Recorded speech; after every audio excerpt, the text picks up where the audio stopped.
2023-026.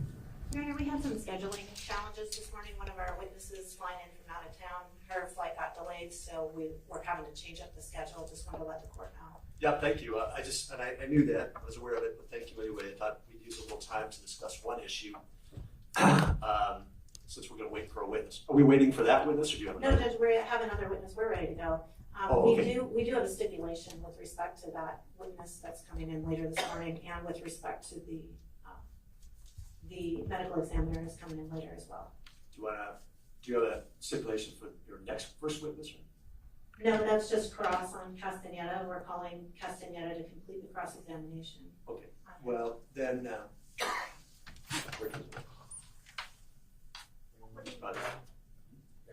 yeah, we can bring in the jury.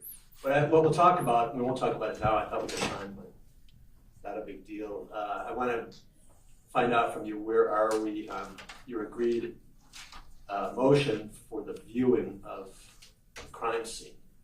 So we're going to bring the jury in now, but we're still working on that, Judge. We've kind of got the logistics, I think, agreed upon. The state is still objecting to viewing of the end of the wall. So we would just need a decision from the court on whether the view can include the end of the wall. But other than that, we've essentially agreed to put some markers out at different places on the property of things that we would like to view, and to have a detective just walk the jury from one to the other.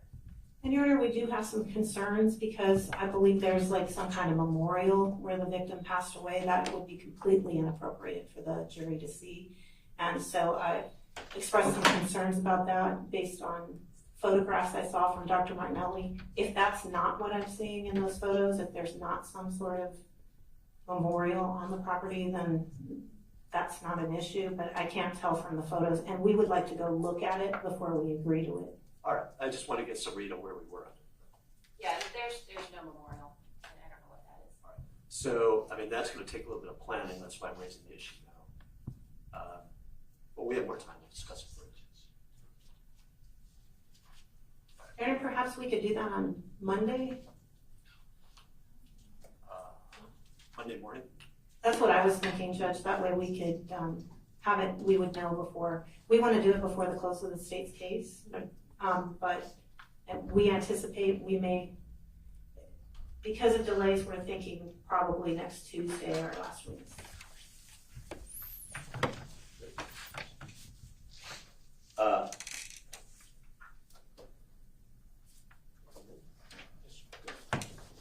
We'll talk about that.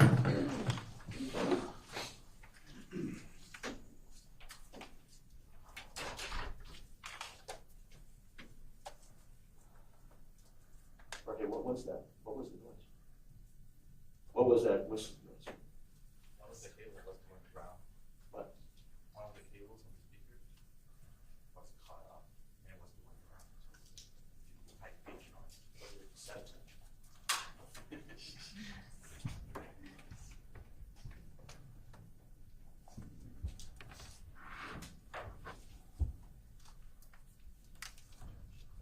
We'll look at that Monday. Would that work for the defense if I could figure that out, set that out for Monday? Monday's not a good day for the defense. We had suggested Tuesday.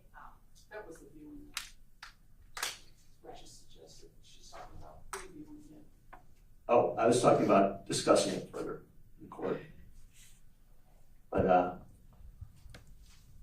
the other thing we have to discuss is this would have to happen at the close of all the evidence. So we need some non-committal estimate of what the how long the defense case would take. Rise before.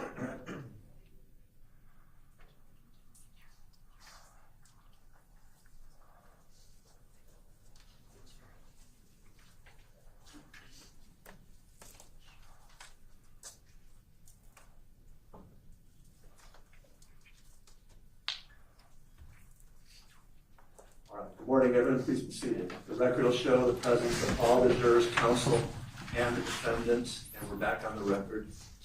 State versus Kelly, and the state can call us next witness. The state is recalling Officer or Deputy Castaneda to the stand. I believe we were in the defense's cross-examination when we took the break for the experts last week. Morning.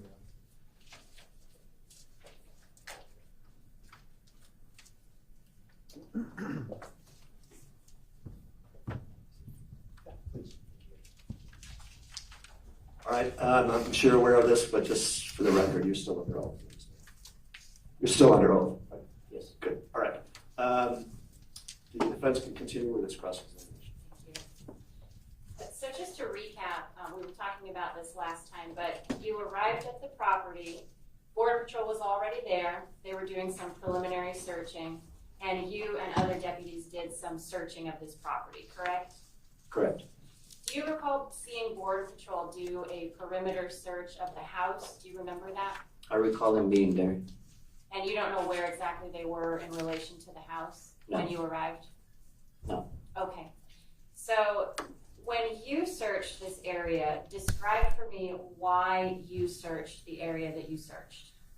Because the information provided to us was that Mr. Kelly had walked outside his house and started following us, the subjects that he had seen carrying, possibly carrying weapons and backpacks. And the area that you searched, did you search it because that's where these subjects had supposedly been seen?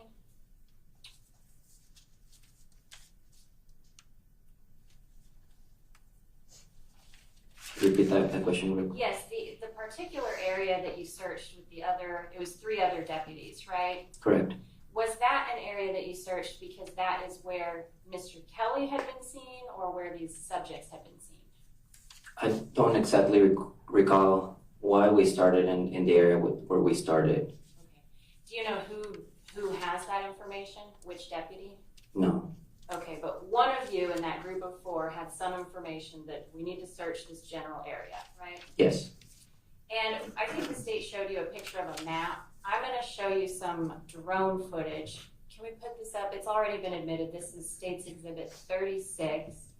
I'm just going to play the footage for you. It goes from the patio on the east side of the house out over the desert area, and then it sort of turns around so you have a view looking back at the house. When it gets to that view, I'm going to pause it, and you can tell me if you can show me on there where you guys all fanned out, okay? Okay.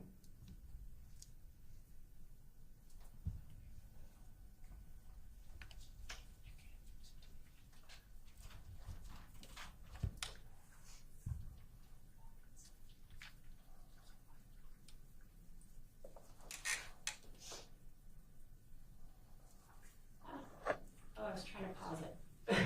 Let me go back or forward. And if you see a spot that looks like something that you can recognize that would be helpful, you can tell me to pause it there. Okay, I'm going to pause right there. Is that a helpful view for you to be able to describe where it was that you guys searched approximately? Yes. Okay. Yes. And you mentioned you went over the first fence on 2 ladders. Can you show us where those were? Do you know how to mark on there on the screen? Yes. I'm not able to see the ladders, but they were somewhere close to this. Close to the pump house? Yes, close to that. So I see the big house, and then to the right there's that little small structure, which is the pump house. And then if you go a little bit further to the right, I think you can see the horse right there. Are the ladders more or less in that area where the horse is? Yes. Okay. And can you just, do you know how to draw on the screen? Yes. Could you go ahead and just put a mark on there where the horse is to show where the ladders are?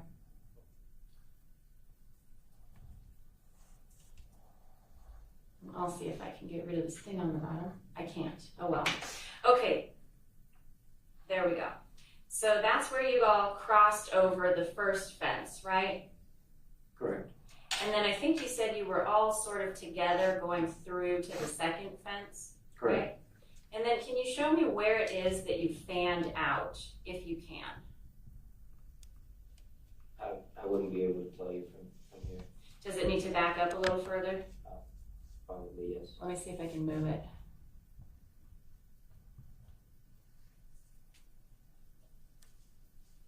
Okay. Oh, maybe that's not helpful. Okay. Can you just describe, in relation to the house, the search, my understanding is it's further away from the house than what's on this image. Is that right? Yes. Can you just describe, in relation to the house, at what line approximately you all were searching? So if we drew a line back to the house from where you guys were, what would those lines look like? Could you draw them for us?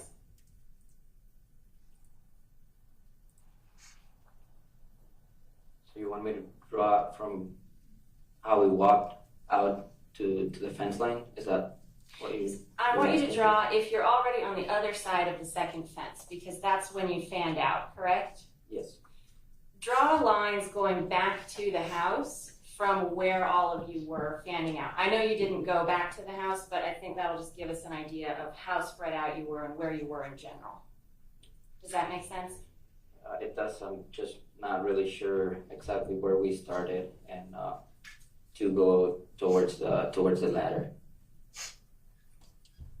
I'm talking about after you get over the second fence and then you spread out. I'm just trying to get an idea of how far spread out, what the distribution was like.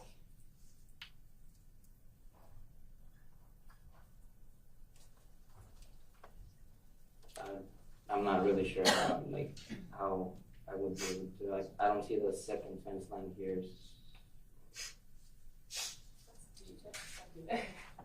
Hang on. I apologize. Oh, that might have been you. You can hit undo. There we go. Okay. So you can see the first fence line in this picture, right? Yes, I believe it's you. Should I mark it?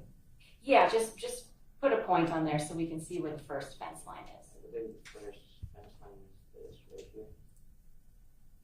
Okay, and then the second fence line is down at sort of the bottom of this picture, right? Correct. And you guys did not search this area in between the fences, right? Correct. And why not? Why didn't you search that area? Because I'm not sure.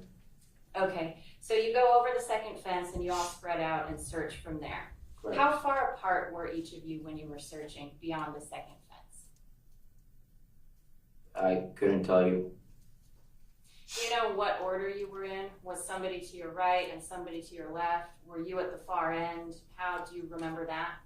No, I was somewhere in the middle. I couldn't tell you the exact order. Okay, and then you just continued onward until you hit a wash. Is that right? Yes. And once you hit the wash, do you follow the wash to the right or to the south to hit a road? No, I kept on walking south until I hit a third fence line. Did you south through the wash? I crossed the wash. I went onto the wash and then out the Okay. wash. So you continued going east, is what you're saying? At the time I was heading south. Okay, and then you eventually hit another fence line somewhere? Yes. Do you know how far away that was from the house? No. Okay, and then you came back to the house, is that correct? Yes. And that was because you had heard that the homeowner had been located? Correct. All right, and so how did you go back to the house? I walked back until I hit a dirt road. And that's where I met Deputy Cabrera and Deputy Monreal. Okay. And just to be clear, when you were searching, you were carrying a rifle, is that right? Yes. That was because of the nature of the call, that was dangerous, right? Yes. And you were looking for people who were potentially armed, is that right? Correct. And you were looking for people who were maybe potentially hiding, right? Correct. And you were looking for people who might potentially be injured, right? Not at the time. No, you weren't looking for people who might be injured? Not at the time. Okay, but you were looking for people who might pose a threat? Correct. Okay. And then when you go back to the house, is the homeowner already there? Just describe to me going back to the house. I walked back to the dirt road where I met Deputy Cabrera and Deputy Monreal, and Mr. Kelly was present there. Then I got on to the deputies' units, and they gave me a ride back to the house. So you met up with Mr. Kelly out on the property somewhere? I saw him out of the property, yes. Okay, and then you went back to the house and he went back walking, right? Correct. When you got back to the house, what did you do next at the house? I talked to Ms. Wanda Kelly, Who else talked to Wanda Kelly when you were there? Sergeant Garcia. Okay, so both you and Sergeant Garcia were having a conversation with Wanda Kelly, is that right? Yes. And describe Mrs. Kelly's demeanor when she was having a conversation with you. She appeared to be confused to me. Why do you say that? It was just, I don't know, the way she was answering when I would ask a question. Did she seem distraught when you were speaking with her? Could you use a different word for it? Did she seem upset? Not really upset, Did she seem agitated, a little bit. nervous, Yes, shaken up maybe? yes, Okay. Do you remember how long you spoke to Mrs. Kelly at that time? no, Did you ask her, you didn't ask her to do a walkthrough of the scene or anything like that, correct? I don't recall, no, So you didn't ask her to say, show me where you were standing when you first saw people or anything like that, right? I don't recall asking that. And you didn't ask her, did you, how far away were they? Which direction were they going? Show me precisely where you saw them. You didn't do anything like that with her, right? No, Okay. Do you remember, can we take that down, the lady? I want to make sure nothing pops up on the screen up there.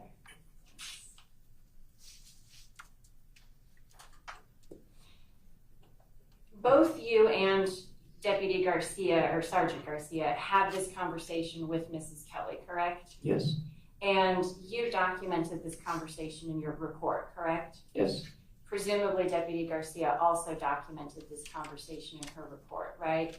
I would assume so. And that's standard practice. Whenever you go out, everybody documents these kinds of things in their reports, right? Correct. And you and Deputy Garcia are having the same conversation with Mrs. Kelly, right? Yes, And so the reports that you both wrote should contain essentially the same statements. Is that correct? they should.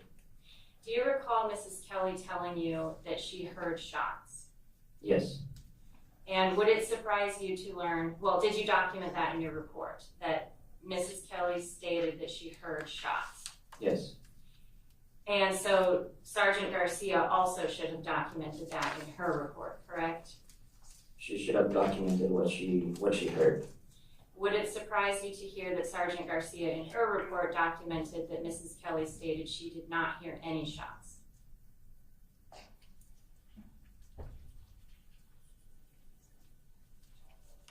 And she would have documented what she heard at the time.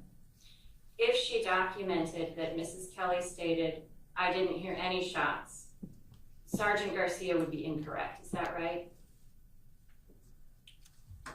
Again, she would have documented what she heard. And you would have documented what you heard, correct? Correct. And if you documented Mrs. Kelly said she heard shots, and if Sergeant Garcia documented Mrs. Kelly said she didn't hear shots, then one of you is wrong, is that right? Potentially, Unless Mrs. Kelly said both of those things, right? she could have said both things. And if she said both of those things, that would be pretty strange, right? Yes, And that's something that you would probably document in your report, right? I would have. If she said both of those things, right? Correct. But you didn't document that in your report, right? Documented what I recalled hearing from her. And what you recall hearing from her is, I heard shots. This has been asked and answered, let's move on. When you were speaking with Mrs. Kelly, you didn't record this interview, did you? No, And Sergeant Garcia obviously didn't record the interview either, correct? not to my knowledge. And obviously, if there was a recording, then it could be cleared up exactly as to what was said, correct? Correct. Okay, but we don't have that in this case. No. And the same is true for Mr. Kelly, correct? Correct. So people spoke with Mr. Kelly, but nobody recorded his statements, right? Not on my end. Do you know if anybody recorded his statements? I'm not sure. And after speaking with Mr. and Mrs. Kelly, you get more of the story, is that correct? Yes. So you learn from these interviews that in general, they heard a shot or shots, right? Correct. And then they saw some people running with rifles and backpacks, correct? Possibly carrying rifles and backpacks. Right. And then after you received that information, nobody did any additional searching, is that right? Correct. Why didn't you do any additional searching? Because at the time Mr. Kelly had been located, our main concern was Mr. Kelly's safety, and not finding any subjects. We assumed that the threat that we had responded to was no longer there. But you were getting information about a pretty serious crime, is that right? Yes. I mean, people carrying backpacks and rifles, that's a serious crime, right? Carrying a rifle is not a crime. If you're trespassing on someone's property, that's a crime, right?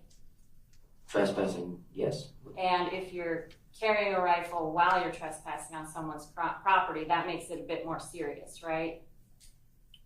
Potentially, yes. And potentially dangerous, right? Yes. And if you're carrying backpacks that are highly suspicious, that's possibly indicative of a crime, correct? Not necessarily. Are you in a high drug trafficking area when you respond to Mr. Kelly's property? Undocumented immigrant trafficking area. Drug trafficking also? In the 6 years that I've worked for the sheriff's office, I haven't responded to a call and that involves drug dealing in that area. You did on January 30th, didn't you? The call was in reference to subjects running with carrying backpacks and rifles. With large backpacks and rifles, right? Correct. You put 2 and 2 together, that's possible drug trafficking, right? Objection, argumentative, Your Honor. You get this information about these crimes being committed on Mr. Kelly's property, and you get information about a shot being fired, correct? Correct. Shooting is on somebody's property without their permission is a crime, right? Correct. Shooting at another person is obviously a crime, right? Correct. And that could have been happening out there based on the information you received, right? Potentially, yes. And even after receiving that information, nobody thought to go do a more thorough search of this area, right? Not at the time. Nobody thought to possibly go look for the source of that single shot that Mr. Kelly reported, right? We did went out to search for the source when we first arrived while we were looking for the subjects and Mr. Kelly. I'm talking about after Mr. Kelly tells you about that single shot and the subjects that he saw. You didn't go do a more thorough search after that. Not after the first search. And you're aware, obviously, that later in the day, a body was discovered, correct? Yes. And that body was discovered with a single gunshot wound, correct? Yes. And you later learned that that was in that general area that you folks had been searching, correct? In the general area, yes. And so now there's the question of, was this body there when we searched the area and did we just miss it, right? That's one possibility, right? Potentially. Or was this body not there when we searched this area? That's another possibility, right? Potentially. And that's a question that we have that's unanswered, correct? Correct. And that question possibly could have been answered if after Mr. Kelly gave you information, you folks had gone out there and done a thorough search of that area, right? Yes. Then we would know for sure, right? Yes. But now we don't, right? Yes. I don't have anything else, Sharon. Thank you. Redirect. Deputy Castaneda, if Mr. Kelly had told you that he went out onto the patio and fired 9 shots east towards people, or even if he told you he shot them in the air, would you have done a more thorough search? Yes.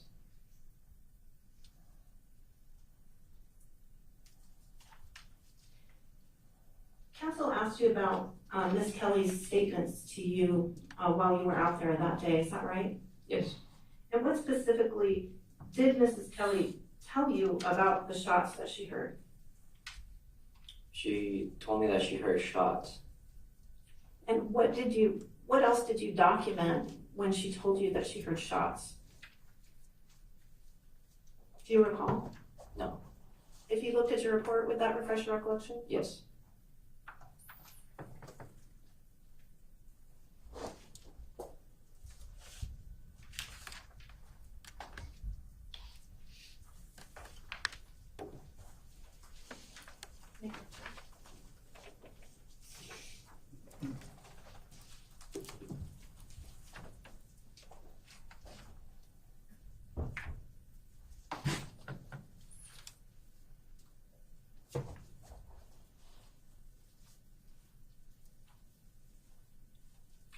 Have you refreshed your recollection? No, I wasn't sure if I Oh, was able please, to. go right ahead. Please look at your report.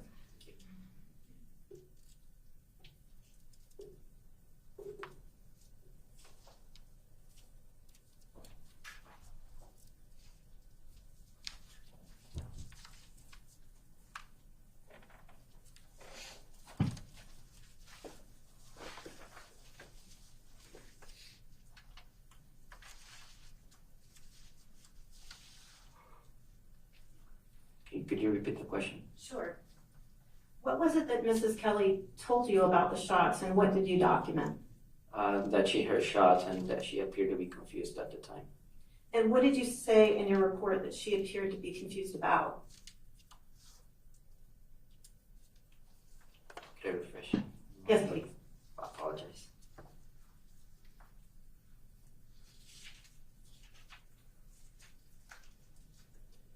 She said that she was confused about, I documented it. She appeared to be confused about what she heard. So she's confused about what she heard, Correct. as you're asking her about the gunshots. Correct. And did you ask her if these individuals were carrying backpacks and rifles? Yes. And what did she say? She said that they were carrying rifles, and I asked her if all of them were carrying rifles. And how did she respond? She said no. She said not all of them were carrying rifles. Correct.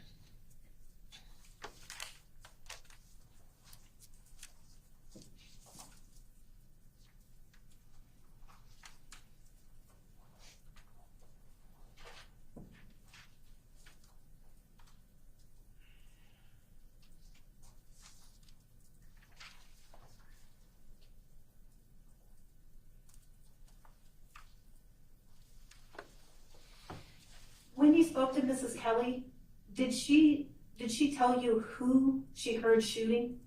No. Objection, hearsay. Overruled. We've been hearing hearsay from this witness from both sides, so objection's overruled. So nothing in your report documents who she heard shooting the weapon, is that right? That's correct. Thank you. That's all I had, Joe. Thank you. All right, ladies and gentlemen, jury, any questions from the jury for this witness? Very well. Jury's allowed to ask questions.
There's one word you wrote. I can't read your writing as to one word. It's Deputy Castaneda something question mark. The question was, May I already ask what? Well, what's that word? Deputy, and then Deputy Castaneda. I can read the rest of it, but what's that one word? Deputy Castaneda. Looks like. Indicated that. Okay, got it. All right, thank you.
All right, the question from the jurors, the juror is, Deputy Castaneda indicated that all were armed with rifles or some.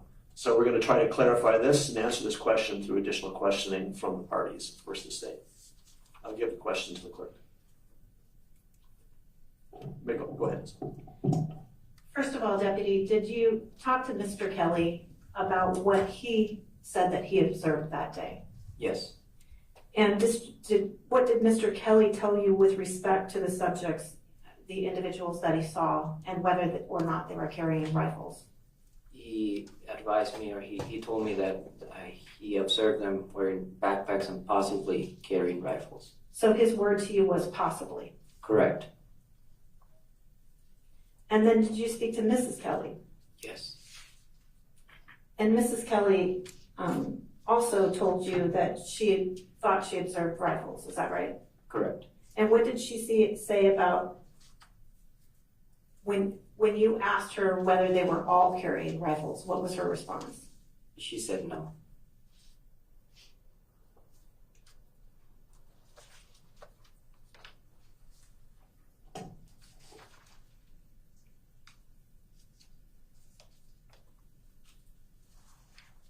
I think that's all I had, Judge. Thank you. Larkin? When you asked Mrs. Kelly, were they all carrying rifles, and she said no, she had previously stated that some of them certainly were carrying rifles, correct? She didn't mention certainly, she said that. But she said she saw rifles or a rifle, right? Correct. Okay.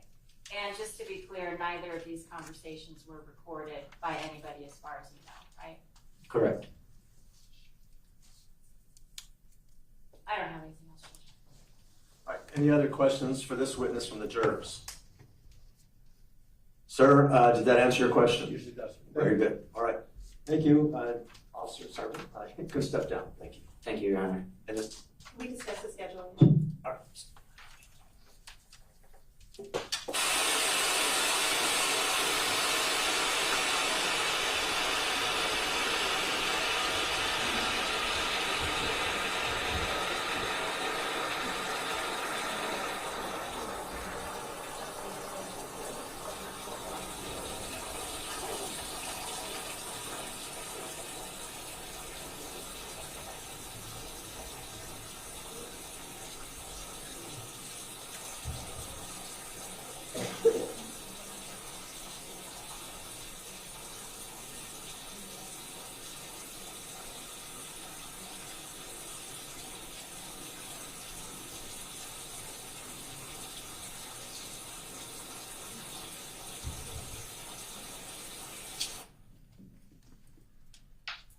State can call its next witness.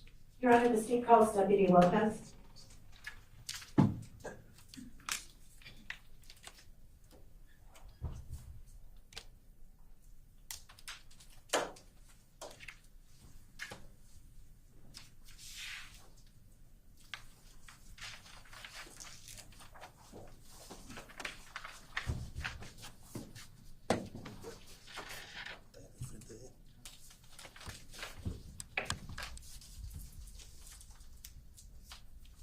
Do you solemnly swear that the testimony you're about to give in the matter before the court will be the truth, the whole truth, and nothing but the truth.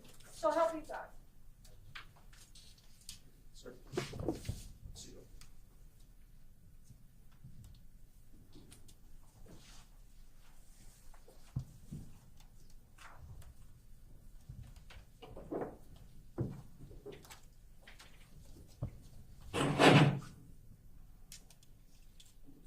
Good afternoon. I guess it's morning, isn't it? I don't even know what day it is. Sorry about that. Could you tell the jury, please, your full name and your occupation? My name is Rafael Lopez. I'm currently a deputy sheriff at the Santa Cruz County Sheriff's Office. How long have you been a police officer? 10 years. And have you spent all that time with the Sheriff's Department? I started in 2009, October 2009, with the Sheriff's Department as a detention officer. I spent 2 years at the detention center. I was applied for a patrol division and I was accepted in 2011. I then attended the academy, the Soletzi Academy in Tucson, Arizona, and graduated in 2012. Could you maybe pull the microphone a little closer to you? I'm having a little bit of trouble hearing you. Maybe you could just pull it closer. Is that better? Yes, thank you. You're soft-spoken like me, so. Could you tell us, you said you attended the academy. Is that the standard academy we've heard other officers talk about? Anything unusual about your academy? It's a Soletzi Academy in Tucson, Arizona. It's a Southern Arizona Law Enforcement Training Center. And how long's the academy? I stayed there since September 2011 till January of 27th, which is when I graduated in 2012. And you've been with the Sheriff's Department ever since? Yes, And were you on duty on January 30th of 2023? yes, I was. And what were you doing that day, early in the day? I was working at the school when I heard the call. And what were you doing at the school? I was a school resource officer So at the time you were assigned as a school resource officer? at that time, yes. And what kind of call came out that would pull a school resource officer? Emergency call, alert tone. And alert tone, we heard about that earlier. That's when you hear a specific sound on the dispatch? Yes, actually, since I'm assigned to the school, I'm supposed to stay there till the day ends, and it was around that time. So I did hear the call earlier. Once I was done with traffic and everything, I proceeded to the area as well, just to, even though I knew already there were deputies at the scene, I just proceeded in case they needed some backup or assistance. All right, so you finished up your school day and then you decided to head on out to the call? Is that? Yes. Okay. So when you arrived, do you know how many other deputies were on scene? There were 2, 3, 4. Do you know what time you arrived at the scene? I left from school at 15:06 and arrived sometime 15:27, 15:28 hours. So close to 3:30 in the afternoon? Yes. When you got there, what's the first thing you observed when you arrived? I saw the patrol cars in the area, and I went straight to one of them. Somebody, I think I heard over the radio that they were looking for Mr. George Kelly, or a subject with 2 dogs and a rifle. So I went and approached one of the units, the patrol cars, and that was Sergeant Julia Garcia. And after you spoke with Sergeant Garcia, what did you observe next? Well, when I was talking to her car to car, she mentioned that she could hear dogs, and she pointed to the distance, and then we saw that there was two border patrols coming and with a male subject, and she said it was probably him. So you saw two Border Patrol officers, and what were they doing? Were they walking? Were they in a vehicle? They were walking with Mr. Kelly. And you later identified him as Mr. Kelly? They did, because he was walking towards patrol cars, and they said it was him. So I just remained there for a few minutes, and then I knew it was him, because that was the reason I was there, to kind of go search for him. And they said it was him. And what did you see of him when you were there? He was carrying a rifle, and his dogs were with him. And you see him here in the courtroom today? Yes. Okay. Could you describe what he's wearing for the court, please? He's wearing his blue shirt and blue vest. And could the record reflect the witnesses identified the defendant? So ordered. And after you knew that Mr. Kelly had been located, and that was why you were there, was to help locate him, what did you do next? I just went back. I left the scene. I think they remained there still while I left. So you were there pretty briefly, it sounds like. Yeah, probably 10 minutes or less.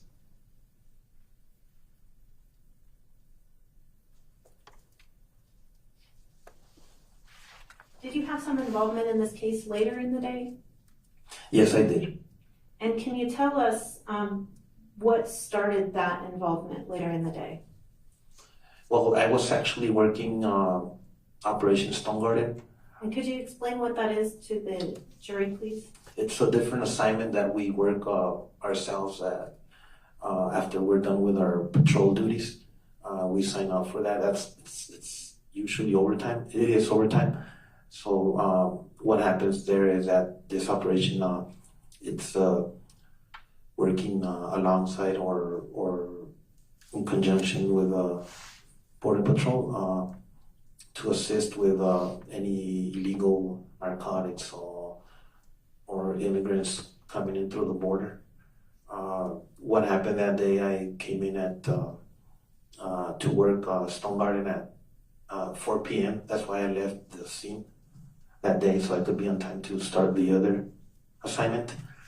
I started at 4 p.m. and then it runs from 4 to 8 p.m. But while I was working Stone Garden, I was assigned to Duquesne Road, which is nearby where the incident had occurred earlier with Mr. Kelly. So I took it upon myself to go check the side dirt roads that lead to the border.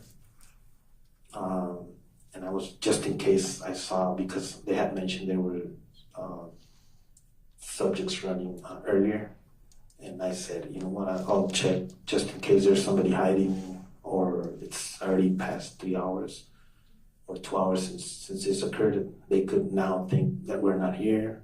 We'll probably, if there's somebody walking in the area, I'll probably see them.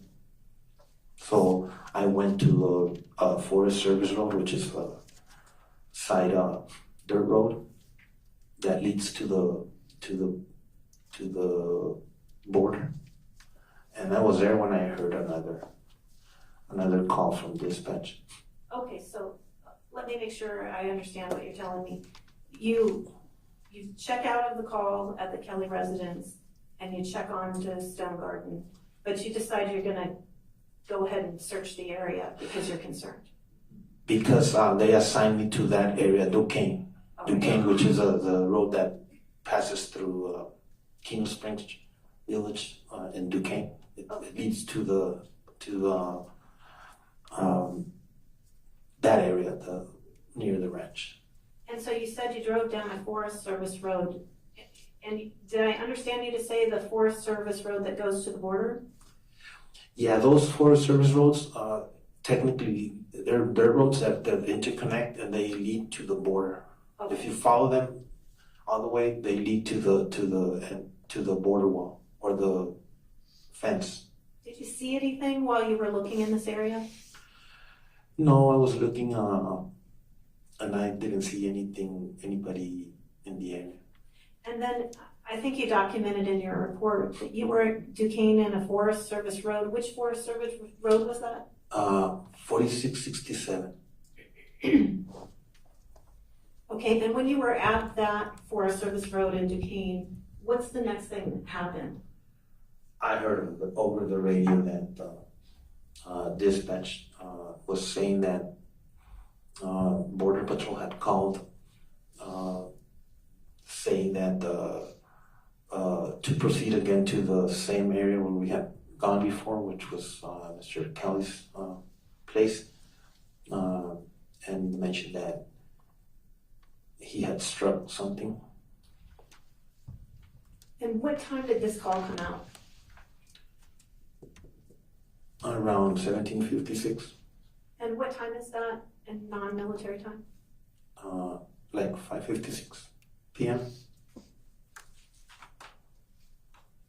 And when you got this call, what did you do? Even though I was nearby, I decided to go and assist because this call was given to the patrol officers, whoever was in charge of that district. But I decided to go myself as well, just to make sure everything was fine. I actually arrived before the patrol officer that was supposed to head over there. I arrived before it. Okay, so a patrol officer got deployed as well, and you, because you're in the area, went ahead and responded. Because it was the call was given to a patrol officer. All right. The assigned one, and since it's too far from Rio Rico for them to make it all the way to the ranch, and I was nearby, I proceeded myself as well. Was there something about the call that led you to be concerned before you arrived?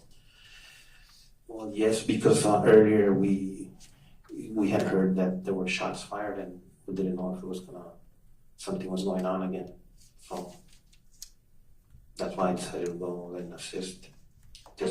When you got there, at some point, you were concerned enough that you did something. What did you do when you arrived? Well, actually, when I arrived to the gate, I saw Mr. Kelly coming towards the gate. He was on the phone, and I decided to turn on my recorder, my issued recorder from the sheriff's office. What caused you to do that?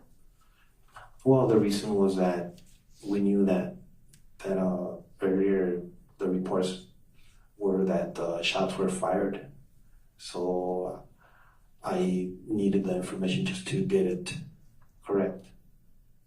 And did you document this recording?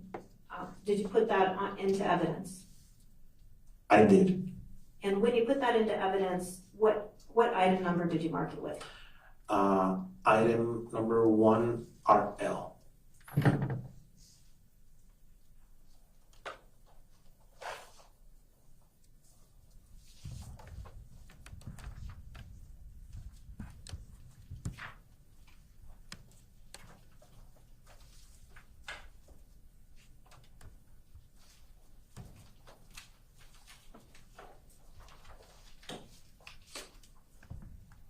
Showing you what's been marked as State's Exhibit 38. Do you recognize that item?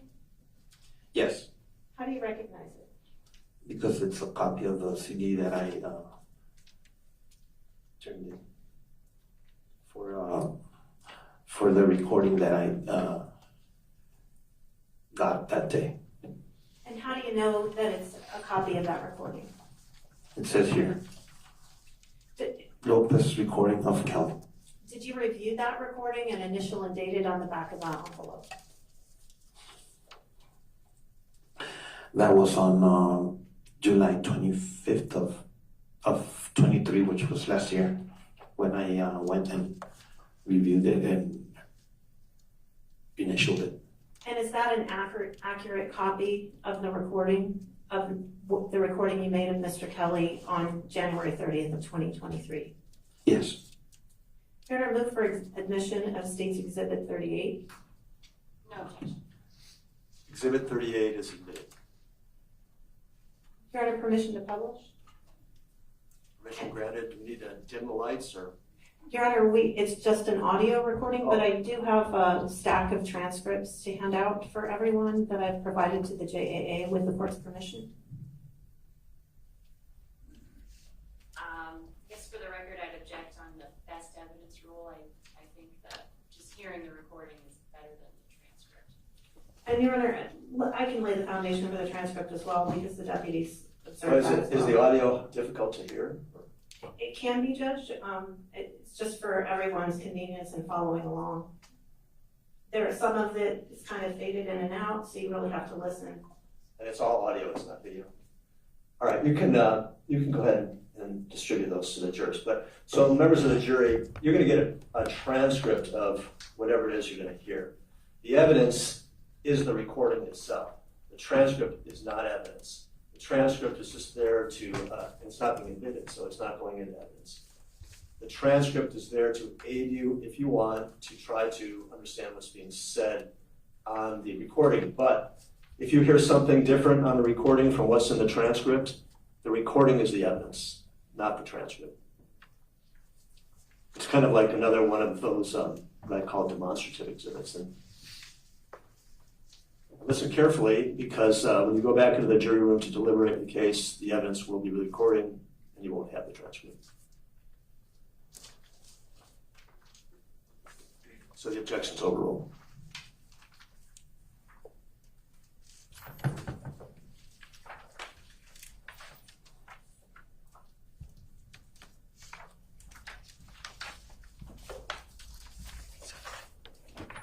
And just for the record, Deputy Lopez, did you also review the transcript that we're going to look at with this recording as well?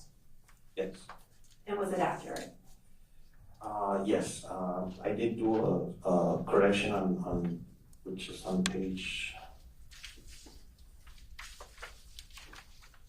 3, fourth line. On my report, it said if he shot it, and on the recording it says who shot it. I asked him who shot it.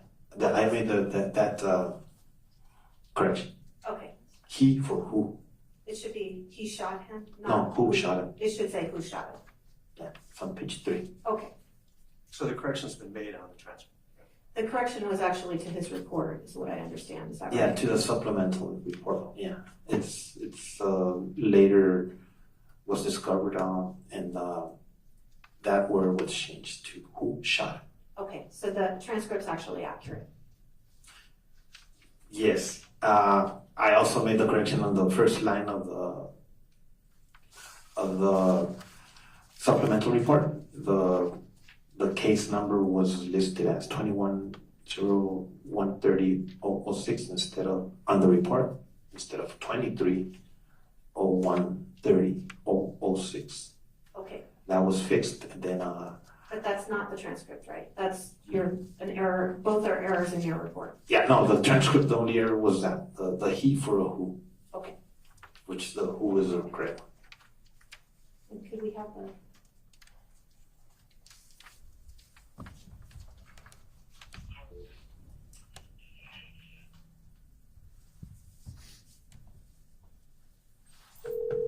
I'm sorry, this is not the wrong, right? Pardon me.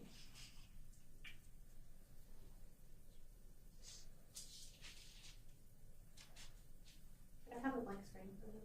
Yes.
shot. You know, some of the, there was a shot fired and I didn't know what it was about. Okay, so I went out to get the horse, always bring him in and feed him. There's another back. I went out there to get him. And y'all guys, you weren't over here? Yeah, I was here. Y'all walked all over there. And the border patrol walked all over there. And maybe this happened after you left. I don't know. There's a body right now. And I don't. Yes. By fresh. I didn't, as soon as I saw it, I backed away from it. It's lying face down. It's dead.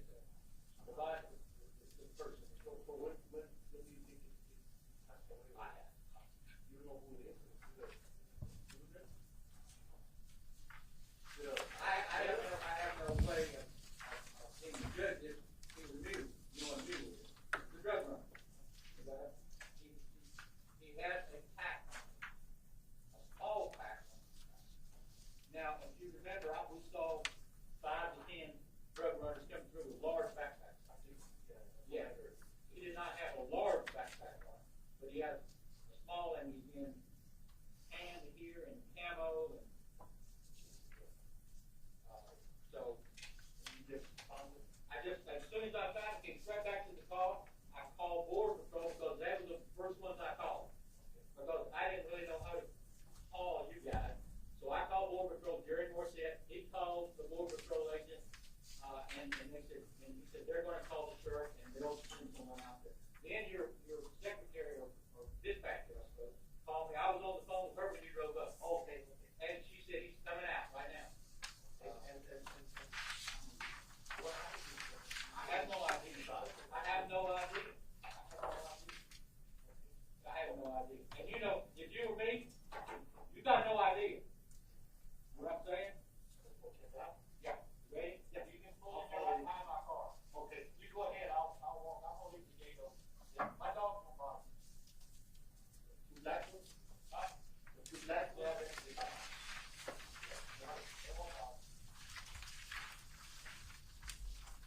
I'm sorry to drag you out. It's something that it ain't serious. Yeah, no. I mean, it ain't like somebody from a hot quarter. So curious, very quick.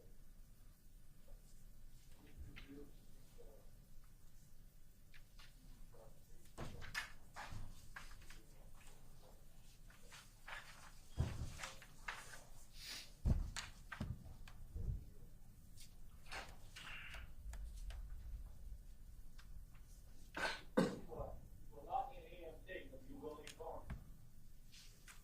And what this body is, my wife was here, you know, she saw y'all walking all out there. She my wife knows so good. So they walked all over. So it could be a body that, it could be, the body could have expired after y'all were here. I have no idea. Stuff running around all over this place all the time, you know.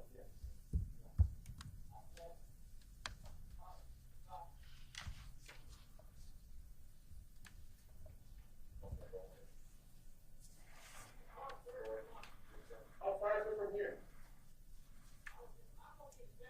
Okay, I'll take a start heading over there.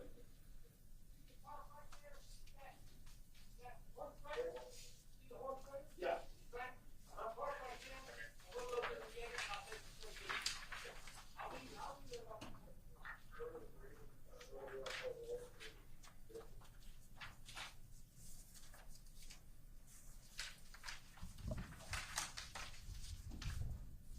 And Deputy, is that the recording of your conversation with Mr. Kelly? Yes. Did you turn your recorder off at that point? Yes, when he was leaving to his house to get his jacket.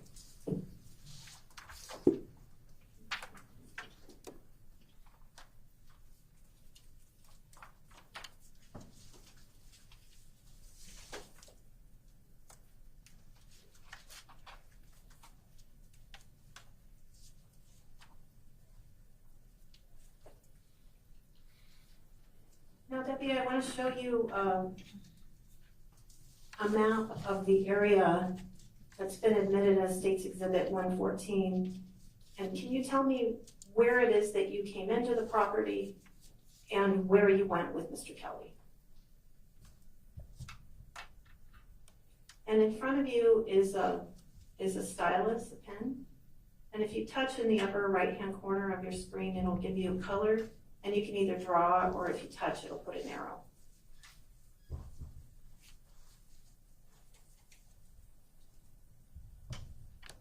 We can't see it. I think it's because I couldn't click the slideshow. I just didn't click the slideshow. Okay.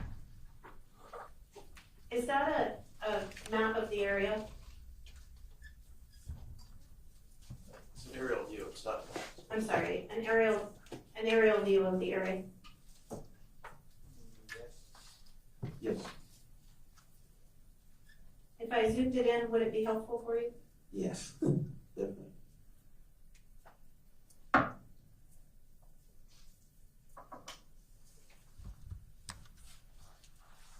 And do you see a gate?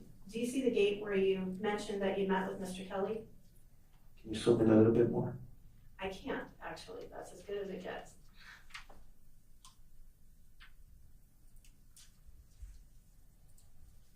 Okay, I don't see the gate, but it should be like around there. Is it possible it's a little further north than that?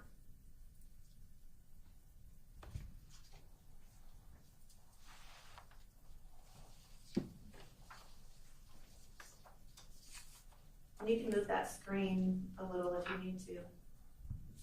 It's north of the house, but Okay, so you think it's in that area somewhere? the first gate. Okay. And when you came through the gate, where did you meet with Mr. Kelly? Was it at the gate? Yes, at the gate. And where did you pull in? When he opened the gate, we stopped right there when I was talking to him and I was recording. Then as I came in slowly, at the end I went to the south side of the property, where the tractor and the trailer was at. Do you see that in this aerial view?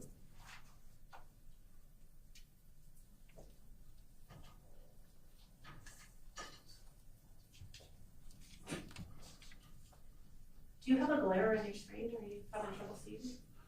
Probably in this area. Okay, so that's the area you pulled your patrol car? Yes. And then what did you do once you got to that area? He was walking from his house back to where I was at. And what had he done at his house, do you know? He said he was gonna pick up a jacket. He would meet with me over there so he could take us or take me to the site where the body was located. Okay. And so you waited for him there by the trailer? Actually, it was only like a minute. Okay. He was already coming back. I parked and I was looking at him. He was coming. As soon as he arrived, there was another patrol car coming. And do you know what time that was that the other patrol car arrived? It was like approximately 6:15 p.m., 6:17, 6:16. And who was in that other patrol car? It was Sergeant Omar Rodriguez. And did he pull his patrol car near where you were? Yes, he parked approximately 10 feet from my patrol car. And what happened when Sergeant Rodriguez arrived? I was already off my vehicle and Mr. Kelly was also with me, and he when he saw the patrol car arriving, he asked who it was, and I told him it was one of the sheriffs. And what did Sergeant Rodriguez do when he got there? He came straight to us. And when he got there, what did he ask Mr. Kelly to do? I don't remember what he asked, but Mr. Kelly did mention that there was a flashlight that he left where the body was at. Okay. And so at At this point, Mr. Kelly's telling you he left a flashlight near the body? He told Sergeant Rodriguez. Okay. And after he told Sergeant Rodriguez that, what did Sergeant Rodriguez do next? Well, Mr. Kelly was talking to him, and I was behind him, and then he told him about the flashlight, and Mr. Kelly told him about the flashlight, and pointed over there. He then Sergeant Rodriguez asked him if he was armed. And what did Mr. Kelly say? He said he was. And what happened after that? Sergeant Rodriguez told him that if it was okay, if he could leave his gun here instead of carrying it over there. Mr. Kelly, if he was good to leave it, and Mr. Kelly said yes. And what did Mr. Kelly do at that point?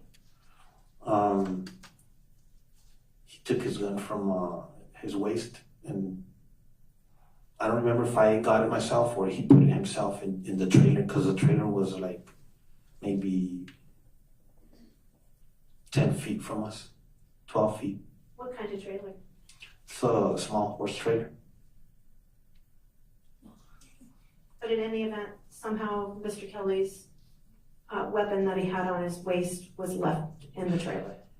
Yeah, the door was it was on the back door inside. In the back door on the inside of the trailer. Uh-huh. And then what did y'all do next? We proceeded to follow him or go with him towards the other gate that's right next to it. We then walked towards the area where the flashlight was at, and Do you know what time this was?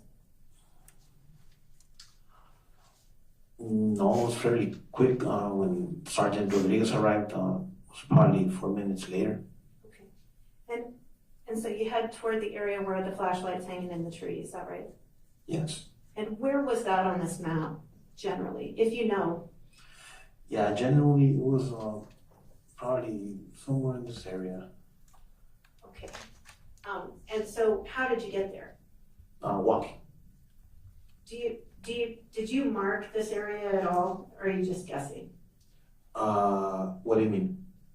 You circled an area on the map. Did you document that in any way with GPS or with anything? Not me. Not me. Somebody else did that. Somebody else did that. So the circle you just made. It's Got a guess? technically east of the house, of the ranch house, southeast. So that area, that circle you just drew is not southeast of the ranch house, is that right? It's to the east of the house where the body was at. I didn't get the coordinates or anything, but I know we walked to that side. Okay. And how did you get there when you walked? Were you just hiking through the grass, or was there a path? How did you get there? There was grass, and I believe there was a little path, but it was not too marked. I don't really remember, but it was like a 3-minute walk, 2-3-minute walk.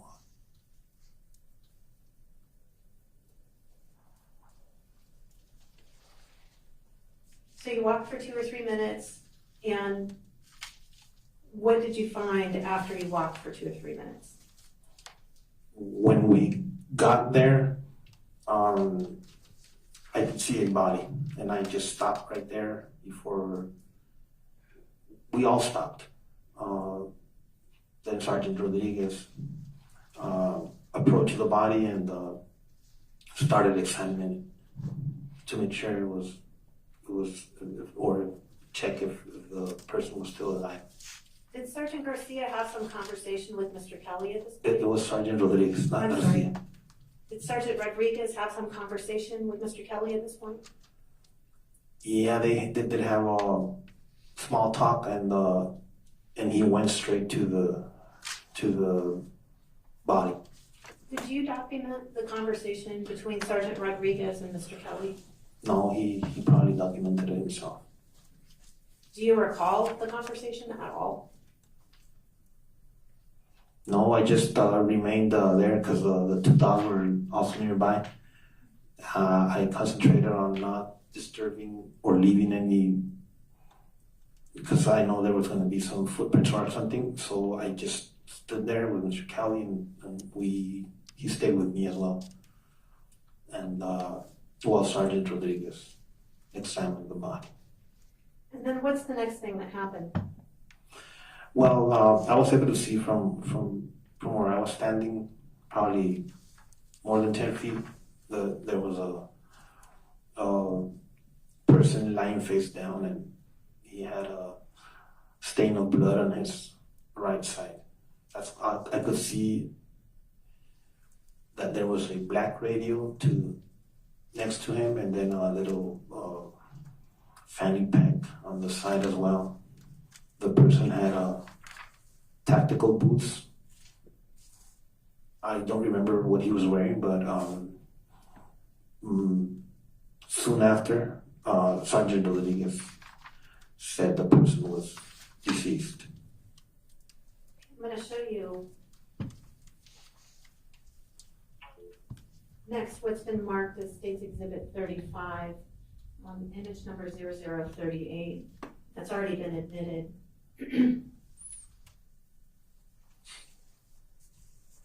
Is this what you observed when you were there that day? Yes. And you talked about a tree with a flashlight in it. Is that the tree in the background you're referring to?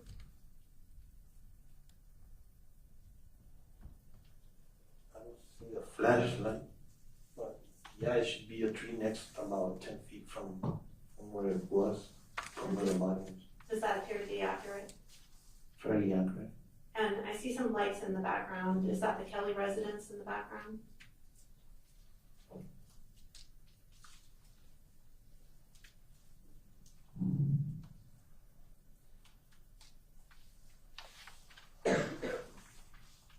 I think so. Do you know?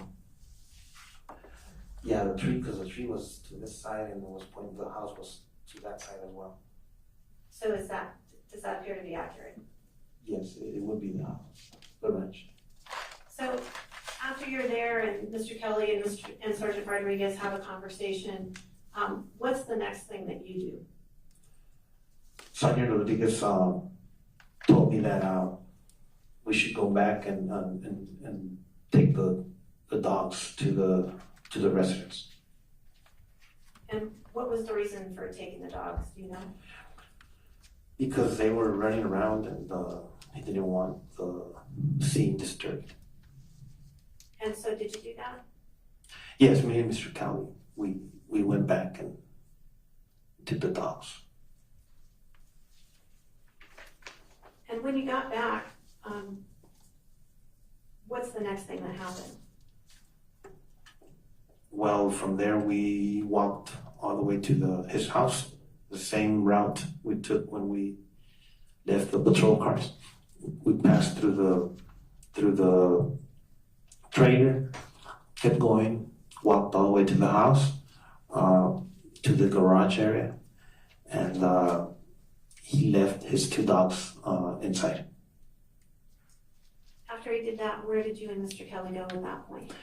We then went back and walked to the patrol cars and stayed outside near the patrol cars. And what's the next thing that happened? I told them that we were going to wait for more assistance from deputies to come and then we remained there for probably more than 40 minutes. And at one point, did Sergeant Rodriguez ask you to do something? Yeah, I believe we were there when Sergeant Rodriguez told me to remove the gun from the trailer and secure it in my patrol car. And did you do that? Yes, I did. And who arrived next to the scene?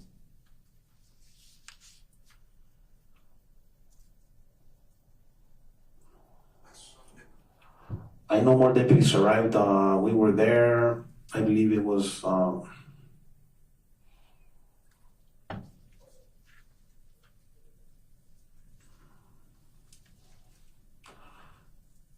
I'm not sure if it was deputy. And that's okay, it doesn't matter who was the next person to arrive, but at some point did Sergeant Garcia arrive at the scene? Yes, they started arriving, but since I was over with Mr. Kelly, they never met with me or anything. I know that they started coming in more patrol cars. Did you see what Sergeant Garcia did at that point when she arrived? No. At some point did Sergeant Pacheco arrive? Yes, he did arrive. And what did Sergeant Pacheco say when he arrived? He later went to where I was at and met with Mr. Kelly. And what did he do with Mr. Kelly? He told him he needed to get a statement from him and told him he was going to head down to told him that he needed to go with him because he needed a statement from him. And before he did that, did he search him? He retrieved his cell phone, magazine with ammo, and folding knife in a pouch. And what did he do with those items?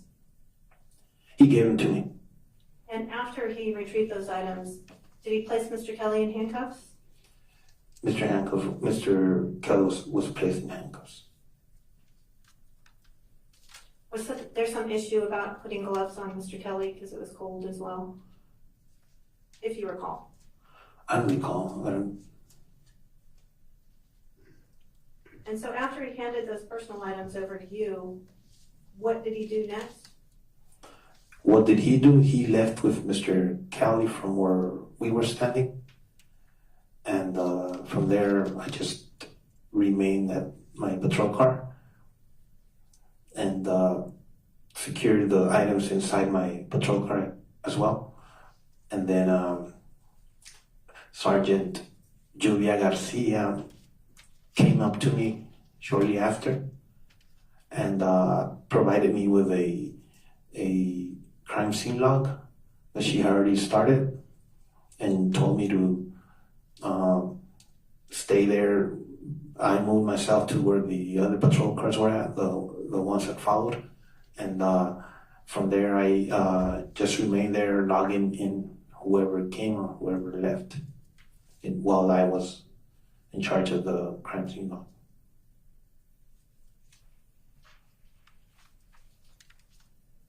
At some point later that evening, did detectives arrive? Yes.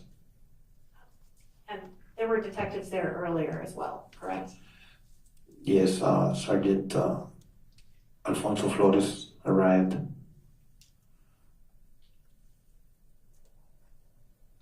And did Sergeant Flores go out to where the body was located with Sergeant Rodriguez, if you know?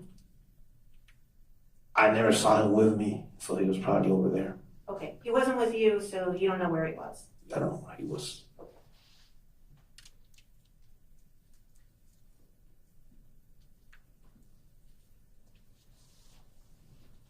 Now later that evening, did detectives arrive with a search warrant?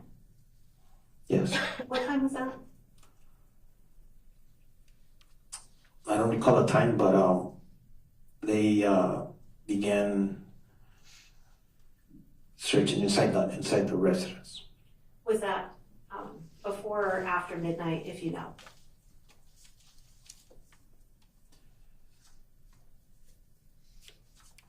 I don't recall. Okay. Probably after midnight. And when, at some point, the items that you had in your patrol car, did you turn those over to someone else? Yes, at the end, when they were in the residence, They told us that we could leave sometime like 1 a.m. So before leaving at that time, I passed those informations to Detective Mario Barba. I told him I have those items, and I gave it to him at that time. So just so we're clear, you said that you had Mr. Kelly's handgun from the trailer, is that right? Yes, and then the 3 other items. And do you know, was that a .40 caliber handgun? Do you know? I wouldn't even know. So you just turned over whatever it was that you took from the trailer to Mario Barbo? Yeah, from the trailer, and then the 3 items. And then the 3 items you turned over were the cell phone, the magazine with the ammo, and the pouch with the folding knife. Yes.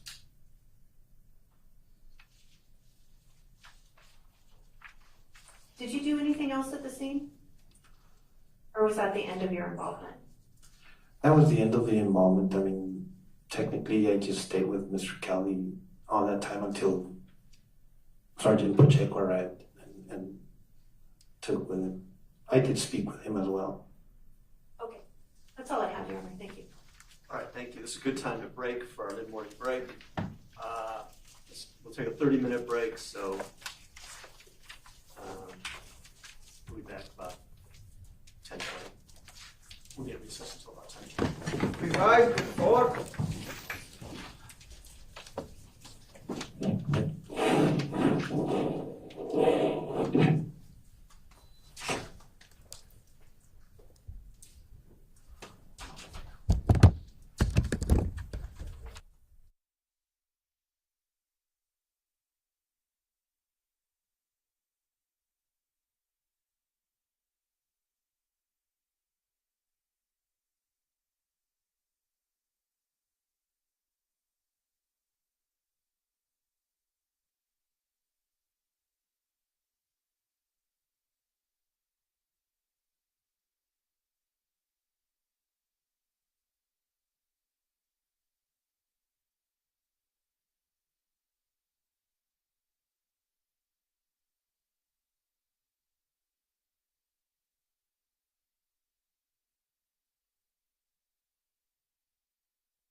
Can you hear me okay? Yes. Okay, perfect. Okay, so I just want to go back to, you responded to the first call that happened in this case earlier in the day, is that right? Yes. But that was just very briefly, you sort of touched base with Sergeant Garcia and then you were done, is that right? Yeah, I remained there a few minutes, so. Okay, but you'd seen the property and you knew where it was from going on that first call, right? Yes. And then later in the evening, you are doing Operation Stone Garden near Duquesne Road, correct? Yes. I think you said that you were on a Forest Service road that connects with Duquesne Road, is that right? Yes. That Forest Service road, is that to the east generally of Mr. Kelly's property? Southeast probably. Yeah, it's on the east side. So Duquesne Road generally sort of goes west to east, right? East-west? Duquesne Road? It's on the east side of his residence. The Forest Service road, right?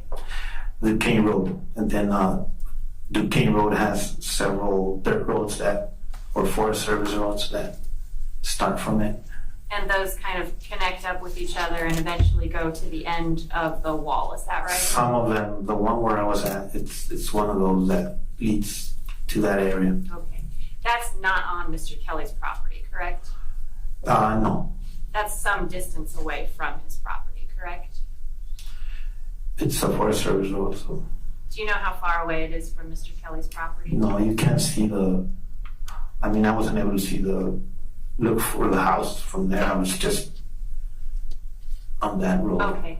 And it took you some time when you got the call to drive out to Mr. Kelly's property, right? Yes, About how much time, do you remember? probably a little bit more than 10 minutes. And so the Forest Service road is about a 10-minute drive away from Mr. Kelly's property, more or less? Yes, because like I said, it leads to the border, so I was I was farther in on that road. Okay, so you go back to Duquesne Road and then over. I gotcha. And when you get to Mr. Kelly's property, you turn on your recording, is that right? Yes. Why did you turn on the recording that you had with you? To get the facts, the initial facts. What kind of a device is that? Is that something you carry with you or something you leave in your car? It's small. It should be recorded, probably an inch, Do 2, you, 3.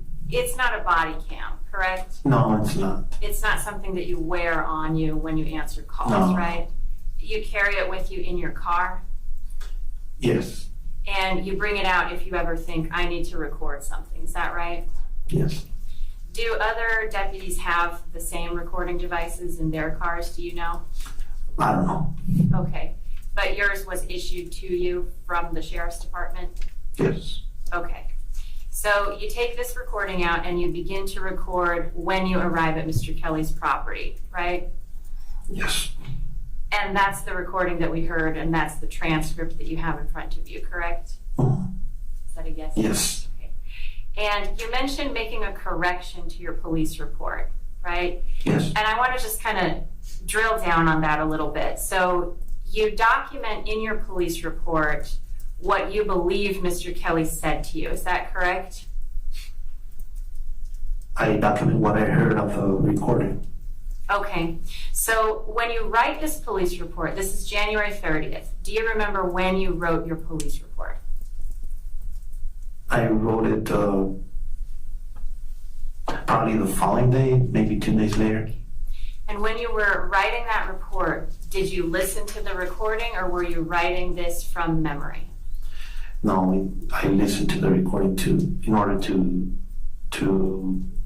put in what he said. Okay, and in your report, do you have it in front of you by any chance? No. And if you don't, I can show it to you. But in your report, it says, I asked him, meaning Mr. Kelly, I asked him if he shot him, and he said he had no idea. Does that sound like what you documented in your report that you later had to correct? Yes. Okay, so how did you become alerted to the fact that this was wrong? What you wrote down in your report was wrong and you needed to correct it. Because I had a transcript, which is the one that I have here in front. That I reviewed later on at the county attorneys, just to make sure that everything was correct. That's where I saw the discrepancy. And that's a pretty significant discrepancy, correct? Yes. Because originally you wrote down that Mr. Kelly stated in response to your question, did you shoot this person? He stated, I don't know, essentially. That's initially how you documented that in your report, right? He said he didn't know. That's what you documented in your report initially, correct? I don't have the report with me, so I need to see if Do you want to take a look at it's... it? Can you pull up on his screen so he can take a look at the report? And you should be able to see it on your screen in a minute. And it's in the second paragraph there.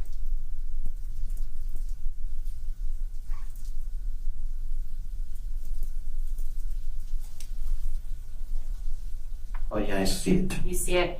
And so it says, I asked him if he shot him, and he said again he had no idea, right? He said. And so that the implication there is that you asked Mr. Kelly directly, did you shoot this person? And he said, I don't know, right? That's the implication of what you documented in your report, right? On the report. And that was not correct, right? No, it was who shot him. And that completely changes the meaning, right? Yes. You asked Mr. Kelly who shot him, and he said, I have no idea. That's very, very different, right? Yes.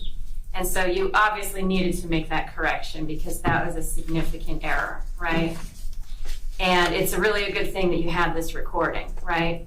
Yes. Because then you could look back and go, oh, wow, I wrote down the wrong words in my report. I need to change those, right? Yes. And that only happened when you reviewed the transcript, correct? That's when you caught that error? Yes, when since it's on the transcript, it's like word by word. You stopped recording Mr. Kelly at some point, correct? Yes. Why did you stop recording him? He went to pick up his jacket and I stopped the recording when he left to the house. And why did you stop the recording? Because he was not with me at that time. He left to his house. But then he came back and joined you and showed you where the body was, right? Yeah, he came to meet with me at near the trailer. And just to be clear, when he first encountered you and you came up to the house, he said that there was a dead body and it was a person, correct? He said it was a dead, fresh body. And if you have the transcript in front of you, Yeah. and it's on page 1, and I'm looking at line number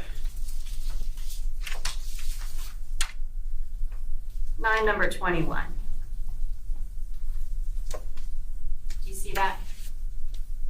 Oh yeah, it's a person. So that's the first time he's encountered law enforcement on his property since he discovered this body, right? That's you, right? You're the first person he encounters, right? After discovering the body? Yes. Yeah, he said he called the Border Patrol and then they Right. called us and I got there first. You got there first, and he tells you there's a dead body, there's a person here, right? Yes. Okay. And so after he goes to the house to get his jacket and he takes you out to go see the body, why don't you start recording again at that point? My recorder, I put it in the console, and when Officer Rodriguez was arriving to the gate, I stepped down the vehicle and left it in the console, center console. Was it out of battery or something? Or did you just No, leave it I there? inadvertently left it there because I had put it in there when I was when I stopped recording. Okay. And Rodriguez, he wasn't recording either, as far as you know, correct? I'm not sure. I don't know. And any conversations then that you have with Mr. Kelly and when Rodriguez is there are, to your knowledge, not recorded, right? From my part, they're not. Okay. When you went out to go see where the body was with Rodriguez and Mr. Kelly, is that right? Yes, the three of us went over there. I think you said that Rodriguez examined the body. Mm-hmm, that's true. What Yeah. did he do to examine the body? Can you explain that? He kneeled down and he had his back onto us, but I know he was checking for a pulse on the body. You know he was checking for a pulse? Well, like I said, I mean, he minutes later he said the body was deceased. Okay. So he was checking to see if it was alive. Do you remember if he put gloves on before he did that? No, I wouldn't. That was kind of maybe 10 feet, a little 12, 13 feet. So you don't remember and you didn't see that? Like I said, I stayed far from the body so as to not disturb it. And then he walked to it and now down and started checking on the body. Did you see him lift up any part of the body or touch the body in any way? I don't recall. I don't know if he lifted the body or not, but he did say minutes later, or a few seconds later, that it was not alive. And you don't recall if he touched the fanny pack or the backpack or anything like that either, No. right? Okay.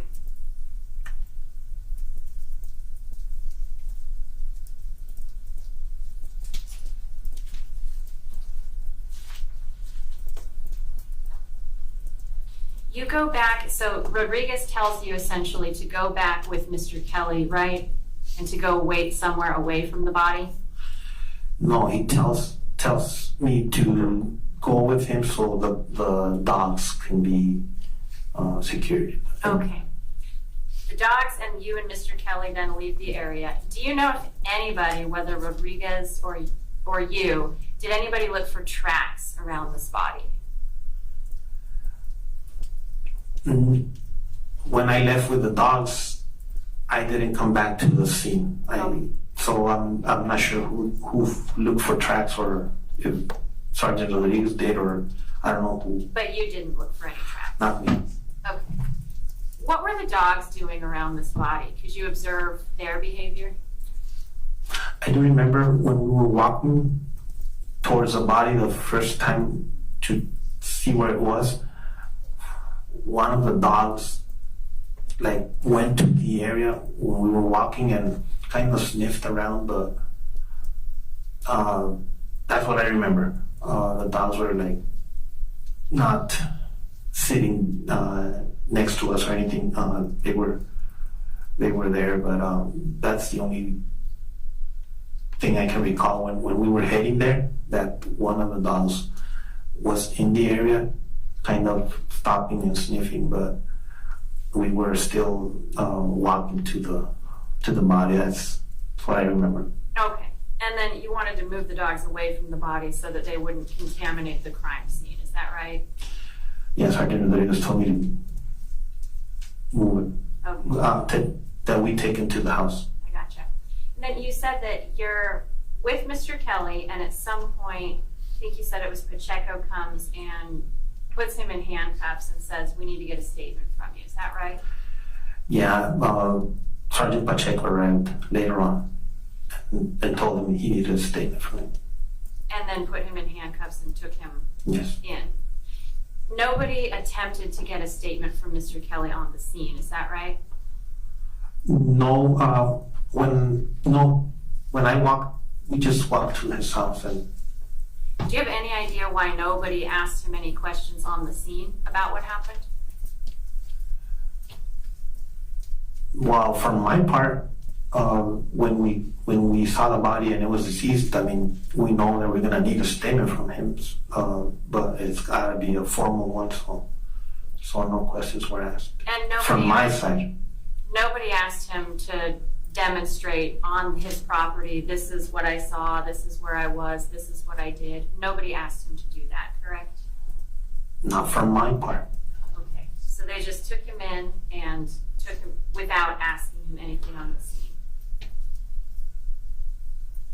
I want you to describe this area for me just a little bit, because you were there earlier in the day and then you came for this second call as well.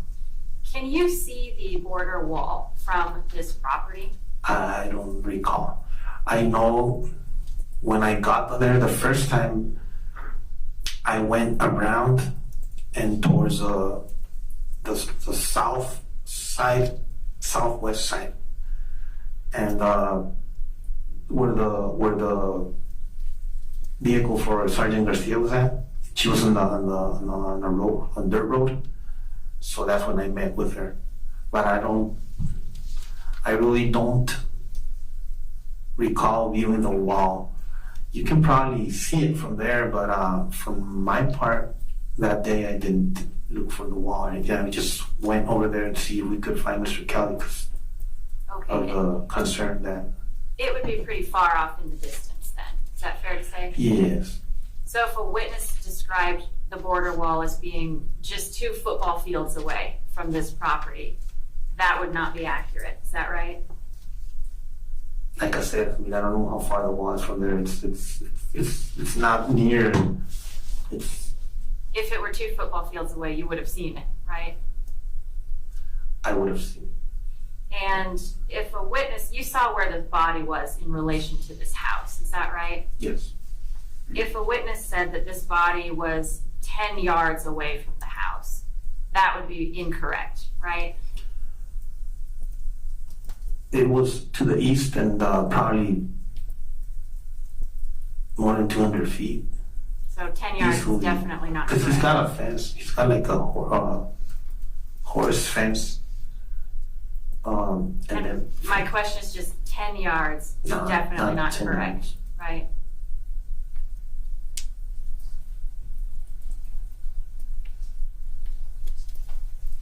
When you were on the way, when you were responding to this call, did you receive information that you got from dispatch prior to arriving? They said that Mr. Kelly said he had struck something. That's all I remember from and I headed straight over there to from where I was at. And you heard that on dispatch, so that was in your mind when you're out there. Mr. Kelly said he struck something, right? Yes. Did you later learn that that was not accurate? What, that he had struck something? That Mr. Kelly had never said he had struck something?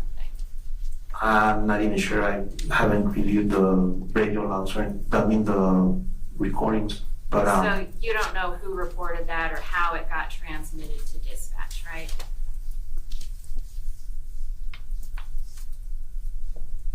You don't know, right? No. I know they said it was from Border Patrol. Okay. So Mr. Kelly calls Border Patrol calls dispatch, and then dispatch puts something out to you, correct? Yes.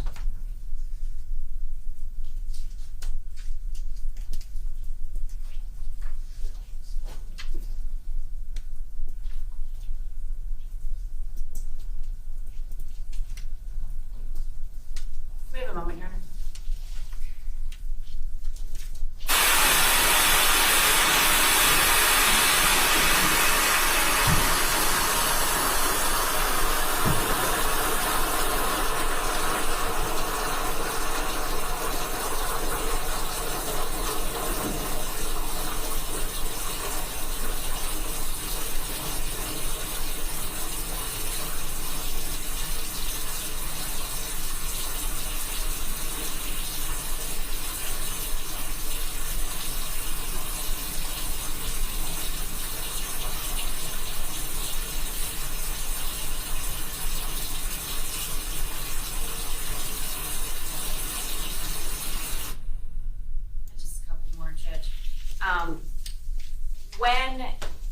Rodriguez was checking the body, did you notice any blood stains? Did you see anything like that?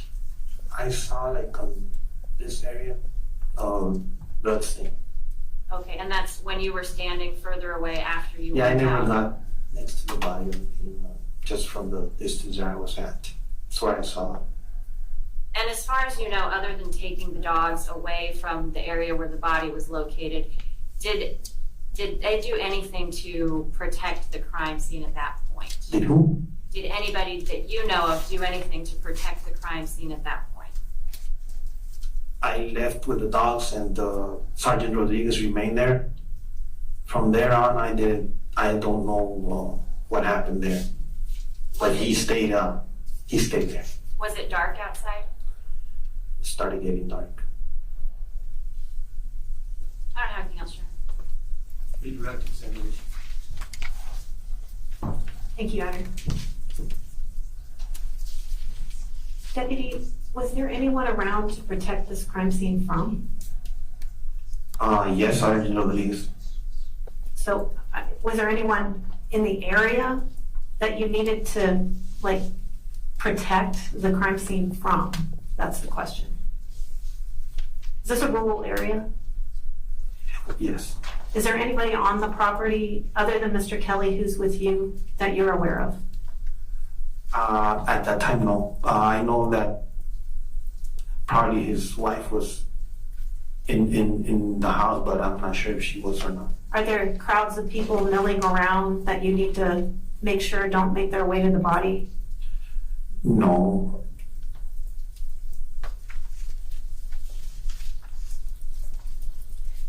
And you just pointed a minute ago during cross-examination to where you saw a blood stain on the victim.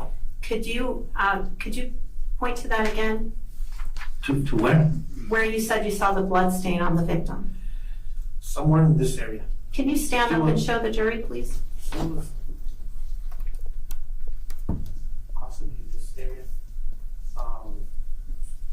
The body was laying face down, so I was able to see from where I was standing, which was not next to the body. I was a few feet, but I did see some stain in this area. I mean, I'm not sure if it was right in here or in here, but it was on the right side.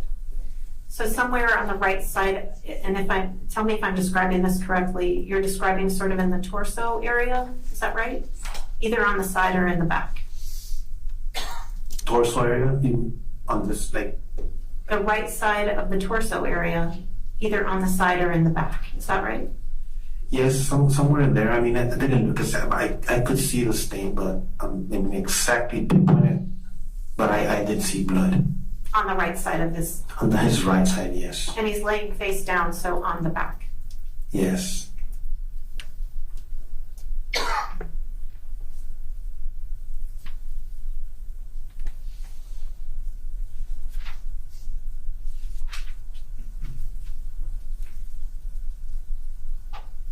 And the issue with your report, you corrected that, is that right? Yes, I did. And your recording actually went directly into evidence, is that right? Yeah. Yes. So if anyone wanted to listen to your recording, they could have listened to it right away without your report, correct? Yes. So you don't know if anyone ever actually relied on that error in your report, do you? I don't know.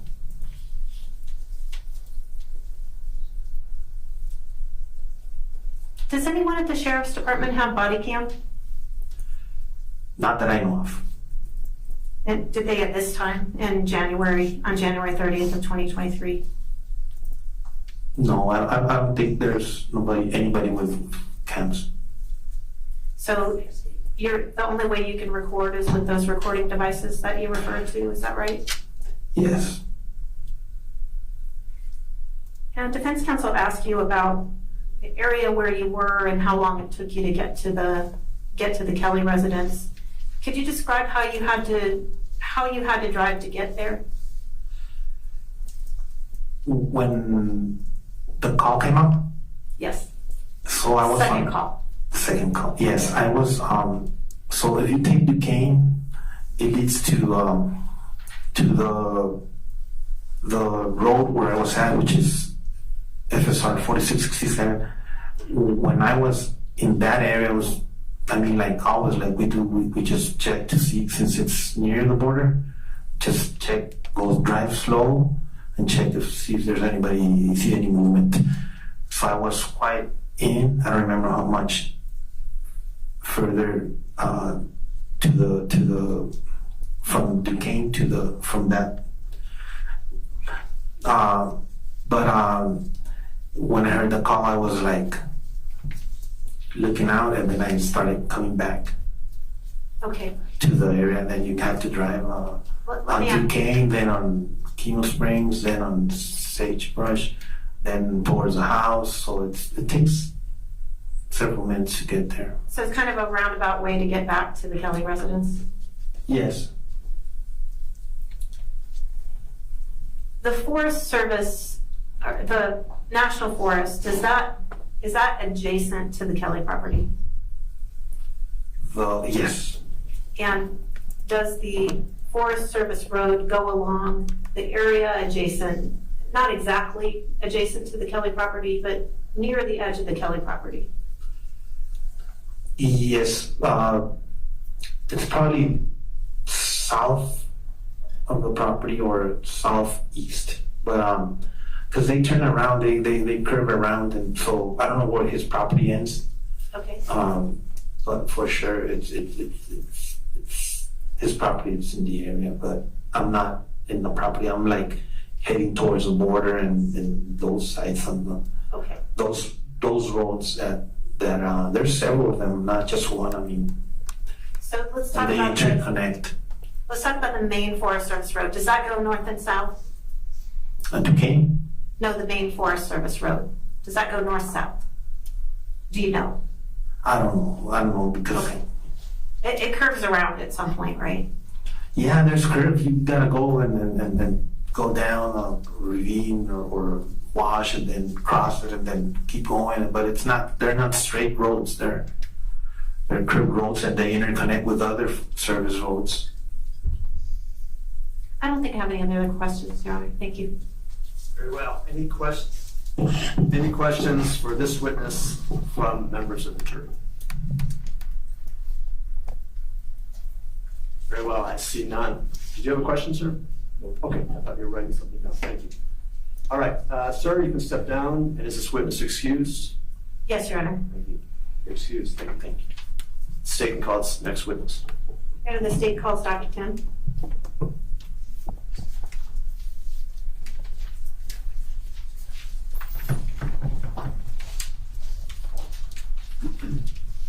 Your Honor, if I could just gather these. Yeah, I was gonna. Jose, let's collect the transcripts.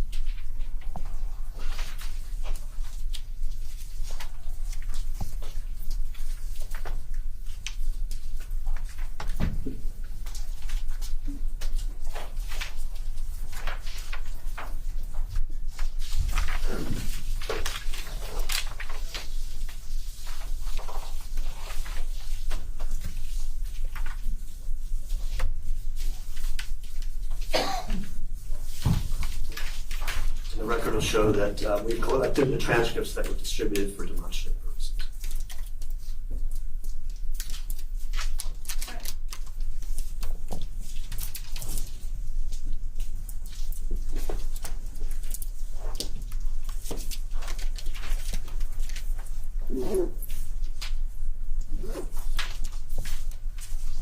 Do you solemnly swear that the testimony you're about to give in the matter before the court will be the truth, the whole truth, and nothing but the truth? So help you God. Over here.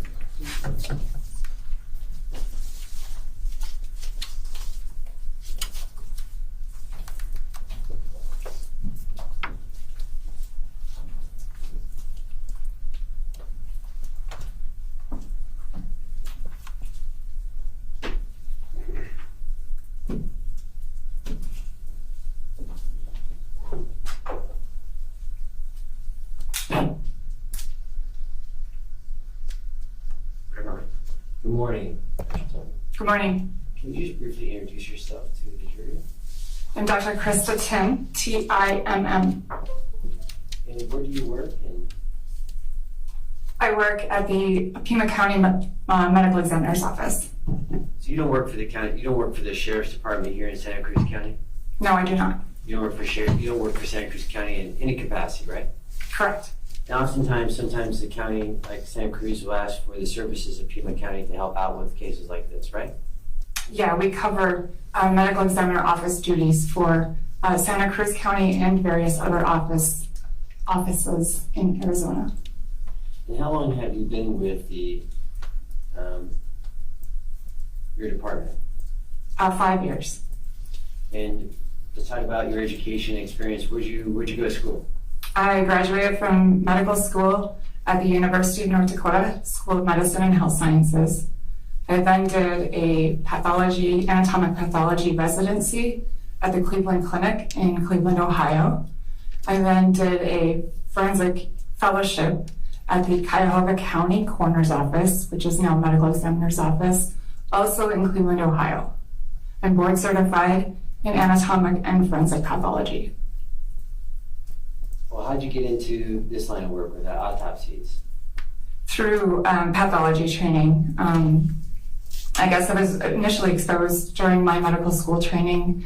One of the pathologists there was responsible for covering the autopsy service.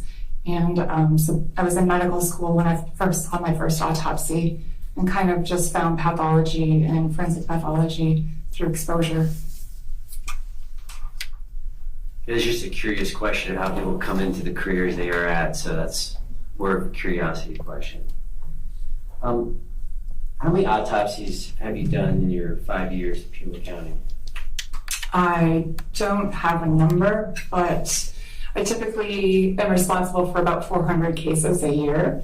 Not all of those are going to be autopsies, though. What are some of the other cases you work on? External examinations. So if someone has trauma and they've survived it long enough to make it to the hospital, where they're able to make diagnoses through examination and imaging, such as a motor vehicle accident or something along those lines. So if the trauma is well documented, that would still fall under our jurisdiction for determining cause and manner of death because it's not natural. But an autopsy wouldn't be required most of the time for something like that because the injuries are documented. So the purpose of, would it be fair to say the purpose of an autopsy is to determine the manner and cause of death? Mostly the cause of death. Okay. Is of those 400 cases, how many are autopsies, approximate, per year? How many of them are autopsies? I don't know, maybe half. Okay. There's no test here. There's no. I'm gonna come. Yeah, it's not numbers that I keep track of. So in 5 years, then you handled about 2,000 cases, autopsies, and other examinations, right? Yeah, of my own, correct. Of your own. And how many other doctors are in your work facility, in the department there? There's a chief medical examiner, a deputy chief medical examiner. There are 2 other full-time doctors, it calls the worker bee doctors, that are handling the bulk of the cases. And then we have a split position, so 2 other doctors that split a full-time position. And we also have a forensic fellow who's in training to become a forensic pathologist. So 7, 8. 7 or 8. And of the 7, 8, do you guys do like rounds? Do you guys discuss your cases with each other? Yeah, in various capacities, but typically our day starts meeting at 8 o'clock, where the doctors who are on the schedule for autopsy service that day meet with the chief or the deputy chief, whoever's running the meeting for the day, as well as people throughout the office, investigators, anthropologists, the autopsy assistant staff, and students or people that are rotating through. We all get together for a morning meeting to discuss the cases that we have to handle that day or in the short term. So it would be fair to say in the 5 years you get a pretty good breadth of a variety of cases that come through that office? Yes. And you discuss those cases with other practitioners, right? That's correct. And so before you became at the Pima County Coroner's Office, what was your career before that? before you stepped into Pima County? So following my fellowship in forensic pathology and becoming boarded, I stayed on at the Cuyahoga County Coroner's Medical Examiner's Office. And I worked there as a forensic pathologist from 2010 till 2015, at which point in time I took a job in Denver and was working as a forensic pathologist at the Denver office of the medical examiner.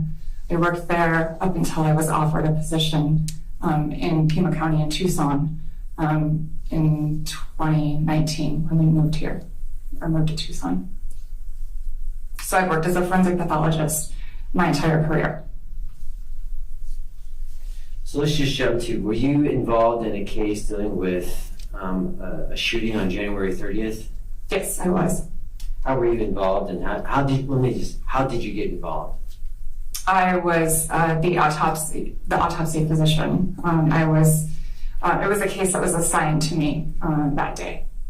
And would that be just, you guys are all on call and certain people accept the phone call, or someone's on duty and that's the call they take, right?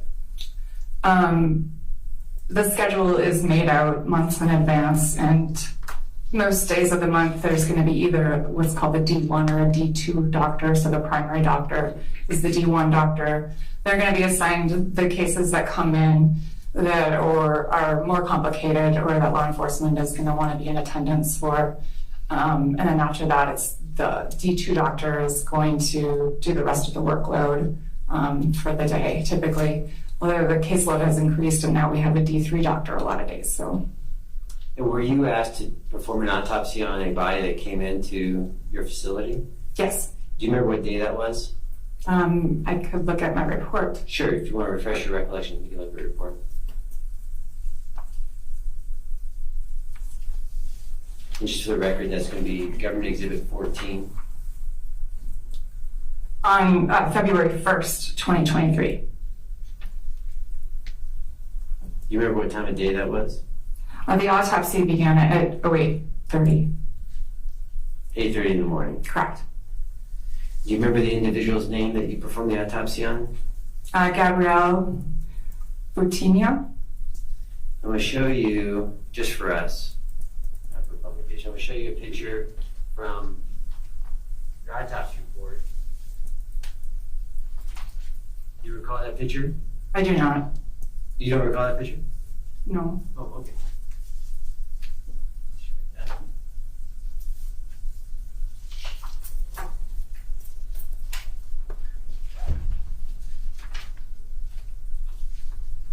Let me go to your, you have your report in front of you? I have my report, yes.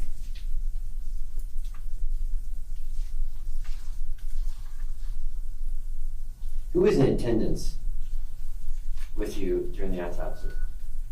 Myself, Detective Ainza, and Deputy Barba from the Santa Cruz County Sheriff's Office, and Chief Deputy Attorney Hunley from the Santa Cruz County Attorney's Office.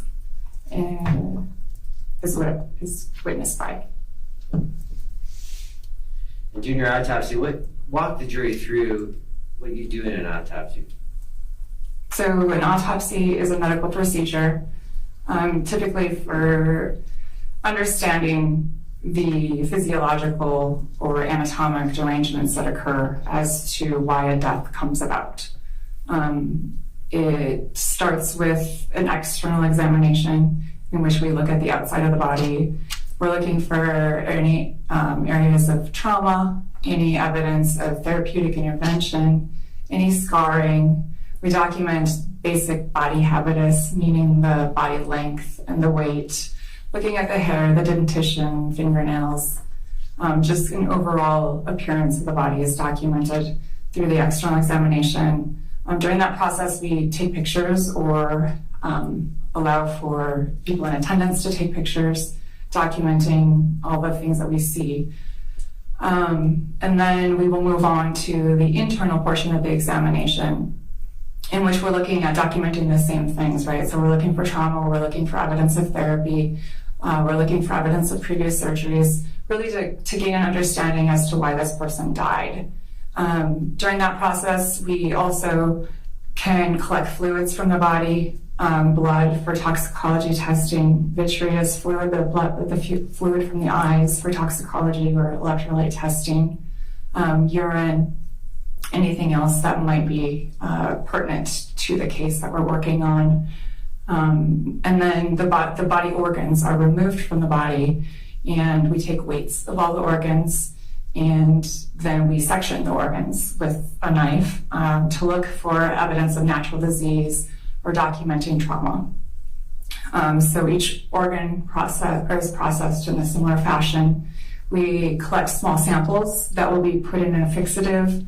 If we wanted to look at them under the microscope, sometimes the cause of death isn't often identifiable by the naked eye, and we can look at them under the microscope, so they can be embedded in paraffin and cut into glass slides, which will come back to us about a week later, and we can look at those slides under the microscope. Things such as like an acute heart attack might not be visible grossly, but under the microscope we can see the changes and make those diagnoses better.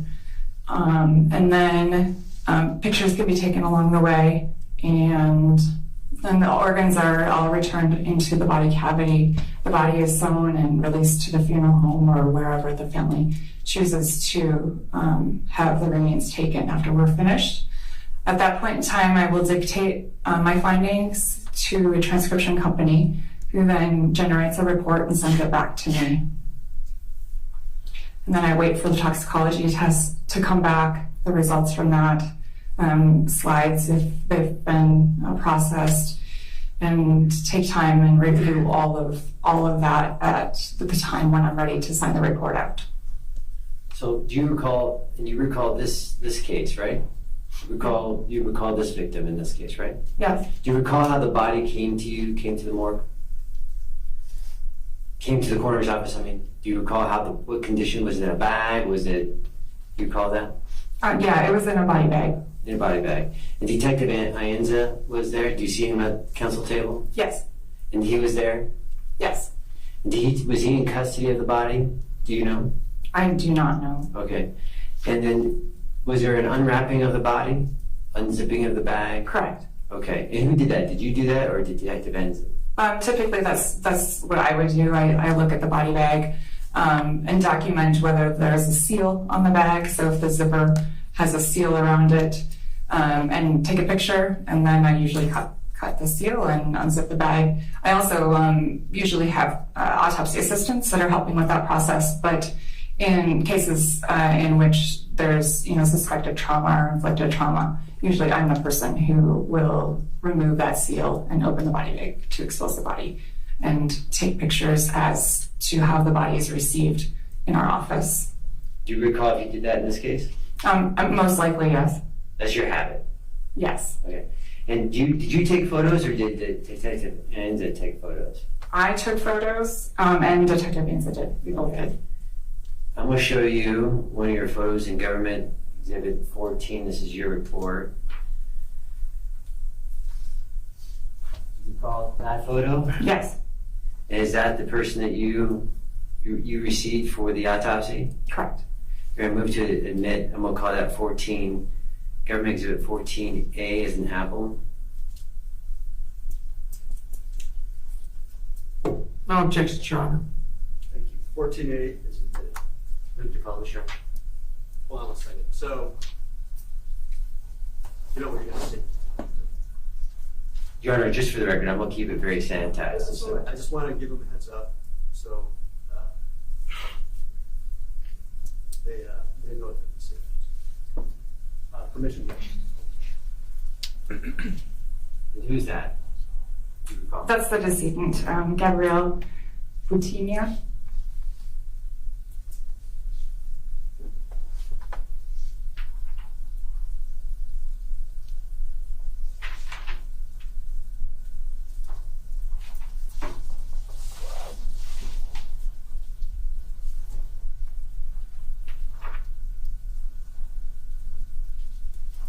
I'm going to show you a side photo, Government Exhibit 14B as in boy, just for.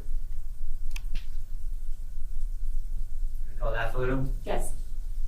Is that the same individual? Correct. Your Honor, move to admit Exhibit 14B into evidence. No objections, Your Honor. Thank you. 14B is admitted. Permission to publish.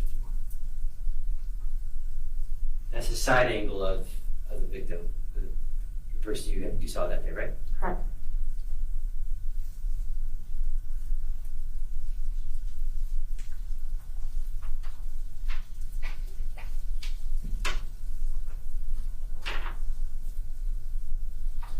I'm going to show you Government Exhibit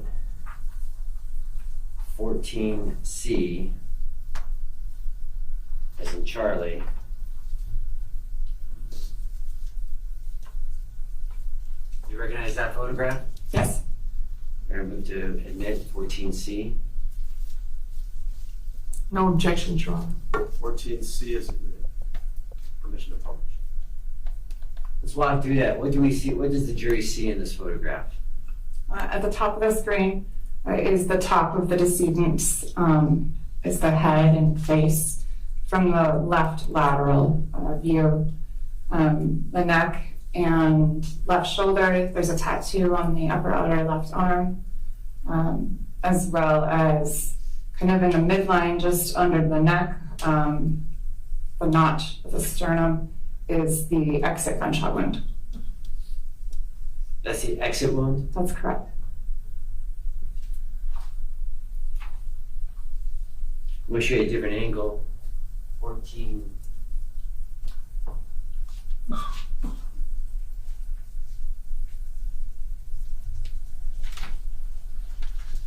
you recognize that photograph? Yes. Is that a different angle of the same injury?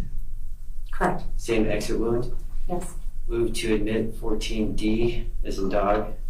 No objection, Your Honor. 14D is admitted. Permission to publish. Is that a different angle, Doctor? Yes, this is similar area of the body, just from the right side of the body versus the left.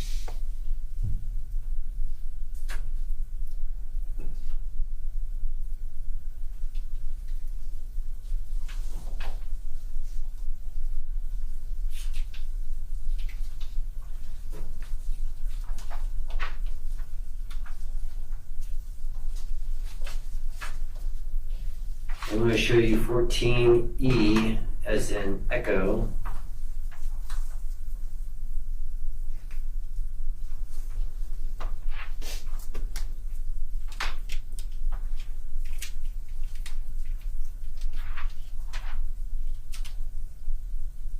Do you recognize that photo, Doctor? Yes. Move to admit 14E as in echo. No objection. 14E is admitted, and you have permission to publish. What are we looking at here? What's the jury looking at? So this is the back of the body. The first or the last two pictures we looked at were the front of the body. This is after the body has been turned over. We're looking at the right kind of back side. So the right arm is going to be towards the right side of the screen. The head is at the top of the screen. The feet will be at the bottom of the screen. It's all we see here is the waist. And then just under the right arm, on the lateral right back, or the side of the right back, is the entrance gunshot wound.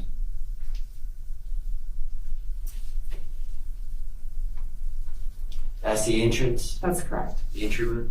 So I'm going to just show both of them together. I'm going to flip flop. So that's my entry wound, correct?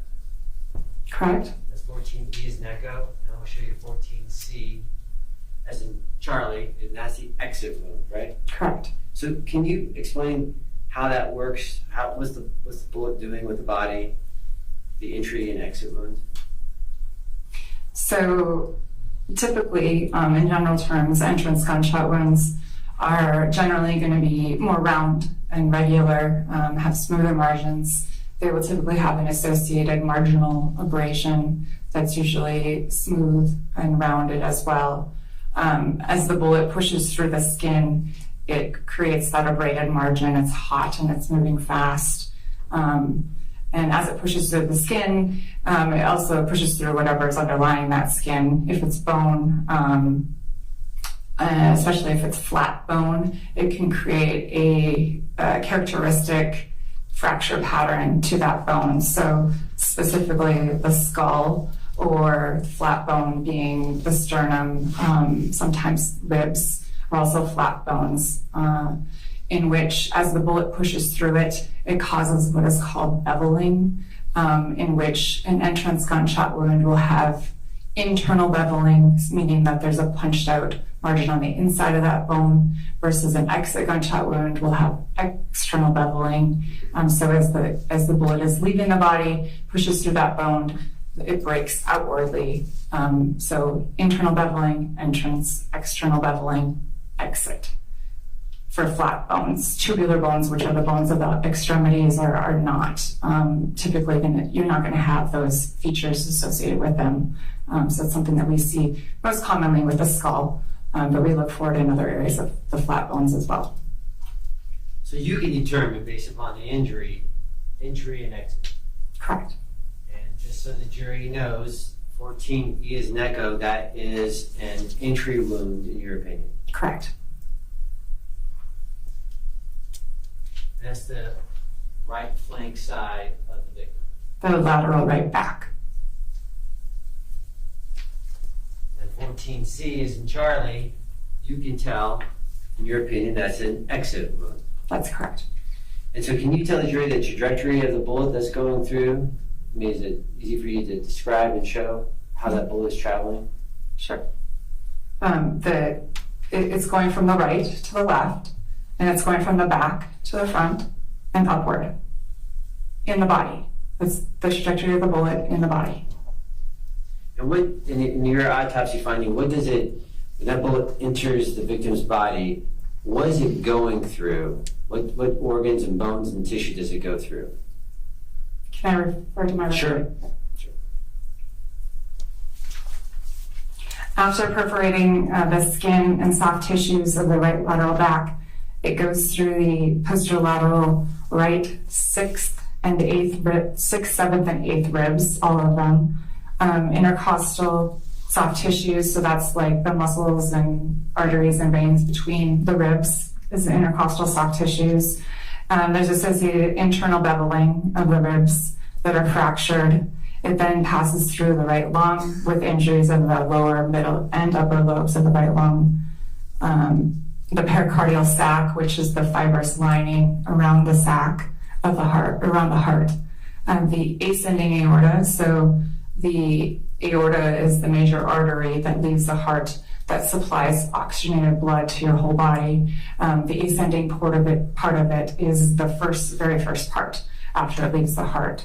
And then it goes through the sternum, which is the chest plate in the middle of the chest, and the anterior left second rib, which is right next to the sternum. And there's external beveling, which is, as we talked about, associated with exit gunshot wounds. And then it passes through the soft tissue and the skin of the left chest. There's associated fractures, hemorrhagic lacerations, and retained blood in the sac around the heart. There's 50 milliliters of blood in the sac that's surrounding the heart. There's not supposed to be blood in that space. There's typically just a very small amount of clear fluid that serves as kind of a lubricant for the heart when it pumps. There's not supposed to be blood in that space at all. And there's 50 milliliters of blood in that space. And there's also 340 milliliters of blood in the right chest cavity. Again, there's not supposed to be blood freely flowing around your lungs on the right side of the heart or the right side of the chest.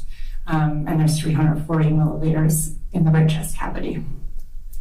Would that be significant injuries to the body? Very significant, yes.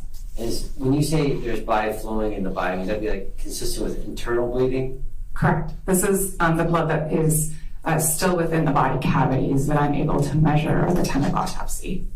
And just so we understand, bullets coming through the right lateral and it's coming out through the chest, mid-plate chest area, right? Correct.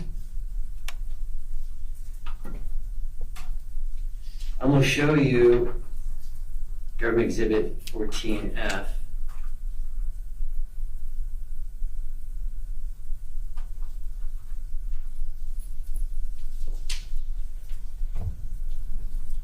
you recognize that photo? Yes, What's that a photograph of? it's a closer up picture of the entrance gunshot wound. Your Honor, move to admit 14F. No objections. 14F is admitted, you have permission to publish. All right, you already said it, but just explain one more time what we're looking at. This is a closer up picture with a ruler of the entrance gunshot wound of the decedent.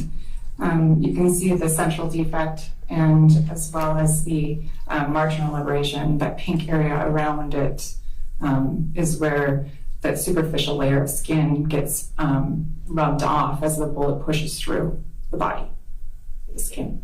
Is there something to be said about the shape of the entry wound? In your opinion, anything about the shape of the entry wound? It's ovoid. It's kind of oval, has an oval shape to it. It's just a description, but I wouldn't call it an irregular, which is what we typically see with exit gunshot wounds. This is more rounded and regular with marginal abrasion consistent with an entrance gunshot wound. Let me now show you one more photo, 14G as in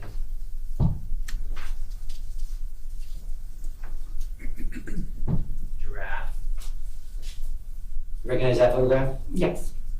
And what's that a photograph of? This is an exit gunshot wound, the exit gunshot wound. You're going to move to admit 14G into evidence. No objection. 14G is admitted, and you have permission to publish. Walk the jury through what we're seeing on this photograph. This is the exit gunshot wound. It's more irregular. It's not as rounded. It has kind of angulated margins to it. Do you recall the age of the victim in this case? The age of this person? 48 years old.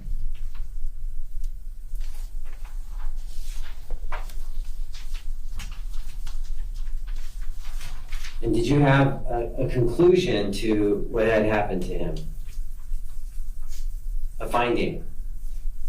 Yes. What's your finding in this case? Perforating gunshot wound of the trunk. Is that consistent with a homicide? The manner of death is homicide, yes. Manner of death is homicide.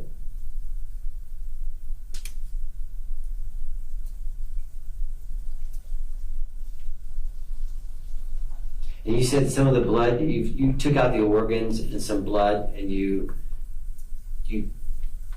bisected the organs and you sent the blood out for testing. Is that what you did?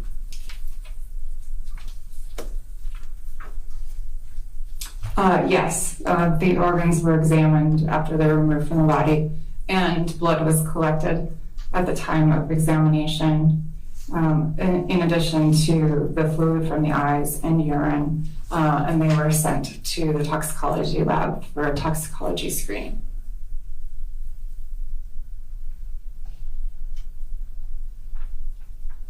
Just 1 second, Your Honor.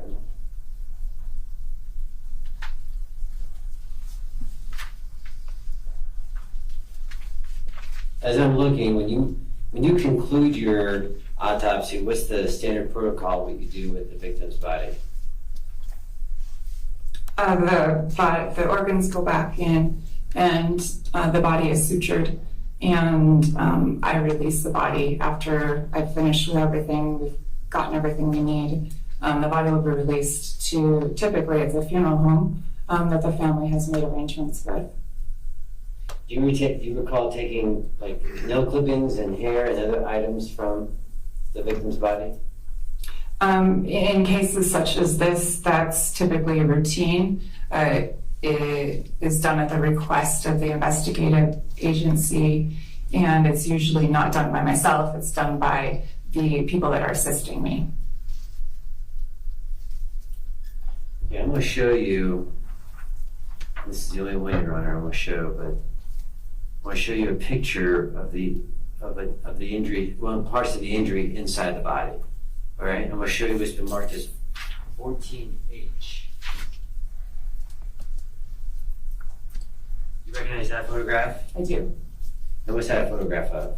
It's the right chest cavity from the inside after the lungs and heart have been removed, and the lining over the inside of the ribs has been removed. So the pleura is that lining across the lungs that we strip it away. And then it shows the area of fractures on the right lateral chest, the rib fractures specifically. From the injury? From the inside of the body. You're going to move to publish 14H as in House. No objection? 14H is admitted, you have permission to publish. That's one more time. Just walk us through that. And you can draw on the board on the screen too. Just walk us through what we're looking at on that photograph.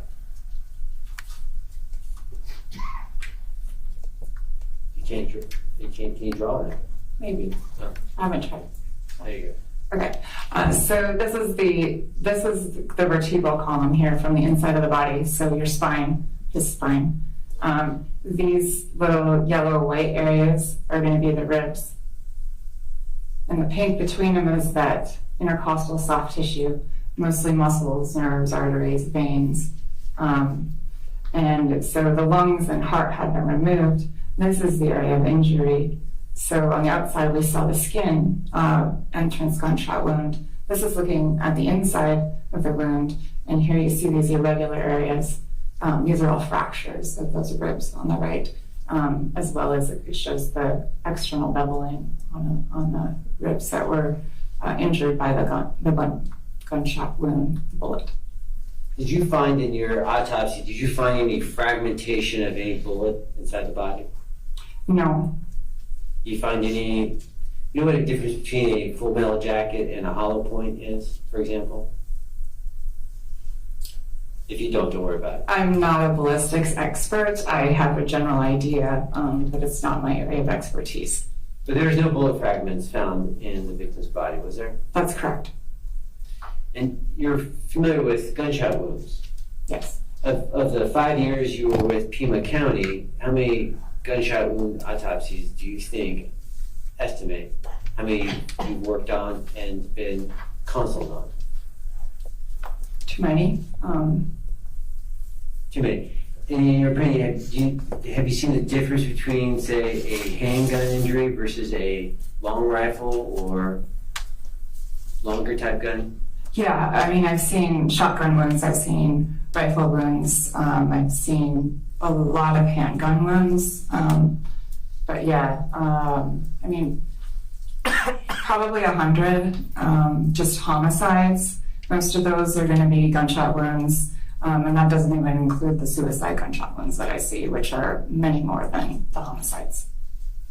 And in your opinion, we got the entry wound, we have the damage we just saw, and then we also have that exit wound. In your opinion, would that be from a handgun, a shotgun, or a gun like a long rifle or some different kind? Objection, Your Honor. She said she wasn't a ballistics expert, wouldn't have that. She just generalizes the type of weapons that she comes across from the knowledge that's given to her. So I don't think she's personally has that skill set to be able to identify the type of weapon. I'm not saying the actual weapon, I'm talking about the difference between a handgun, shotgun, and a rifle. And she's testified she's seen, quote, too many, and so she's seen all three type of injuries in her career. And so I think she can opine on what type of weapon was used for this injury. The objection is sustained for lack of foundation, but you can try to lay additional foundation. Dr. Tim, of the homicides that you've dealt with, or including the suicides, they've used most, sadly said most of them are gun related, right? Yes. And those gun related, how many times have you seen a handgun used in either a homicide or a suicide? The majority. Majority. And when a handgun is used, in your opinion, I'm sorry, back up, strike that. When you review a body from a handgun injury, you see the type of damage that handgun can cause, right? Yes. And you can see the internal organs of the body too. I mean, you do the same kind of analysis, like in this case with the handgun injury, right? Yeah, gunshot wounds are processed in a similar fashion, yes. So you see the entry wound? Yes. You see the exit wound, Correct. and you see the damage inside the body, Yes. right? You also have done cases with a shotgun. Yes. So you've seen the entry wound, Yes. you've seen the exit wound, Correct. and you also see damage within the body. Yes. You also have done cases with a rifle, right? Yes. You see the entry wound, Yes. exit wound, Correct. and damage within the body. Yes. Are they different? They can be very different, yes. Can be very different. What's the difference between, say, a handgun versus a long gun? Long gun rifle wounds tend to be more devastating. They're higher power. So there's going to be more damage to the organs than just a handgun. It's a lower velocity. So they tend to be less destructive to the organs.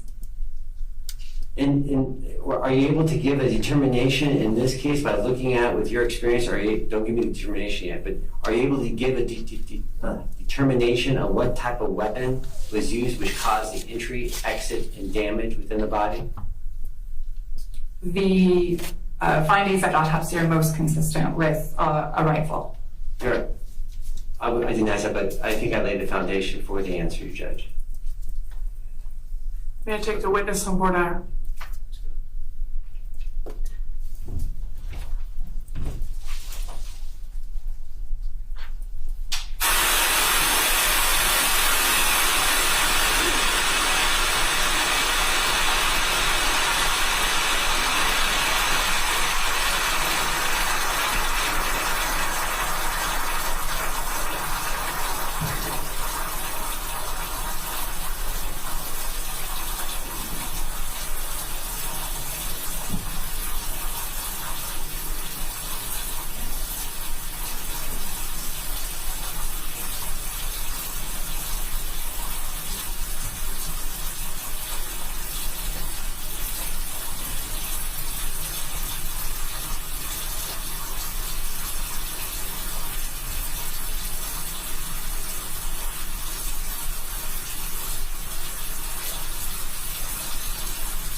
So remember, members of the jury, in my preliminary instructions, maybe, that one of the things that can happen is a judge strikes the answer. So the last answer is stricken. The last answer is stricken because it called for a yes or no answer. The question called for a yes or no answer. And it was specifically phrased that way. And then the witness, they have misinterpreted the question, I don't know, but the witness did not answer yes or no, she gave the answer. So that answer is stricken. You should not consider it as part of the evidence of this case. And I'm going to allow defense counsel to what we call voir dire the witness. Whenever you're ready. Thank you, Your Honor. In your training, you said you didn't have any ballistics training, correct? I have ballistics training in the sense that it's part of forensic pathology training, but not in the sense that I'm a ballistics expert. And there are all different types of weapons, correct? Yes. Handguns and rifles, correct? Yes. And there are high-powered handguns that are out there. Are you aware of that? Yes. And you're trying to testify that a high-powered handgun could have not produced this type of injury? I guess it's possible. Okay. but you formed an opinion, and I'm trying to figure out where you're getting this opinion. In a lot of your cases, you might have been given the variable of what gun is suspected to be utilized in a shooting, correct? Yes. As a matter of fact, you get a narrative, and there's one in this case where a detective or an investigator puts out there what they believe might have happened, right? Yes. So sometimes when you're forming opinions of types of wounds, you're being provided the information of what type of gun it might be. Isn't that true? Correct. But you weren't trained in distinguishing all the different types of guns and the wounds that it's capable of producing, correct? Not all of them, no. Okay, and there's a lot of guns on the market. Would you agree? Yes. And would you also agree that distance can make a difference of how the wound might look, correct? Yes. And the caliber or the type of bullets that come out of a gun, shotgun versus a BB gun, obviously would be different, right? The types of wounds that you could expect to see. Can you repeat the question? That bullets can make a difference on the type of wounds that might be seen by you. The size of the bullet? Yes. The state asked you about hollow point and different types of other bullets, right? Correct. And in this case, there is no bullet, is there? There's no retained bullet. You were not shown any bullet that came from this case, correct? Correct. And you didn't find a bullet, correct? Correct. So you have no idea if this is a high-powered, larger type of bullet from a handgun or from a long rifle or any other type of rifle, correct? Correct. So I will continue with my objection, Your Honor. The objection is sustained. Could you ask the jurors to please disregard? I do. Your Honor, may I try? Objection sustained. Let me ask you a question, Dr. Tim.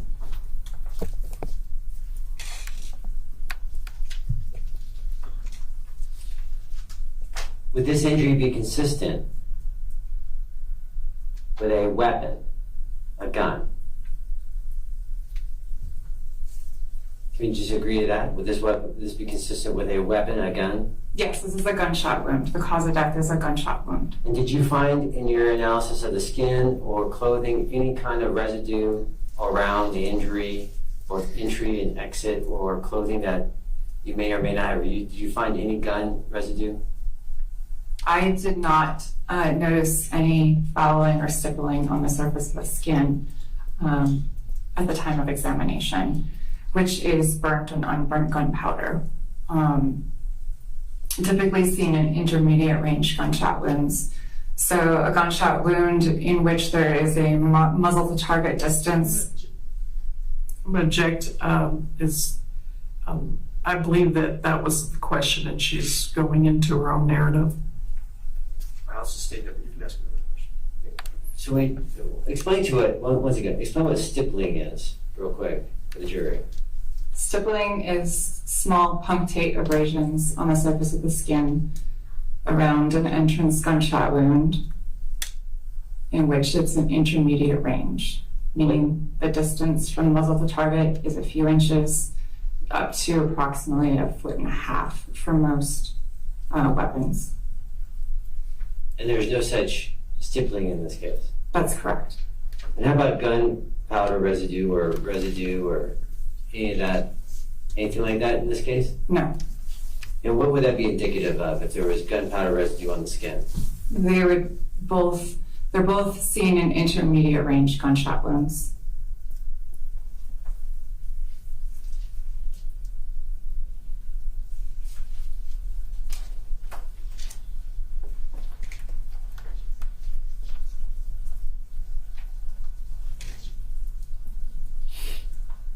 Let me ask about correlating in your experience. What's the term correlating refer to?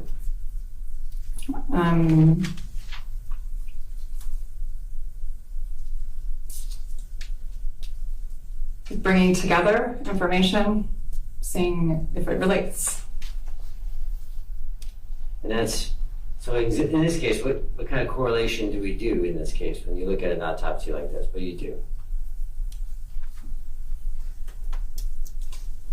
I mean, you're considering a bunch of data points. You're considering entry wound, exit wound, and all those things, right? Objection reading. Sorry. Just walk me through what kind of correlating would be happening in an autopsy like this. So the biggest thing is I'm looking for cause of death. So I'm going to look at the body. I might have a story as to how someone comes in and how the story fits with what I'm seeing on the body. Sometimes the story would be someone shot themselves, and I do the examination, and I think that doesn't really fit the story. So there needs to be further investigation. If the story was that this person was shot by someone else, I want to make sure that it's not, a contact gunshot wound was going to be more consistent with someone shooting themselves, or possibly no one considered that information. So we want to see that the story fits what we're looking at. And were you told anything about when the body comes in and you're asked to do an autopsy? Were you told anything about the story in this case? I don't remember specifically the exact information that I received, but I would have had some information, yes. Do you remember it being inconsistent with your findings, the story being inconsistent with your findings? No. That's all the questions I have, Your Honor. All right, thank you. Let me talk to counsel for. I'm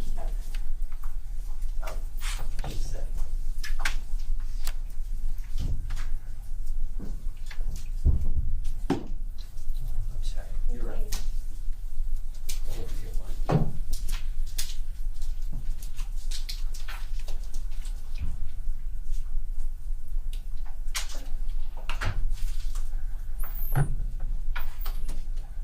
On the injury, doctor, if I may, Your Honor, on the gunshot, the injury and the damage to this person, how impactful is this on a victim's ability to survive it, or the length of time to survive an injury that you saw?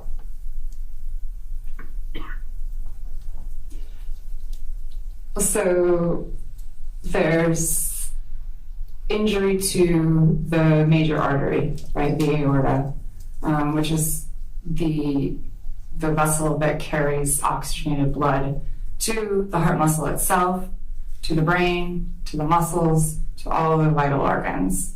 That right after comes out of the heart. And there's a large laceration tear through that artery. So oxygenated blood isn't going to be reaching where it needs to reach. It's just going to be collecting outside of the normally closed system. So life can be sustained until the reserve is gone, which is, a cardiac cycle or so. Or an injury like this can be fatal pretty quickly. I wouldn't call it instantaneously lethal. Typically, when we think of instantaneous death, it involves the brainstem. So the respiratory and cardiac centers are all within the brainstem. If we have a gunshot wound that goes through a brainstem, it's considered pretty instantaneously incapacitated death occurring. Here it's going to be pretty quick because it's the very large artery that is injured, and the blood isn't going to be going where it's supposed to be going. Maybe function retained for a few minutes. It's really hard to know. There's so many variables that go into each person. The underlying state of health, what the person was doing prior, so many different things that play into that, and really no way of studying multiple people getting multiple gunshot wounds and this type of injury. So an estimate would be, a few seconds to a few minutes. A few seconds to a few minutes? Correct. Can an individual, in a few minutes, can an individual continue walking like normal or running like normal for a few minutes, or is it death within a few minutes? You understand the difference between the two? I do, and both of those are possible. Are they on the distance and the time of death? It depends upon the victim, right? Correct. And there's no way of knowing about, would there be a blood trail? Would this kind of injury cause a blood trail? Potentially. There are two defects from which blood could leave the body, right? There's an entrance wound and an exit wound. So if the blood was leaking out of either of those wounds and the person was moving, there could be blood on the ground, or he was clothed, so it could just be being absorbed by the clothing. Many things that I don't have an answer to. I don't know. But he could, the victim could have been stopped in his tracks and collapsed also. Yes. Could the victim talk with this type of injury? Potentially.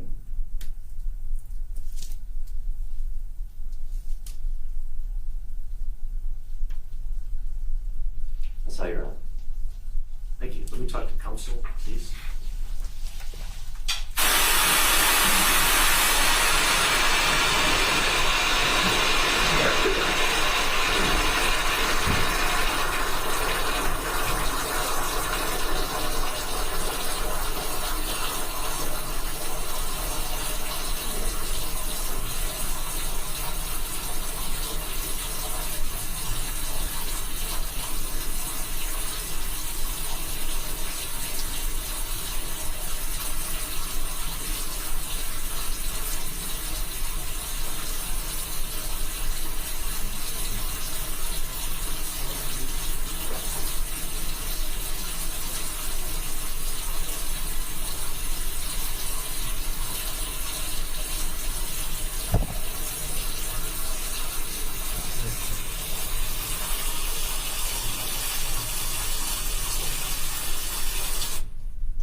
Well, it's time for lunch. Who's hungry?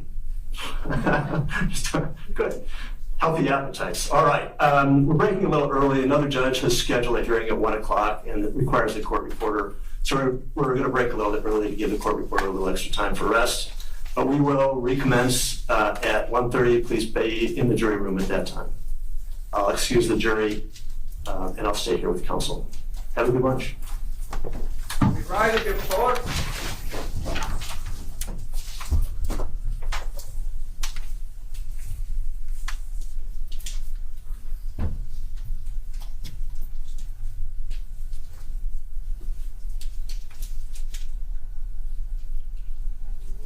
You can leave your things here.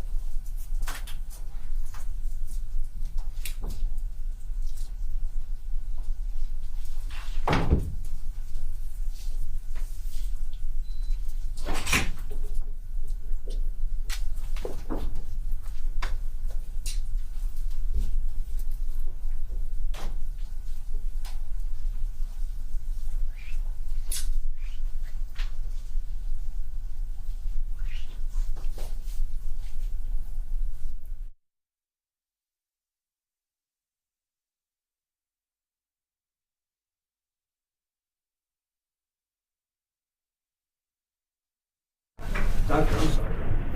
Doctor, was it Tim? Tim? Okay. Your excuse for lunch, if you'd be back until 1:30 to continue this. Sure. Okay. Your Honor, speaking with counsel, cognizant that one counsel is not from Arizona, but we're trying to schedule a walkthrough or a preliminary walkthrough with counsel, with attorneys. And we're hoping. Walkthrough of what? The scene, the scene. And we're hoping, if the court's amenable to it, that the attorneys get together to go to the defendant's residence tomorrow morning. We start at 10:30 with the jury. It gives us an opportunity to go see the scene, report back and figure out, and then gives us an opportunity to address the court and talk about what's agreed and what's in conflict. So we're hoping to see if we can start court tomorrow at 10:30, because counsels and us are going to be busy working, going to the scene, look at the scene. Your Honor, I'm aware of this conversation, and I know it's up to the court on the timing of this. Defense has seen it, but we are prepared to go out and allow the state to look at it prior to the actual jurors going out, so we have no argument with that. And we were just trying to figure out the timing, and it was suggested by the state to do it at that time. If the court would agree, we would agree. Is there any other time? I mean, I really hate to use a trial time for that, Maybe. especially since we talked about this before trial. I suggested to the parties that they do this before trial, so we don't take up trial time. Is there any other time we could do this so that we don't use time that we'd otherwise use for trial? We could do this weekend. I was just being courteous to counsel who had weekend plans. I was trying to be courteous to this schedule. I thought you were here for the duration. Oh, I'm not going out of state. I just have family in different parts of Arizona, and I thought nothing was happening this weekend and arranged for my time to be in Phoenix. Since we have a 3-day weekend, I didn't realize that was going to be cut into. So I also suggested we It's a leave. 3-day week. Well, you don't have a court on Mondays, so it makes it a 3-day weekend for me. Since I'm in a hotel, I was scheduling something to do. I have another alternative suggestion that we leave at 4 and we go directly from court out there. It's my other thought process, allowing the state to see it. I like that better because it allows us to recess early. The hours between 3 and 5 are usually when people are a little tired and they're potentially less attentive than they are in the morning. So we could. When is it getting dark? Like 6:30. Does that work? That works for the state. Yes, for us too. Your Honor, as long as it's not today, we do have 2 witnesses today who have scheduling issues, so we just don't want to run into a scheduling issue today. All you folks work it out. I think that's a better suggestion, just because it's a better time of day, and the jury's never disappointed about the excuse a little early. So let's try and work it out. Right. Okay. Perfect. We can discuss it. We'll come back after lunch. Very good. We're in recess for lunch. We'll be back at 11:30.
1:30.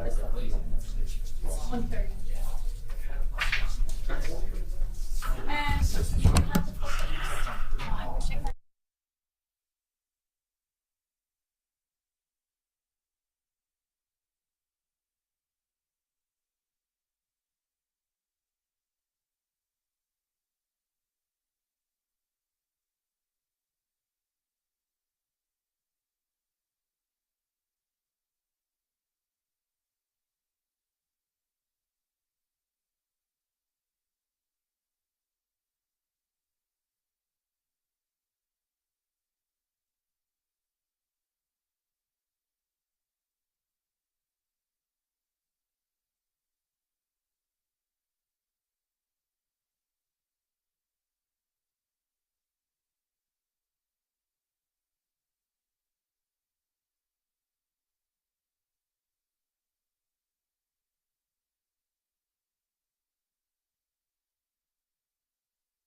We have the witness come in.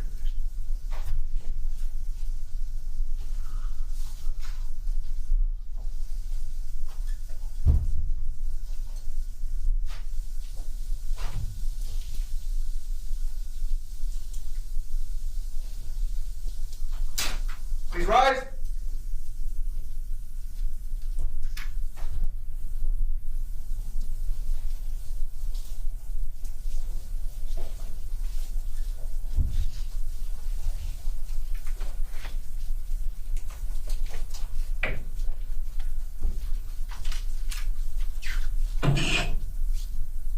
Thank you. Please be seated. The record will show the presence of all the jurors, counsel, and defendant. The witnesses, you take your stand. Thank you, doctor.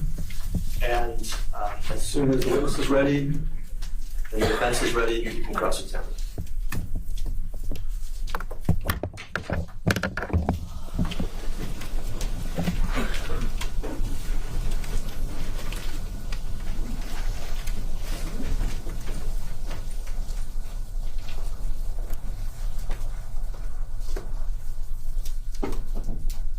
Dr. Tim, are you settled in? This is on. Now is it? There you go. Good afternoon, Dr. Tim. Good afternoon. Let's go back over some of the evidence and talk about a few other things that might have been brushed over or not mentioned, okay? Sure. So back on January 30th, you learned that there was a deceased in a possible incident, correct? Correct. When did you actually learn of it? Most likely at the morning meeting on the day of the autopsy. Okay, and what day again was that?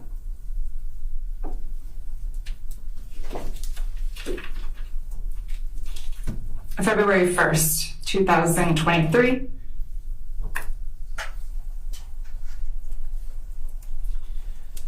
Okay, so I know that the body arrives. In what time period did the body arrive to your location? I do not know. That would be documented within the case file, but that's not something that I keep track of in my records. Okay, but is it in the file itself? Yes. Do you know where that might be located? Where it might be noted? body receival time. Yes, please. Can you look? I don't have the case file. Oh, you don't have the report, I have my report. but not the full file? Correct. Okay.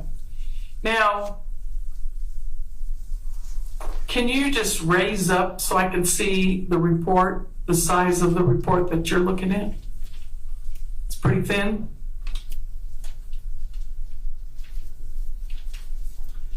There's 7 pages of my report. Okay.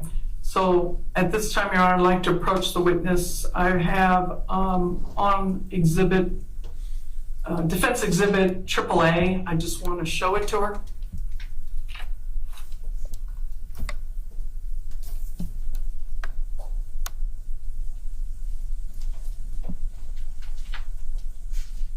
I have some Post-its in it, so that's just for my references, okay? But can you identify what this full document is?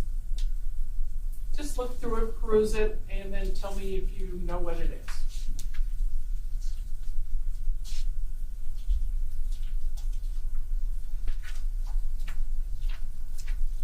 There's an affidavit on the front page. There's a copy of my CV. Which is very much like a resume for anyone that doesn't know that term, correct? Yes. There's a copy of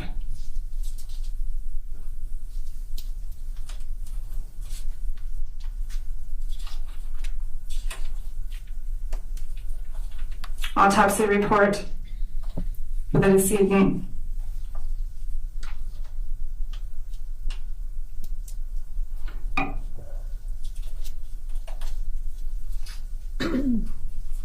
Toxicology report.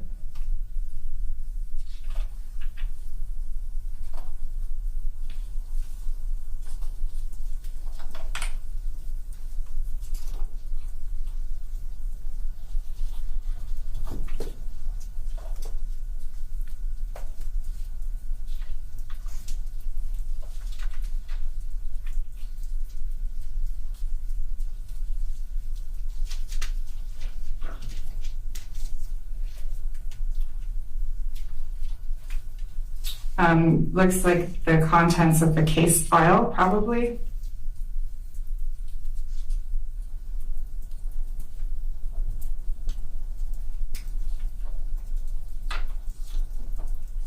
Fingerprints of the decedent.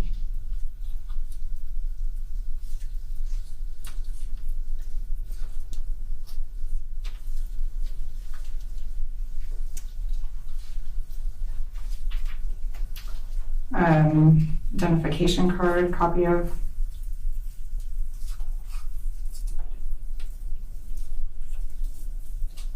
Copy of a disc.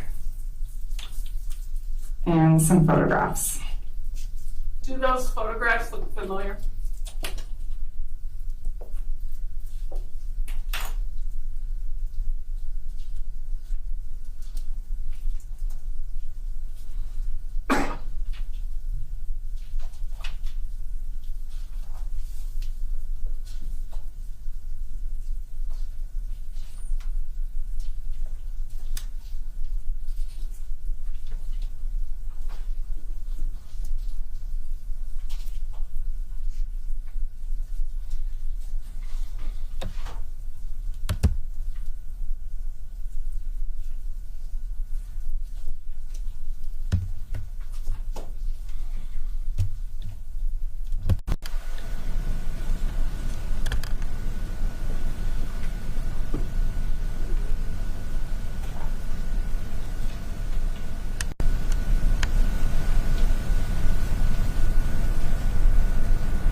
Yes, they're autopsy photographs for the decedent. Would that be the ones that you talked about that you took? Yes. And there's pictures of property, it looks like, and tattoos. Which were the tattoos were found on the decedent's body? Yes. And a photograph of the decedent. Okay. You didn't bring this full file, did you? That's correct. Okay, so if you need it for any reason to reference it, please let me know, okay? Yes. So you just brought in a few pages of your ultimate findings, right? I brought in my autopsy report. Okay, but you're responsible for the other things that were in this full file, right? Like the photos, Our office is. okay? But you took the photos, correct? I took some of those photos, yes. Okay. Well, you didn't say these were detective photos, did you? No, but there's other people employed in my office that take photographs as well.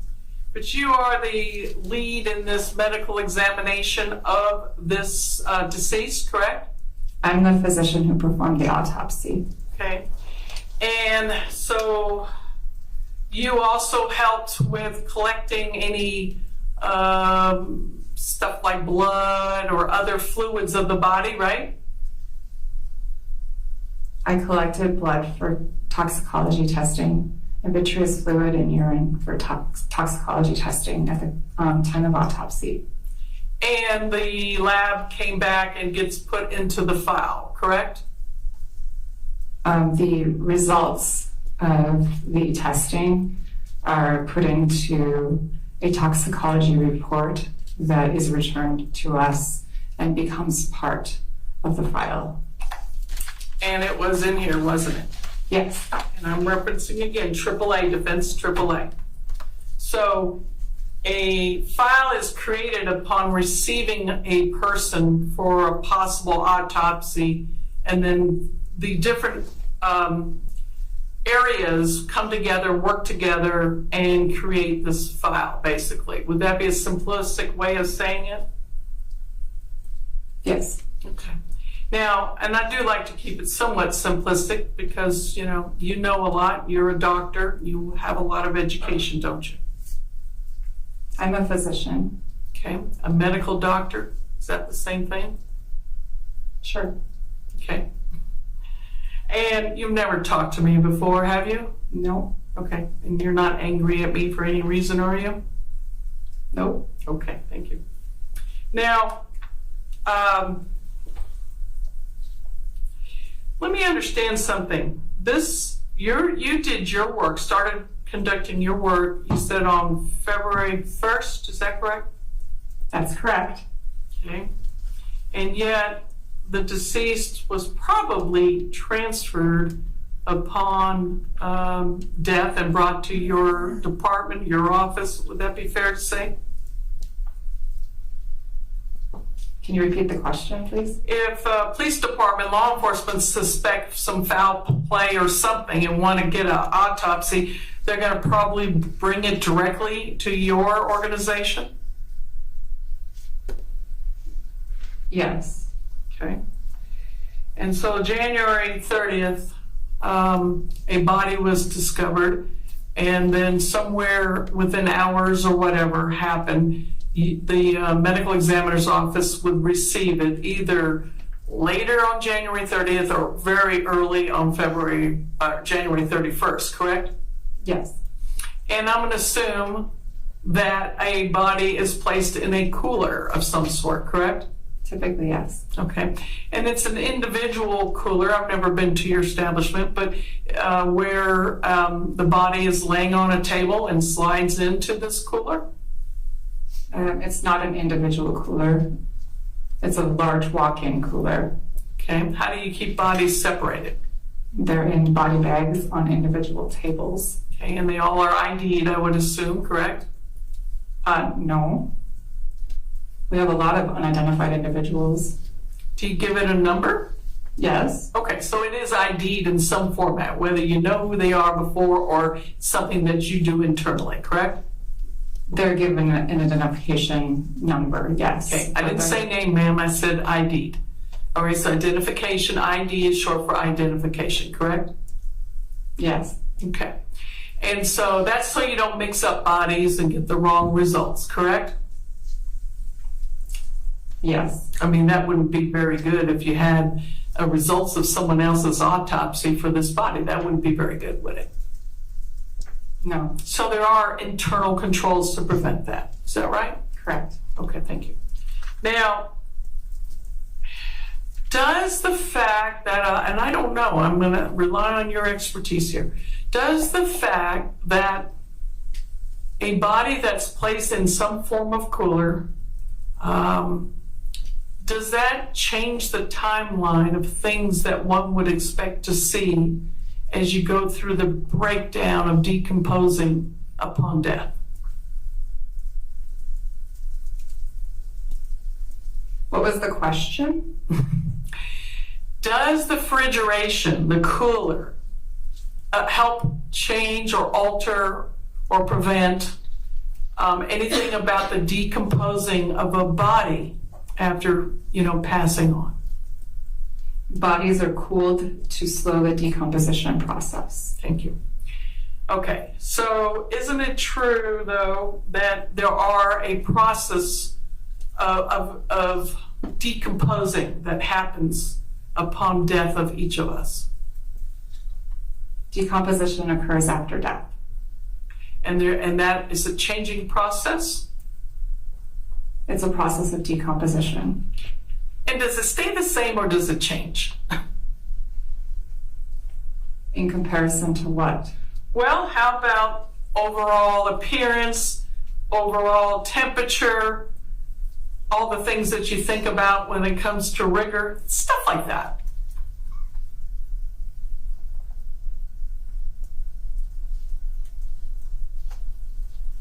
I'm not sure what the question is. When a person passes, does the body change through the different process that the body goes through, whether it's rigor, body temperature, and other things that you might expect to see as the body starts to decompose? There are changes that the body goes through after death that are part of the decomposition process. Okay, thank you. All right, let's start off. What was the time of death on this, please? The time of death is 1824 hours.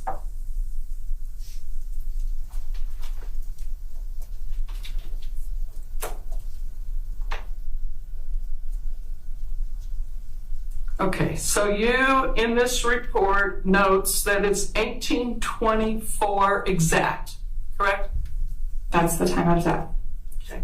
And what is, let's clarify for anyone, one that is not military time savvy, what does 1824 mean? 6:24 p.m. Okay. And what does it mean by exact?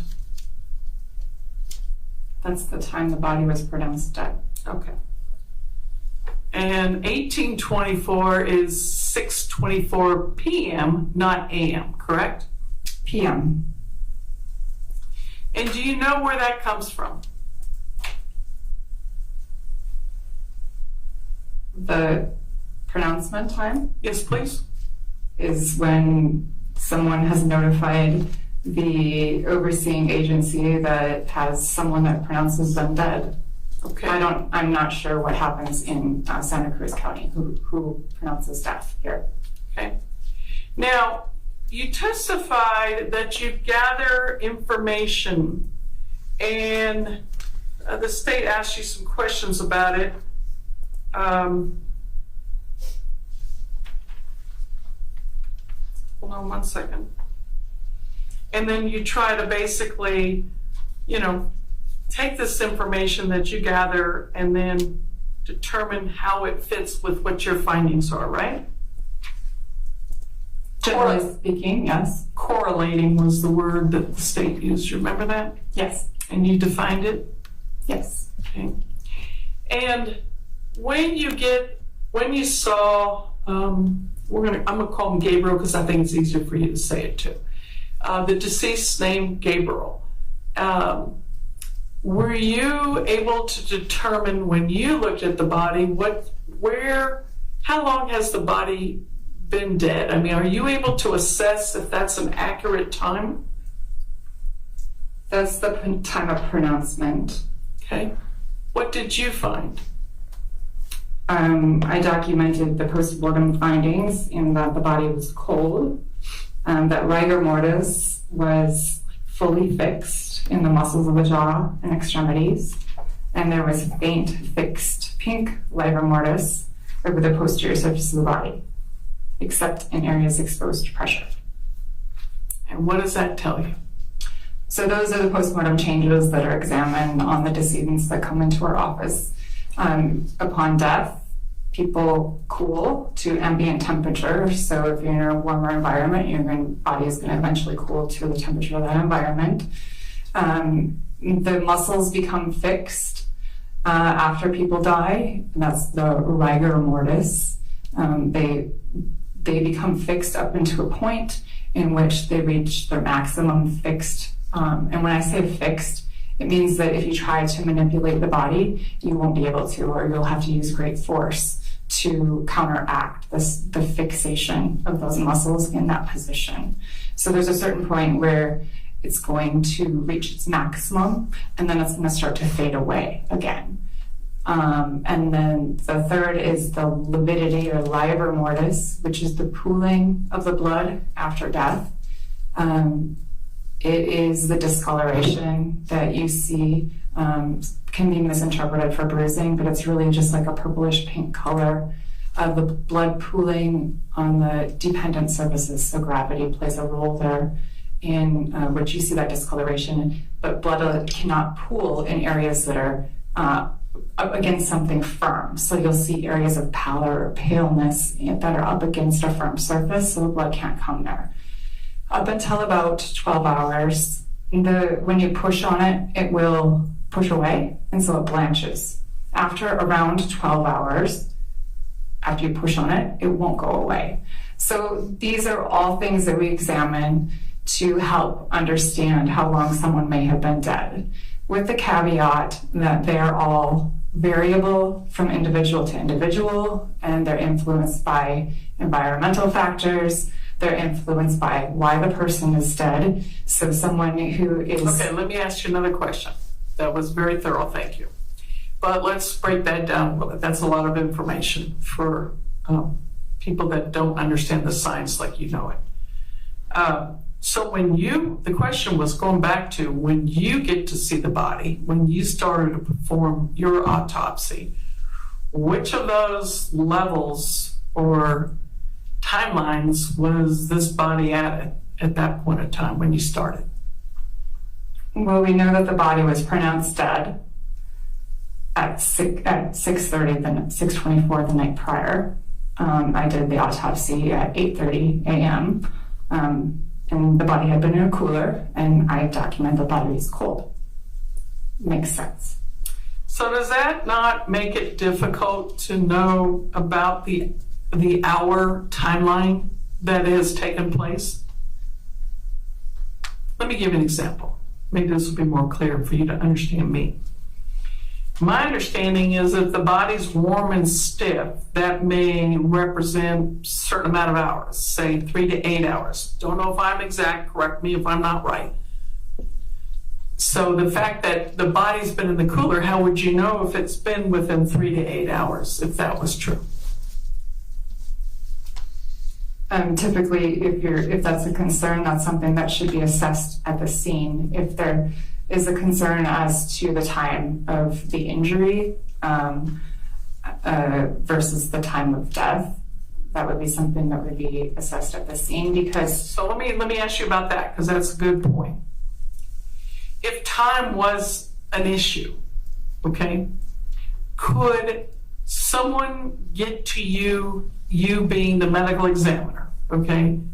Could law enforcement get to you expressing the urgency in determining the time by having you look at the body, urgent?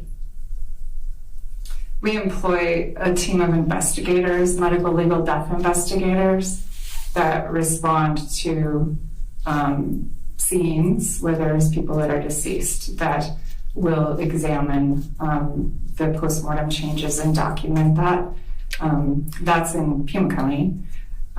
Okay, in an event they used your county for hypothetical purposes, if that was an issue before law enforcement, they could get someone to either come out to the scene or look at the body as upon its arrival? How would that might look like? I mean, I imagine they could make a request for somebody to respond to a scene. Okay. But again, these findings are variable and it's not an exact science. I understand that, but if you put a body in a cooler, you're taking away any chances of having some sort of estimate of time that the body has been deceased, correct? In assessing exact postmortem changes, that's not even an exact science. I understand, but there's usually a range that goes with it. For example, if the body's warm and stiff, some of the research that I've seen says it could be 3 to 8 hours. If that was true, let me go to the next one. Correct me anywhere where I'm just totally off. If the body is cold and stiff, now you might go from 8 to 36 hours. And then the last one is an example. If it's cold and not stiff, now you've gone past that rigor stage and now you're at 36 plus hours. So it is a range, correct? Yeah, those are ranges that I've seen in the literature. Okay. And so by putting a body into the cooler, so to speak, I'm sure you have a better name than I do, you're altering the potential of showing the warmth of that body, meaning the body might be fresh within, if those numbers were correct, 3 to 8 hours, rather than now being altered with a cooler that might show it's cold and stiff, changing the times from 8 to 36. Isn't that possible? Yeah, it's going to be cooled because it's in a cooler, but we also know there's a passage of time.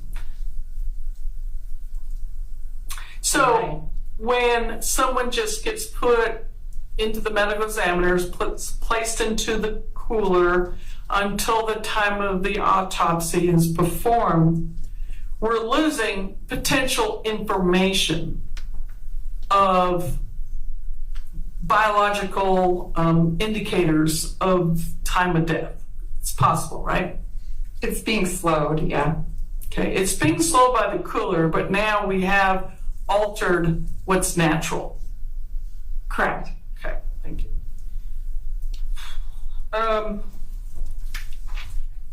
So all you could go with is the time that someone reported the time of death to you.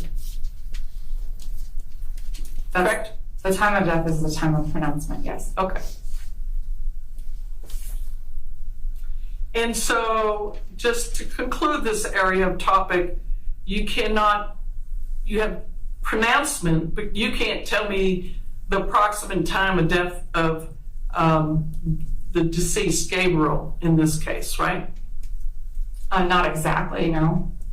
Okay. Would you concur that the time of death could have been 6 something? 6:24? That's the time of death, yes. So, but medically, through your assessment, are you comfortable with that time?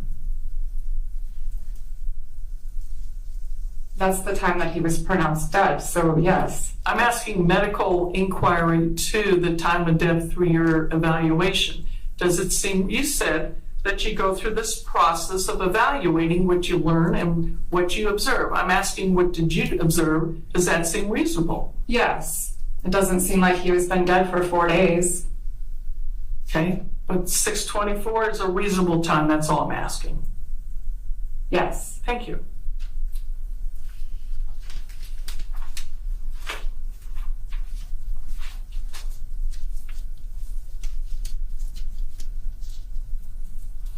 So in Pima County, just in case, I'm sure everyone here has lived here forever, but what city is Pima County out of?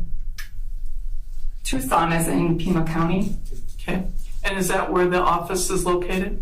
Pima County Medical Examiner's office is in Tucson. Thank you very much. Now you said you had numerous people there watching the autopsy, correct? Correct. Detectives, the prosecutor. Do you have help with staff while you're conducting it? Yes. How many people do you normally have help you? Typically 1 or 2.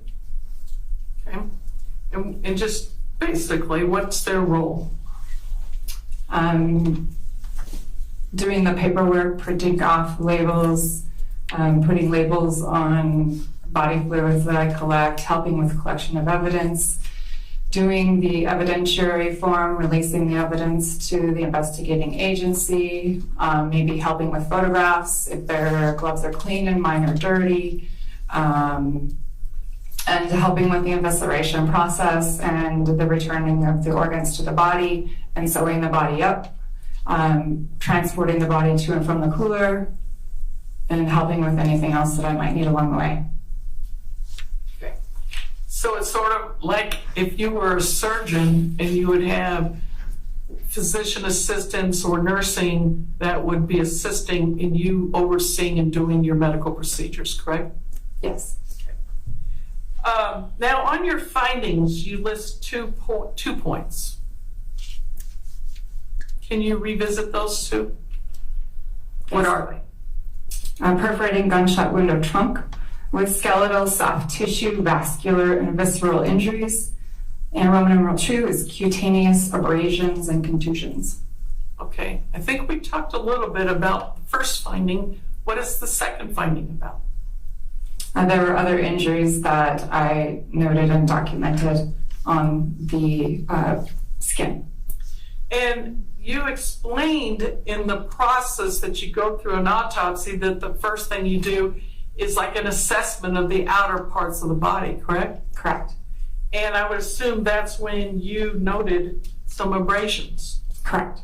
And in layman's terms, is an abrasion like a scraping of the skin? Yes. Okay. Just like a skin knee would be an abrasion? Correct. Okay, so something that scrapes against it caused some kind of markings, correct?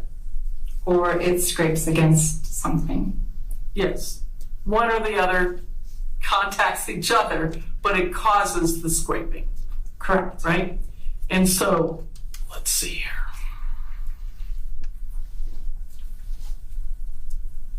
Where in your report do you have noted some abrasions?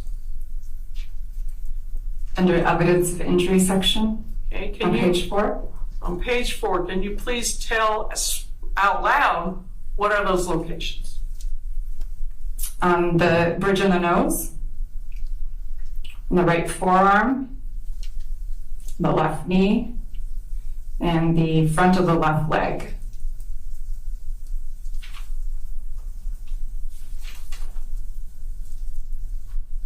Now, when you say the front, I imagine there's the part above the knee and a part below. Did you note it in any particular location? Upper leg or lower leg? Well, it's the thigh and the leg. The thigh is above the knee, the leg is below the knee. Thank you. I can't remember my science that well. Thank you.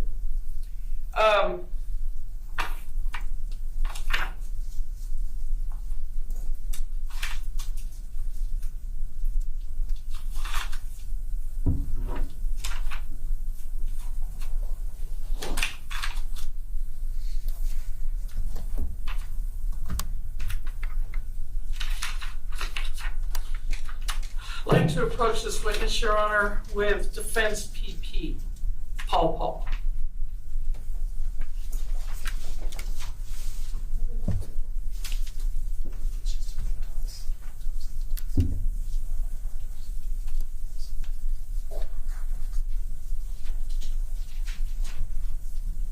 Okay, can you please look at these photos yourself? There's a few of them in there. Turn the pages, look at them, and see if you can identify these photos.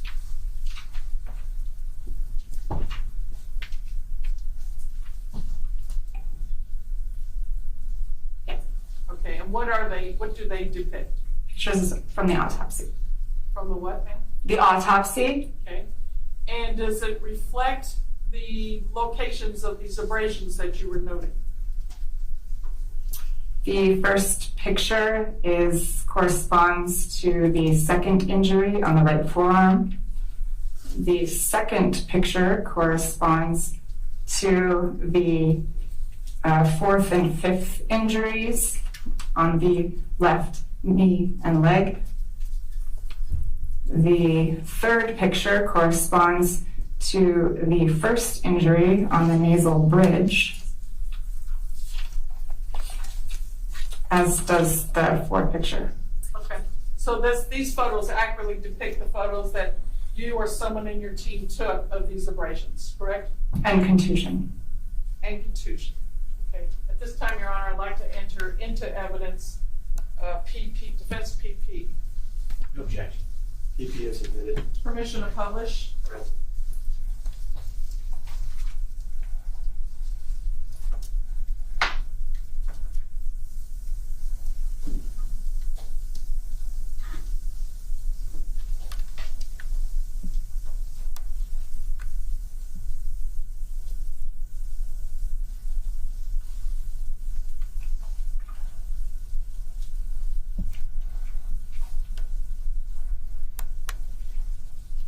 What are we looking at? And we'll call this a first photo in my stapled group here. What are we looking at on this one? In the middle of the screen is the abrasion on the right forearm. The hand is going to be on the right side of the screen as you're looking at it, and the shoulder elbow region would be towards the left side of the screen. All right, and let the record reflect that I pointed towards the hand, which is looking at the screen to the right, and to the left would be the rest of the arm, correct? So this is just above the wrist? Correct. Okay, kind of, would the hand be kind of flat if you were taking the picture? It looks like the palm is facing down and the back of the hand is facing towards the top of the screen. So this appears to be the side arm above the wrist? The forearm.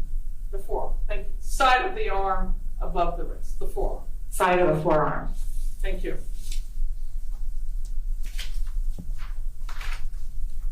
Let me show you the next photo.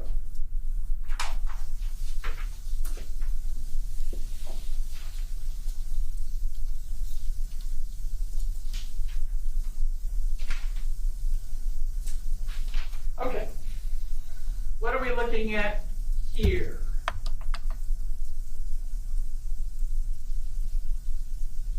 We'll call this B. On the left side of the screen is the thighs with the knees, and then the anterior surface of the legs and the feet. The left leg is towards the top of the screen, the right leg is towards the bottom of the screen, and you can see an area of red, purple discoloration. That is the injury right on the left knee, as well as an additional area on the anterior surface of the left leg. Would that be it here? Correct. Okay. So I pointed to the left knee, and below that, another injury, and nothing on the right side? That's correct.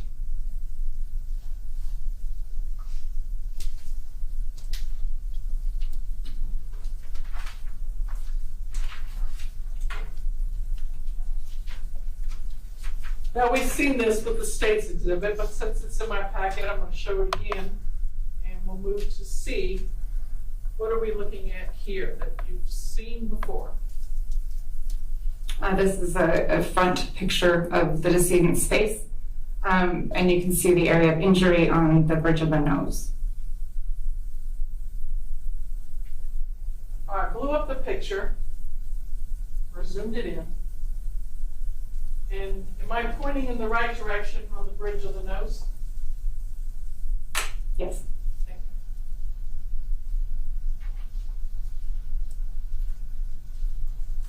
you. Apologize, I have to show the jurors all this, but I'm going to give the last one in this group, D. What are we looking at here?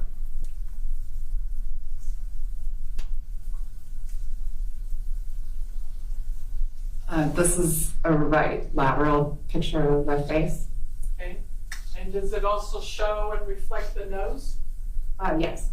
And the injuries being up in this area right here where I'm pointing? Correct. And these are abrasions? That's an abrasion, yes. A bruise is usually from impact, right? And it causes some form of bleeding under the skin. A bruise is a contusion, which is also a type of blunt force injury.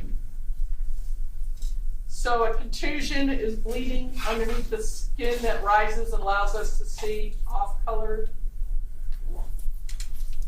A contusion is bleeding underneath intact skin. Okay, so there's no open wound usually with a contusion. Not with a straightforward contusion, no. Okay. But an abrasion is more not of a direct impact, but more of a scraping of, correct? It's blunt force injury, so it just has a different appearance. It's the loss of the superficial layer of skin. Okay. That's an abrasion or a scrape. And something causes that resistance to cause it to have that appearance versus just a bruise, correct? And they're both a result of blunt force injury, blunt trauma. It's Right. something impacting the body or the body impacting something blunt. But if I fall and skin my knees, it's because it scraped along the pavement or whatever versus just fell direct down, which might just cause bruising, correct? There's different variables that play a role in it. If it's against a rough surface and it just fell down, you still may have an abrasion from it. Can a dragging cause an abrasion? Yes.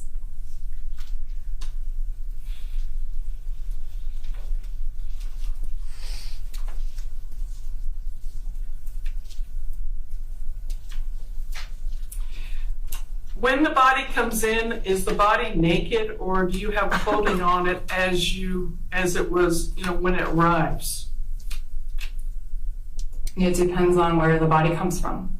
So in this case, do you know if the body was clothed before you did your job? Yes, the body was received clothed.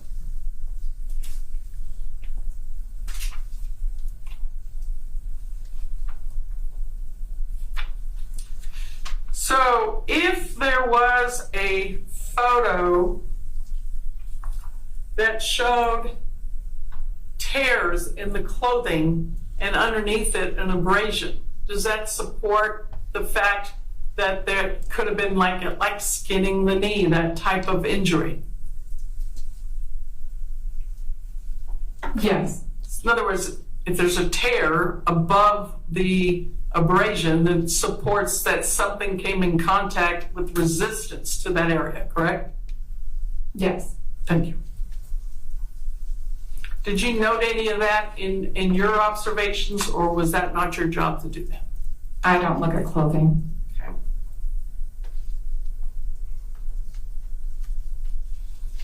So you have no idea if this body has been dragged. You can't say one way or the other, correct? Correct. But it's possible? Yes. Okay. Now,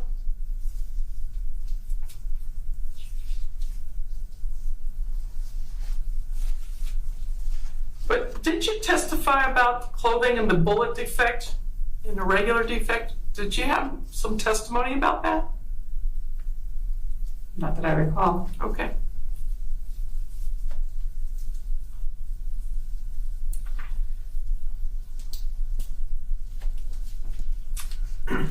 Let's talk about directionality of these bullet holes that you've observed.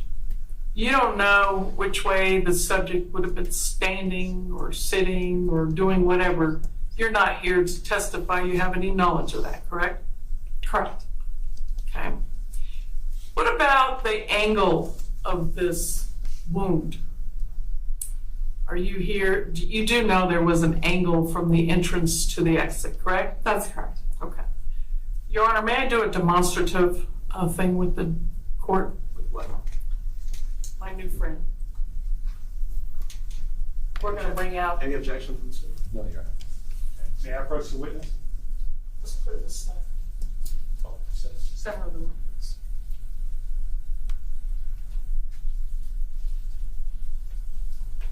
Okay.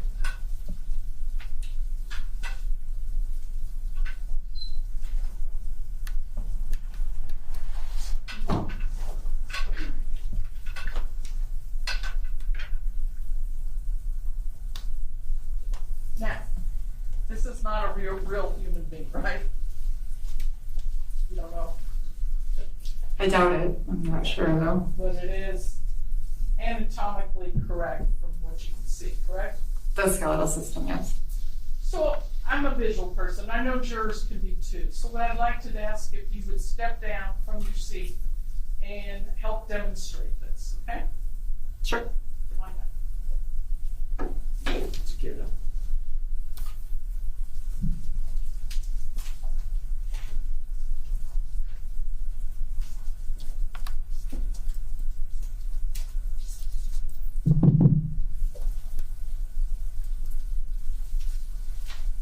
Well, we're going to use this rod, and I want you to point out, let you hold it while you start your talking.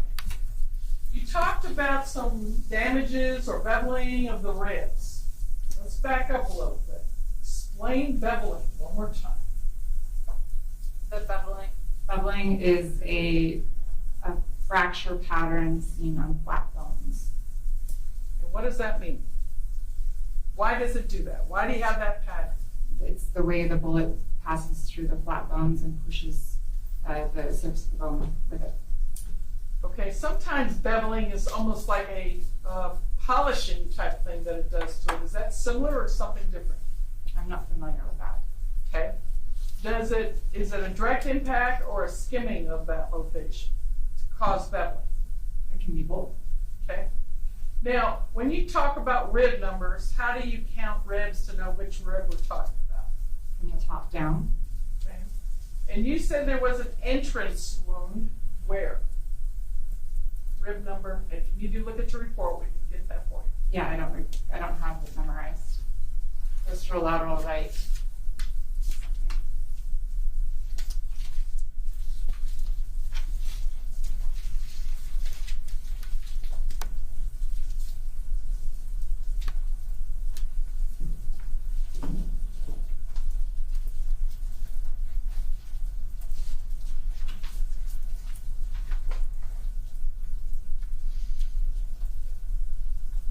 Posterolateral right 6th through 8th ribs. Okay. Point right now where that would be.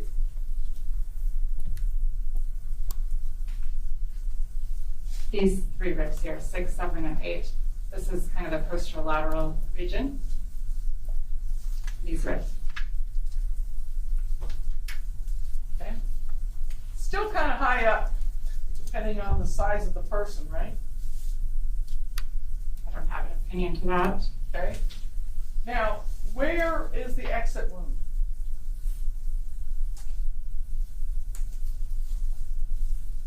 Anterior left 2nd, right next to the sternum. I fractured the sternum and this area of the 2nd rib.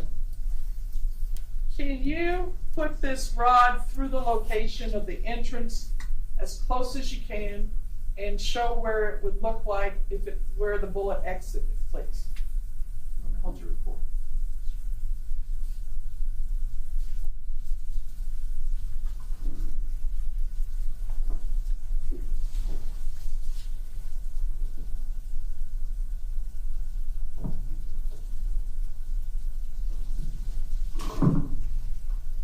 Roughly in that area. Now you named 3 ribs where it entered in. Where did you place it between those 3?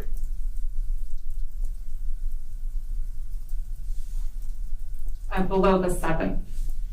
Okay. Now, so you said 6 through 8, right? Correct. So you just took the middle road for that, correct? Yes. Okay. Why would a bullet hit 3 ribs? Because of the velocity associated with it. What about the angle? Turn them a little bit just so jurors can see different perspective. If something was lowered and went into an upward movement, is it possible that the angle caused the impact damage to more than one rib?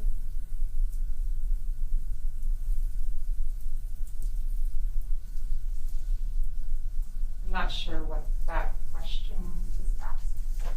If I was down low, shooting upward, is it possible the projectile hit more than one rib, causing the fracture or the break?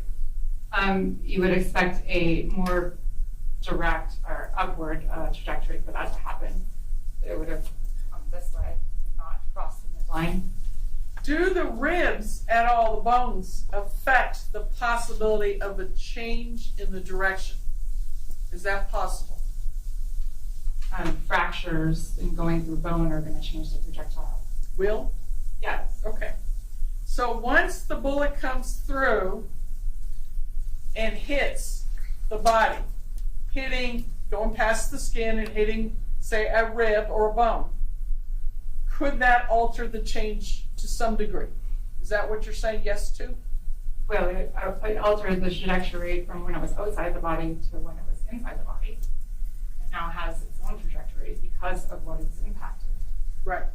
And so not only did it hit these three ribs by the sign of the injury, right? It went through soft tissue after, correct? Before. After it hit it went through soft tissue, then hit the ribs. Correct. Okay, then it went through some more soft tissue or organs. Organs. Like the heart. Lung. First. Okay, and that's a soft tissue, correct? But ultimately passing through, it hit another set of ribs before it exited, correct? It hit the sternum and then the second rib. Okay, tell us what a sternum is.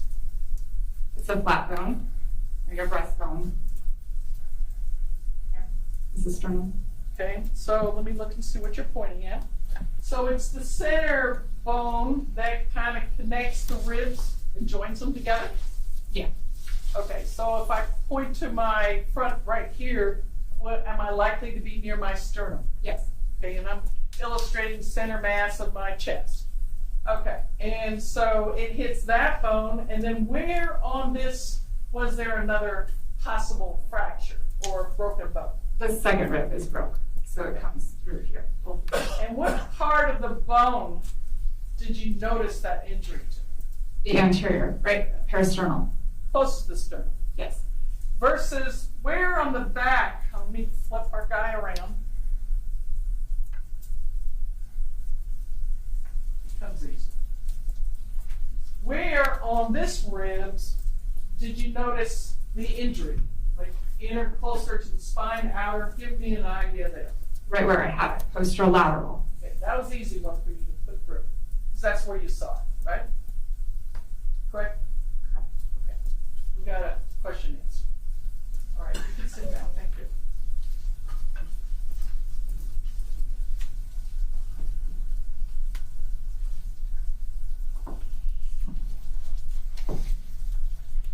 Now, I know you're not here to explain or give explanations, but would it be unreasonable to think that the directionality of this bullet could have been at a lower elevation? Is that possible? I'm not familiar with bullets in elevation. But it starts lower, correct? The entrance, and proceeds upward, correct? That's the trajectory through the body. Right. So if I was sitting right here on the floor and very low, it's possible that it would, just common sense, that it would follow this pattern of entrance and exit, correct? That's a possibility. So if someone is at a lower elevation, is it possible? I'm not making you the expert, I'm just speaking with your knowledge and common sense that this could have been a lower elevation shot that caused it go from down to upward, correct? If the body was in an upright position, yes. Okay. And there's other explanations, right? Innumerable. Right. And the problem is, you don't know, correct? I don't know I know the trajectory of the bullet through the body. Right. And we can see it now with this rod in there, that it starts low and goes high. That we do know, correct? Yes. And so all the possibilities that could be out there, we just don't know how this happened, right? I do not. Right.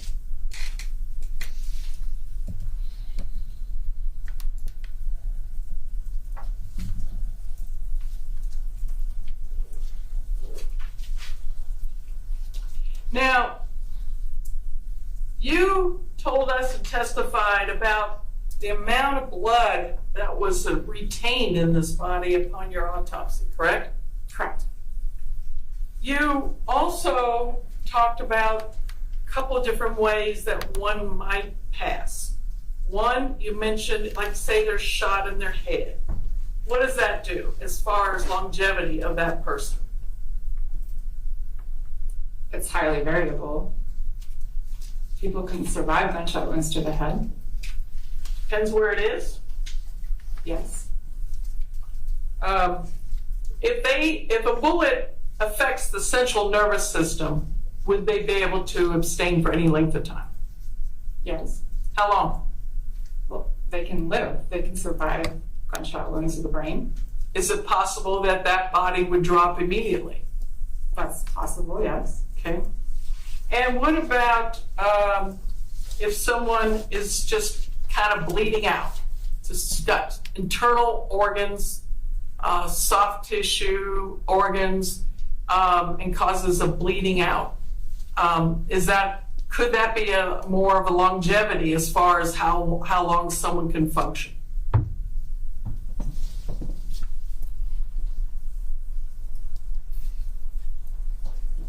What you're describing is like hemorrhage? Yes, internal bleeding, hemorrhage. Yeah.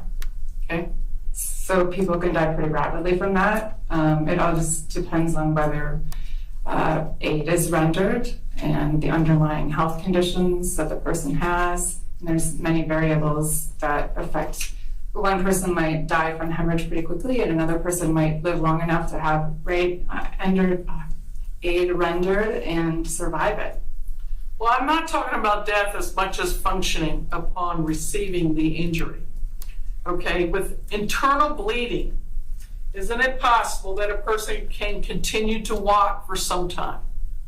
Some people, yes. Okay, and if a person, it depends on how much they're bleeding, and you testified a little earlier about that. What did you testify about?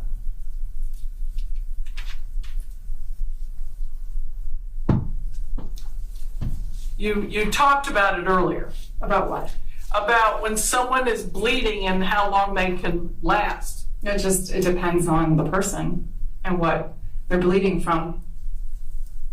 So if a person can walk 1 mile per hour, for example, all right, something very slow, and then they are bleeding out at whatever rate, is it possible that they can go yards before they fall? Yes. Okay. And so with this type of injury, it's different than a spinal column injury or something that might take the person into a position of lights out. You know what I mean? In other words, they have a chance that they may still survive for some X period of time, depending, correct? They could still have movement, versus if there was a spinal cord injury, they would be incapacitated pretty rapidly. This is an aorta injury, which could be a rapid incapacitation, but there's a potential that there may have been movement after as well. Okay. And that movement could have been feet, maybe even yards, possibility, right? Yes. Okay. So just because this person falls down right there doesn't mean that's where they were shot with this type of injury, correct? Correct. Okay. And you said that he lost, or you collected 50 milligrams of around the heart, correct? Of blood? Milliliters, I'm sorry, thank you. And about how much is that in a cup or some other measurement that we can relate to it?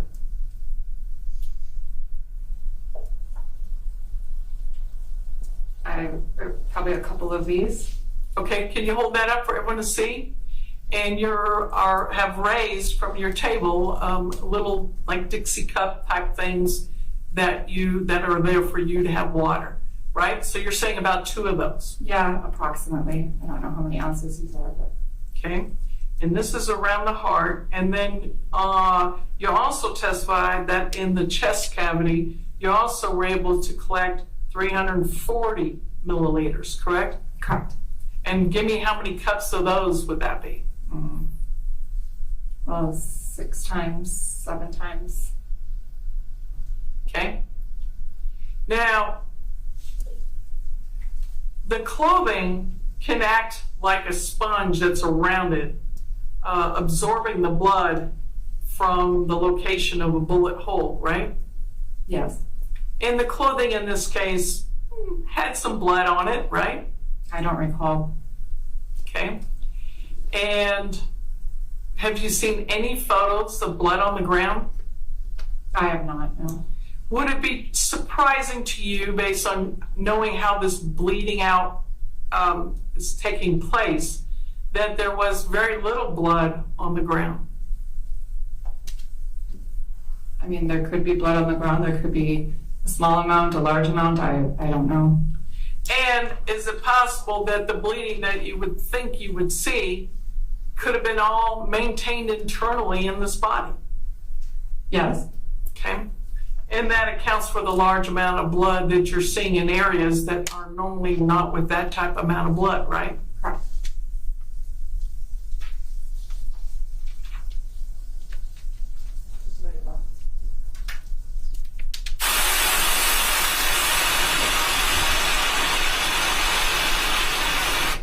Thank you. Appreciate that.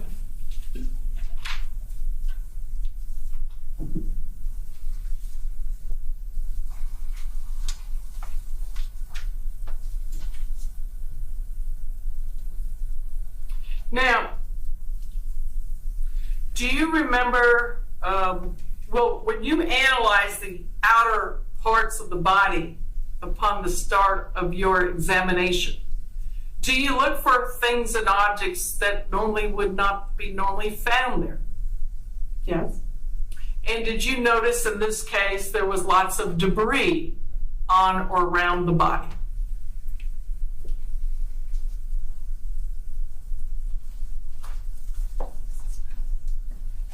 Yes.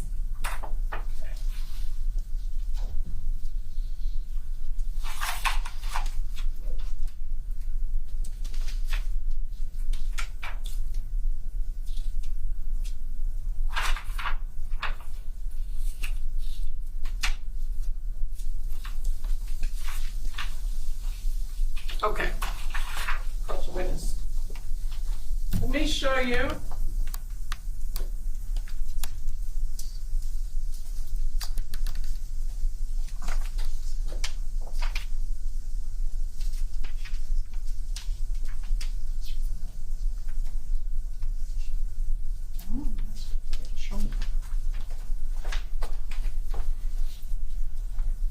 Let me show you what's been marked as, I think it's an 00, defense 00. Does this photo that I'm showing you on top, we'll call it A, reflect the type of debris you found?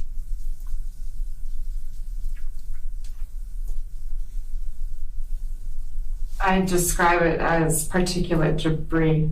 So I see some particulate debris in the photo, yes. Okay. And let's skip one more. And does this photo reflect the amount of blood on the clothing that was found and observed by you? I don't know. Okay, skip B. Let's go to C. Let's go to D. Again, at the medical examiner's office, is this photo taken? Does it appear to be? It appears to have a body bag in the background, so yes. Okay. And does that reflect, again, the particles that was observed with the body upon your examination? Yes. Okay, is there any more photos in there? And then that, the next one, same thing, just different view? Yes. And that one. Yes.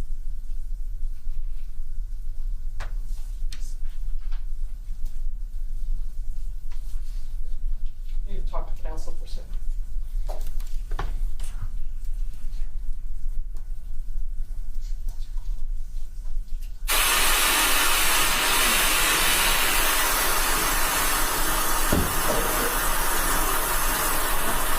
to the clerk for a second.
All right, at this time, Your Honor, I would like to enter into evidence Defense Exhibit 00, tendering it to the state to see what I've taken out.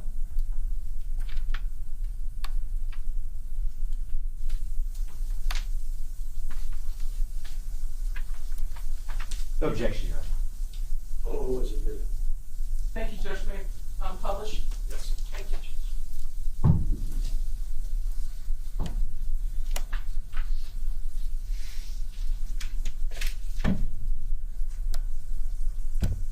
Okay, I'm showing you, I'll call it 00A, for a picture of the right hand.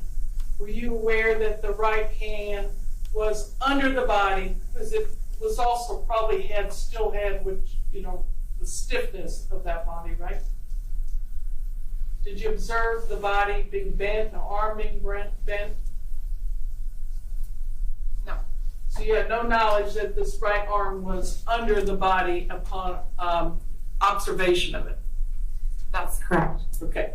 But I'm going to show you from a photo from your location where the right arm, would you agree it is the right arm, right hand? This is a picture of the right hand, yes.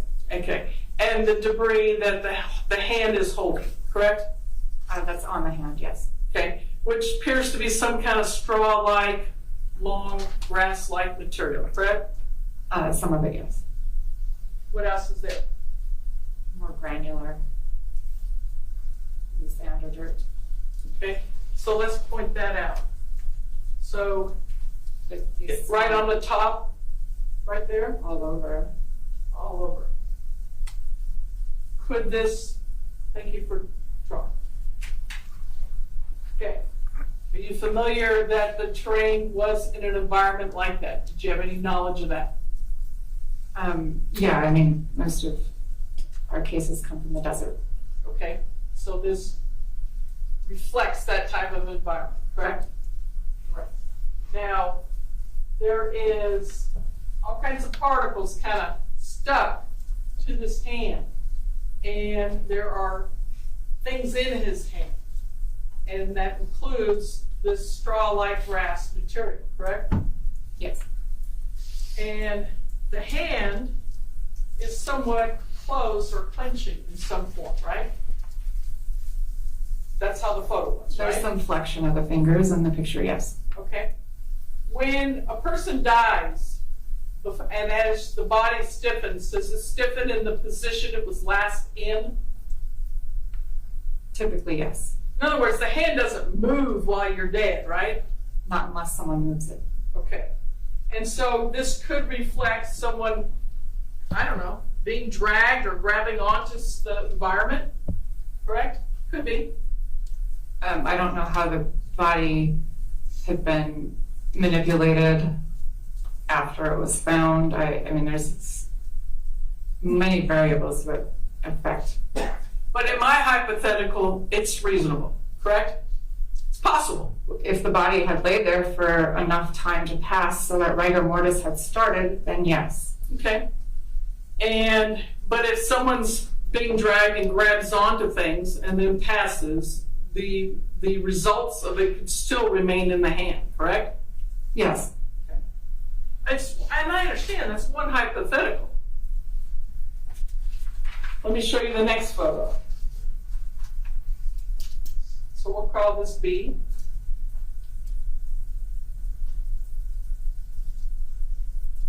Again, reflecting the same thing, the same right hand, correct? Yes. And the environment kind of sticking to the palm or the top of the hand, correct? Yes. And a stick or something being clenched by the hand, correct? Poking out of the interdigitory space, yes. Thank you.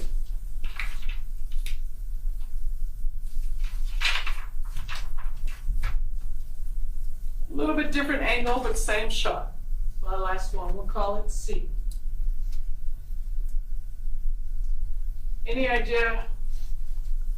I mean, is this more clenched or just a different angle? It's all the same. Okay. Yeah, it's a little bit different. You? Okay.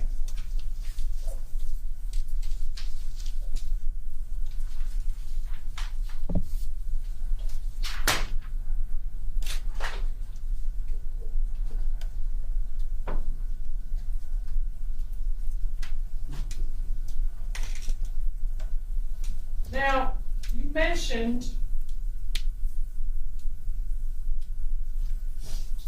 that you get a, Council, it sounds like you're moving into a new area. It's 2:45. This is a good time to take a break. okay, wonderful. Ladies and gentlemen, we'll take our mid-afternoon 30-minute break. Please rise, get the floor.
Jurors are present, counsel and defendant.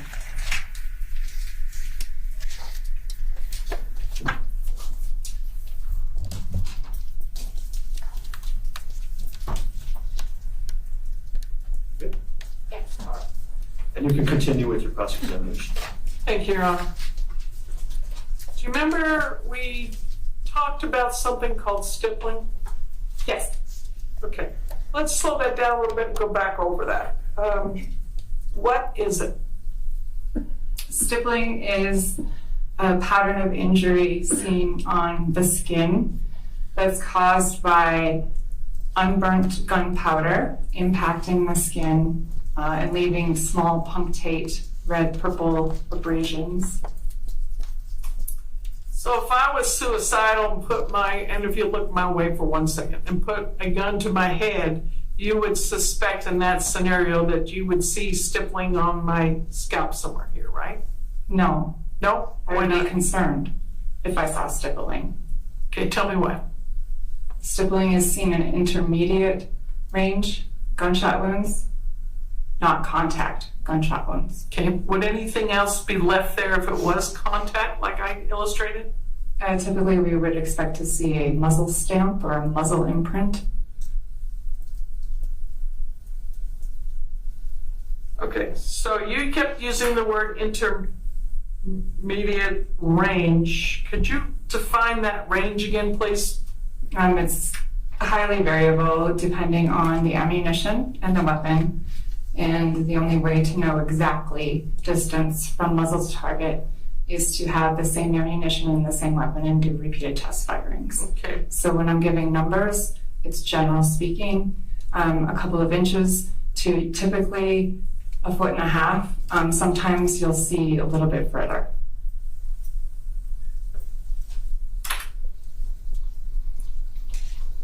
so if I have a gun in my hand, which I'm using a pen, and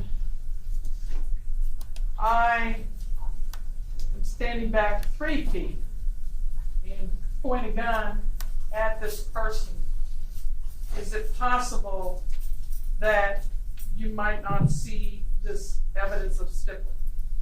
I thought I could speak louder.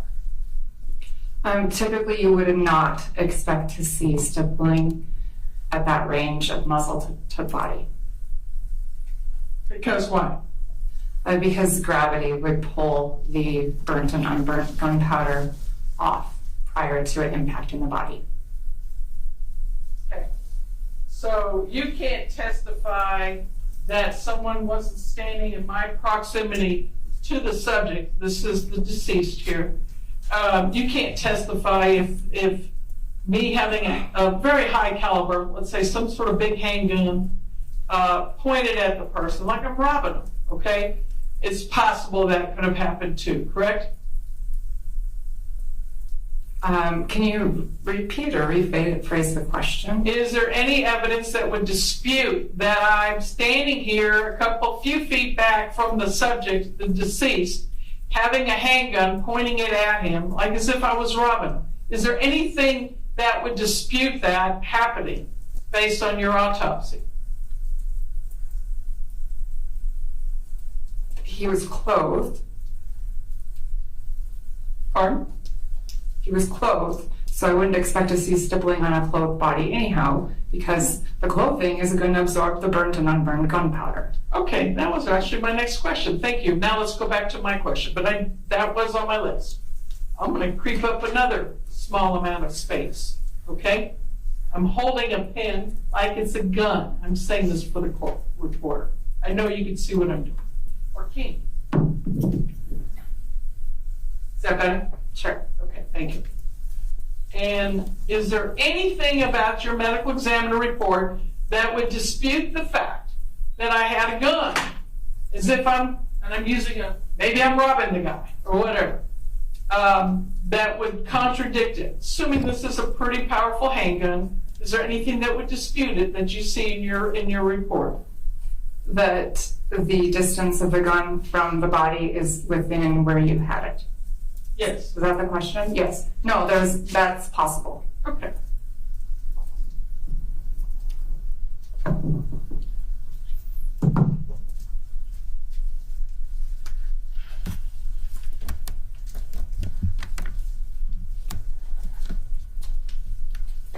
So, as you moved on to my next question, and I'm going to make sure I understand you. Having clothing on We think there might be points on. I'm sorry. Having clothing on you can obstruct any of the stippling from showing up on the body. Yes, it would show up on the clothing, not the body. Okay. And that's not something you would do, correct? That's correct. But you only deal with the actual body itself. Yes.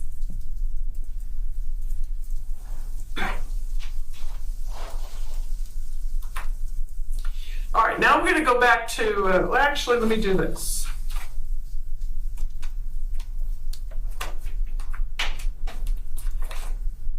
Your Honor, at this time, I would like to enter into evidence defense AAA, who has already been identified and shown to this witness, which is the full report of the medical examiner's report. I would like to note that it is a medical report. It does identify itself through a affidavit that has been put on there a long time ago. And the date of that report actually is, the affidavit is July 19th, 23. And she went through all the pages already to look at it. I've killed off a photo of the subject that I don't think is really part of the report that somehow got attached, so I took that off in all fairness. Your Honor, I have no objection if the entire report, including the photo that she just took off. You want that on? It's part of the whole photo. Yes, I'm Okay, I have no problem. No objection, Your Honor. No objection, defense exhibit AAA. Thank you, Judge. Permission to publish a small portion of it.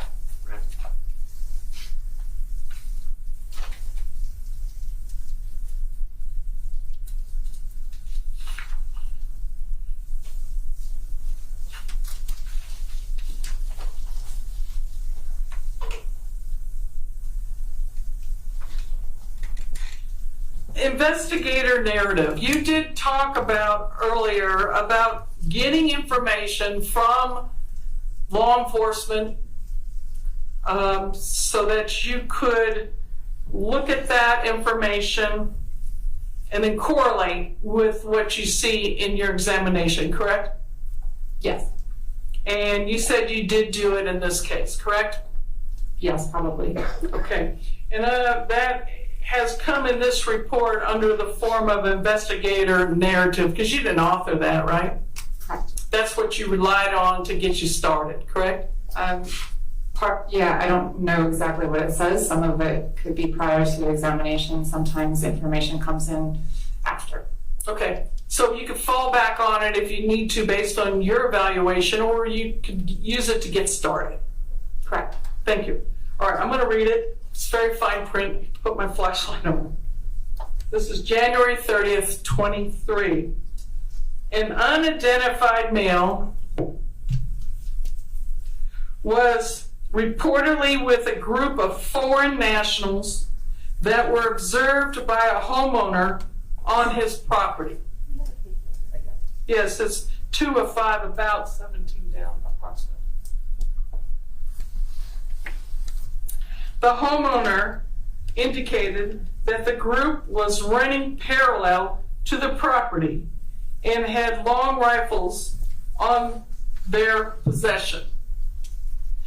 So pausing there for a second, hence your reason to believe that this could have been a rifle, could have came from the investigator, correct? Possibly, yes. Okay. Because you would have read this in the beginning at least once, right?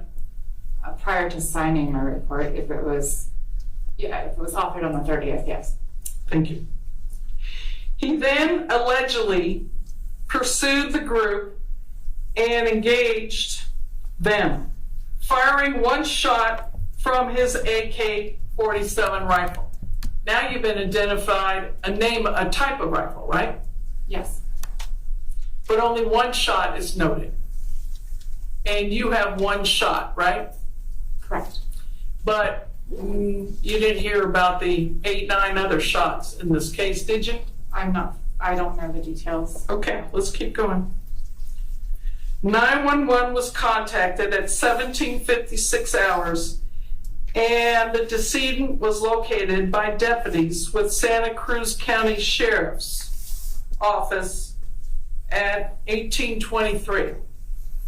He was pronounced at 18:24 hours by Deputy Lopez. The decedent was, and that's where you get your time, right? Correct. The decedent was noted to have a defect to his right posterior, small print, aspect of the torso, as well as the defect to approximately the center upper interior torso.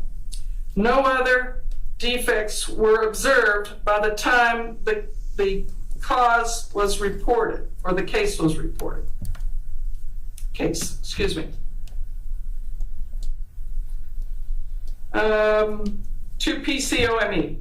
However, the decedent had not been manipulated much. Didn't say not at all, it says much, right? You hear what I said? Yes. Okay. And in true best scenario, you wouldn't want the body to be manipulated in any way, correct? Correct. In order to preserve the potential evidence, the location of the decedent was in a flat area of the property and was approximately 100 yards from the physical residence. A Mexican voter identification card was located on the decedent with the name Gabriel Cuen Buitimea and date of birth of 9/26/74. Information was obtained via telephonic interview with Deputy Barba from the Sheriff's Office. Additional information was obtained via, PCOME, preliminary death form completed by Deputy Barba. So you got all that information from Deputy Barba. Would that be fair to say it came through some sort of communication, teletype internet, some sort of form of technology? If that's what's documented, yes. Okay, and that's what I read, correct? Yes. And then you just add that to the report, this whole report, that information got added, right? It's part of the case file. Okay. And it said that the subject shot one time at this deceased. And so you rely on that as being possibility of what's happened, correct? Yes.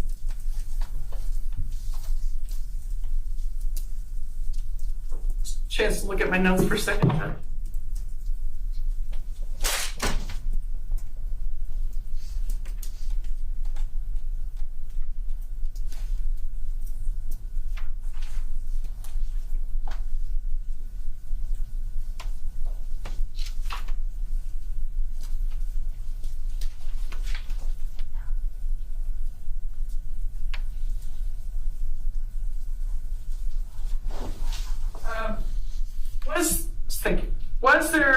What was the lab results? Which lab? Blood work, drugs, Toxicology? toxicology. I don't have that part of the report. It was part of your document, though.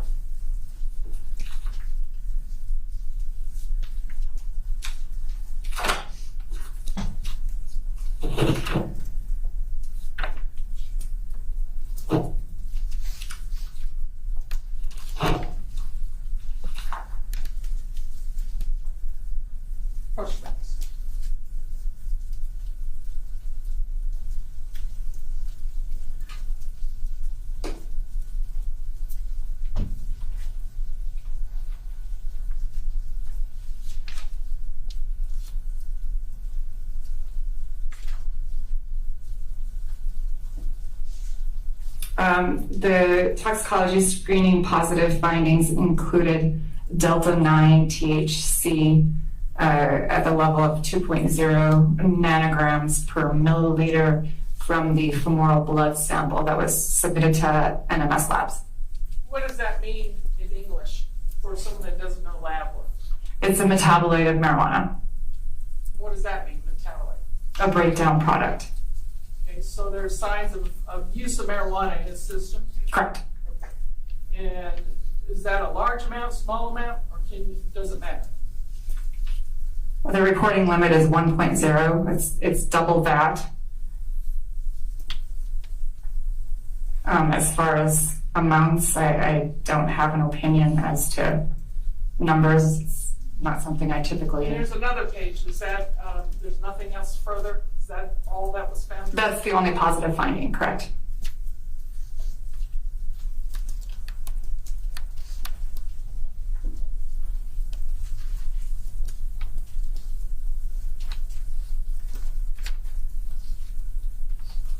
Second to review my notes, Judge.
Pass the window.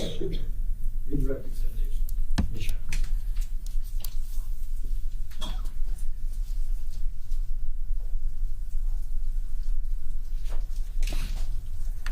Dr. Tim, are you familiar with marijuana and the breakdown, a tablet of marijuana? Not to the level of a forensic toxicologist, no. Is THC or delta THC, is that the active ingredient or that's the breakdown of marijuana? I don't honestly, I don't know. That's fine. Let me ask you about your report that was entered, this lengthy report that has the photos, the CV, and your findings, and the toxicology report. In there, counsel read you the narrative about what was reported to have occurred on the day of January 30th. Remember that? Yes. And in that narrative, do you know who Officer Barba received the information from to fill that out? Do you know? I do not, no. It could very well have come from the defendant, right? You don't know. No information. That's correct. But you do have indication in the report about the use of, I want to make sure I read it right in the report. The use of a certain type of weapon that was used in this case, right? It said an AK-47. Do you remember that? Yes. Is the wound that you saw, the entry, the exit, and the damage inside the torso of the victim consistent with an AK-47? Yes.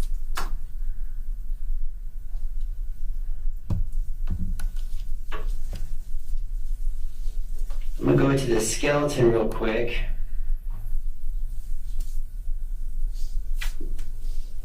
We have a lot of things with this demonstrative device here. One thing, let me just find it for it. I mean, do you have government exhibit 14?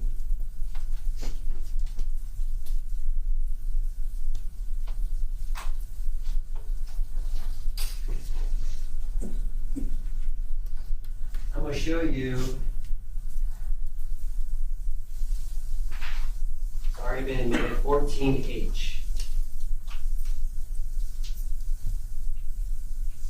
Do you recall that photo? Yes.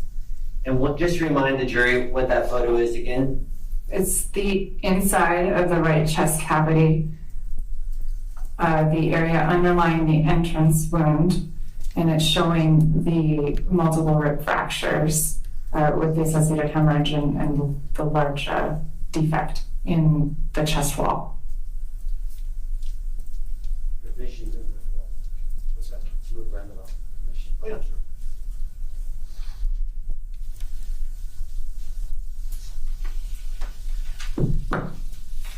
First, I'm gonna come over to the skeleton here, and we've got this upright, vertical, perpendicular to the ground skeleton, right? Yes, You remember when defense counsel was using a pen to show where a possible entry was going to be conducted from a gunshot? You remember that? yes, Right? And this is assuming a lot of variables, correct? correct, Assuming the victim is upright, assuming someone is standing kind of right behind the skeleton here, right? correct, And shooting at an upward angle with a handgun. right, A lot of assumptions in this case, right? Right. In this fact pattern, right? yes, Right. What I want to do though is talk about my 6, 7, 8 ribs, right? correct. Do you mind coming down and doing this again for me?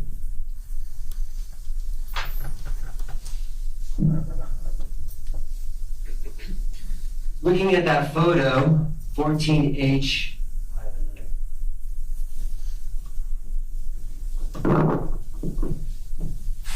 Using 14H, remind the jury where that is on the body.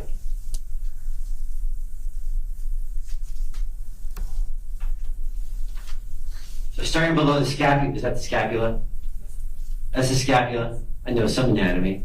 That's the scapula, so 6, 7, and 8, right? Correct. Looking at that entry wound, or that damage to the rib, explain to the jury the likely entry point or how that bullet comes into that body, the angle of that body. It's taking out this whole area. It's a large area of defect affecting or fracturing all 3 of these ribs. And what kind of angle are we talking about when it comes into that body? Is it the way your stick is showing now? I don't know exactly how the bullet is when it enters the body. I know how the bullet traveled through the body. Okay, so then walk the jury through. First question is, if it hits a rib, can there be, we've heard the word yawing or deflection. Can there be a possible deflection from that bullet?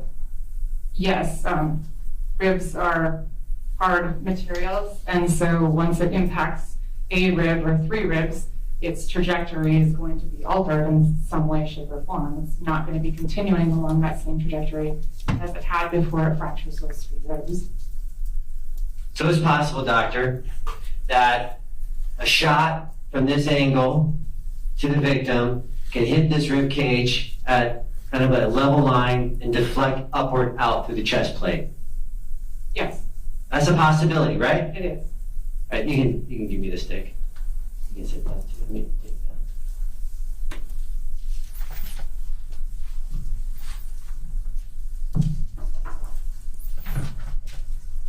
In addition, doctor, to the skeleton, you got no information about what happened the day of January 30th, do you?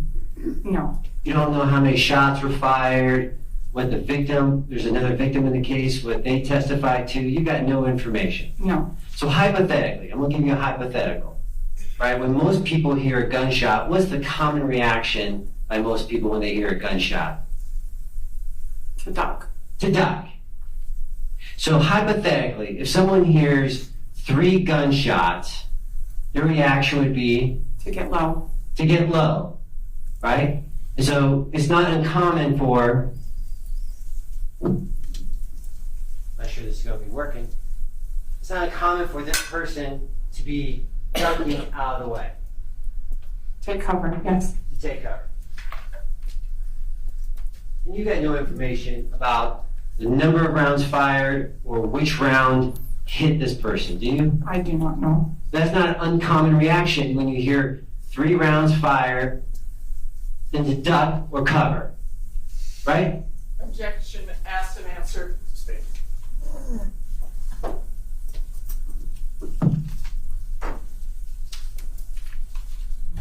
We also don't know the variable. We have a stationary skeleton in front of here, right? Yes. We don't know if this individual is moving or mobile, do we? No. That would change some of the variables in this case, right? Yes. Especially someone's walking, skipping, or even running, that would change trajectory and how that bullet enters the body. Objection, leading. Would any of those variables impact the bullet with the body? Yes.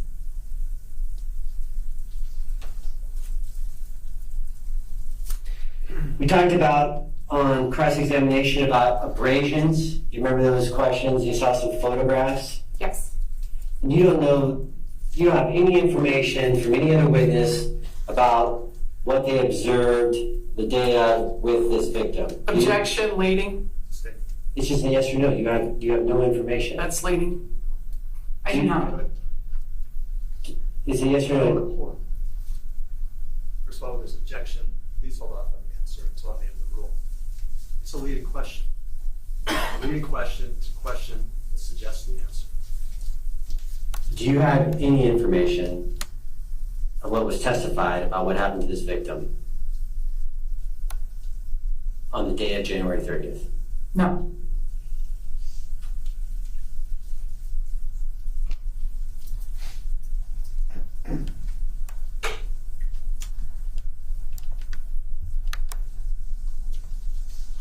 Did you see any photographs of the victim's pants? Not that I recall. No. You don't recall the victim's pants if they had holes in them? No. I don't recall.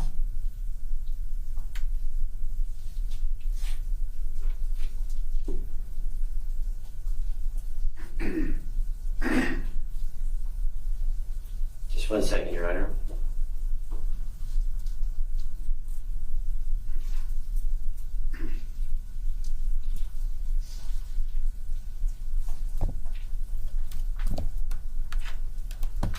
I'm going to show you a photograph in defense exhibit. I want to say it's AAA that's been admitted into evidence.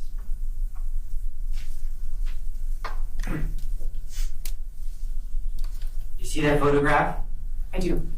Do you see the pants, right? Yes. Based on the photograph, I can zoom in. Any holes or anything on these pants?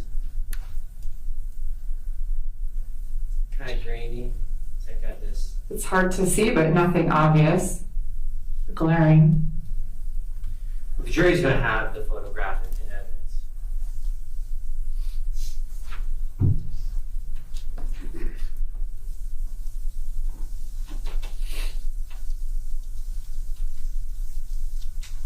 Let's talk about the time, the pronouncement of death. You remember the questions on cross-examination about the pronouncement of death?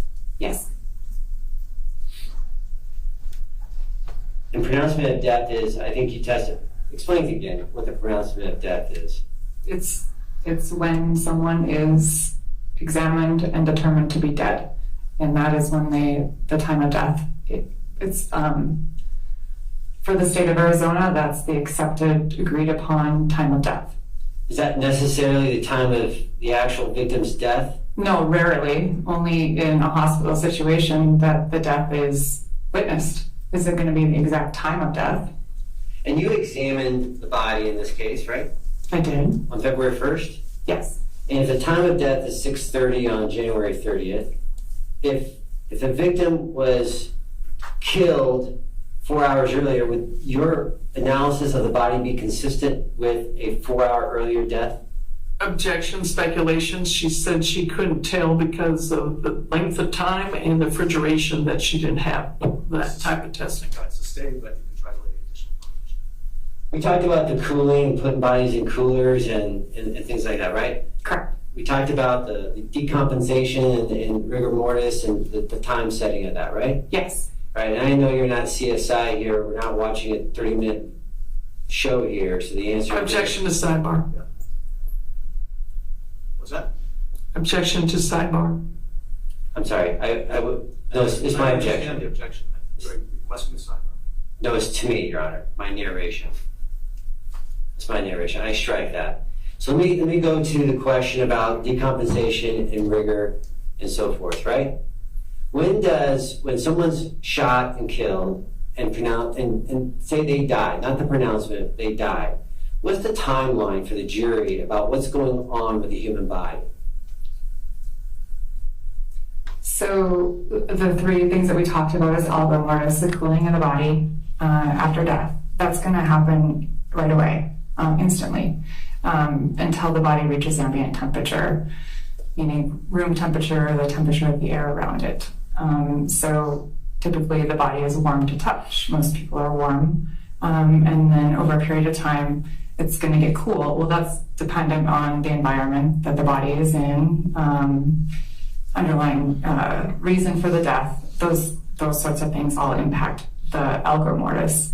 Livor mortis is the pooling of the blood. Again, that happens. Typically, you can see it on the skin surface within 30 minutes to a couple of hours. It's going to be evident. At about 12 hours, it becomes what I call fixed, right? Where you push it, it no longer goes away. Prior to that, you're going to push it, it's going to blanch. So about 12 hours, it becomes fixed, and it stays fixed. It doesn't ever change. So if I push on a body, on the livor mortis lividity on the body, and it's fixed, I know that person has been dead at least 12 hours, give or take, right? All these other things play a role, but that's generally speaking what we see. And the last of those is rigor mortis. That's the stiffening of the muscles after death. Usually that's going to set in within an hour or two. After someone dies, you're going to start to notice in the smaller muscles first, they're going to become stiff. So you're going to see it in the jaw, feel it in the jaw and the fingers first, and then it moves into the larger muscle groups. And it becomes firmer over a period of time up until that 10 to 12 hour mark again, when it reaches maximal strength, right? So at 12 hours, the jaw is going to be really firmly closed in that it will take a lot of force to open it. It's going to take a lot of force to break the muscle rigidity in the arms and legs. But that does pass over time. So it reaches its maximal around 12 hours, and then it starts to dissipate. And eventually, as the other decomposition processes start, then it goes away altogether and the body becomes very flaccid. But you'll have also green discoloration of the body, bloating, skin slip. All those things are going to be starting as well as when the rigor mortis is passing, this stuff starts to happen. So you pretty much have a pretty solid understanding of what happens to a body after death. Is that fair to say? Yes. So if someone come across a dead body, a body has been shot or whatever it is, and hypothetically touch the body, no pulse, but the body is still warm, can you determine within a period of time if the body is still warm when the death happened? Within a couple of hours, probably. If it hasn't, if it's in a, I mean, it depends on the environment that it's in again. Sure, just a second, Your Honor.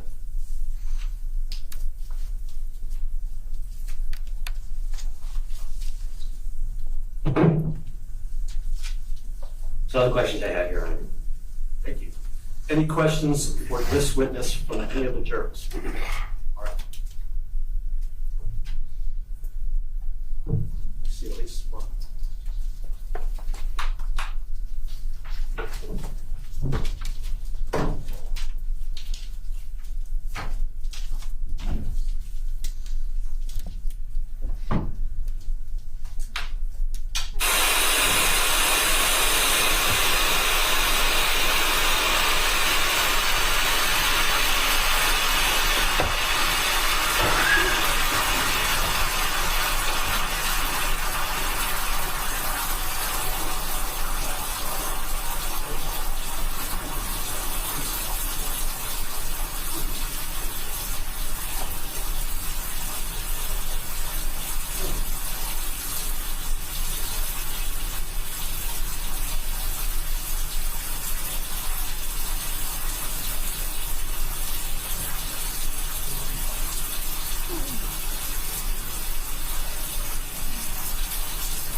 Jurors can ask questions. I'm sure you're familiar with that. So here's some of their questions. Question number 1, is internal pooling of blood consistent with the body being prone or supine during the time of death? So the blood that was pooled within the body cavities, the 2 cavities that there was blood, was the sac around the heart and in the right chest cavity. There was blood in there because of the gunshot wound injuries. The body, when it arrived to our office and at the time of examination, is going to always be in a supine position until we move it in a different position. And so it shifts with the positioning, but for the most part, once we take custody of the body, it's going to be in a supine position, so it's going to be pooled at the back of those surfaces just because of gravity. So, but the question was directed to whether or not you can state an opinion based on experience, knowledge, and training about whether pooling of blood has any reflection on whether the body was prone or supine during the time of death. This juror is trying to get more information about whether the body, whether there's evidence that you can testify to as to whether the body was supine or prone during the time of death. At the time of death. I do not know. Right, another question, is the internal wound consistent with the bullet tumbling inside the body?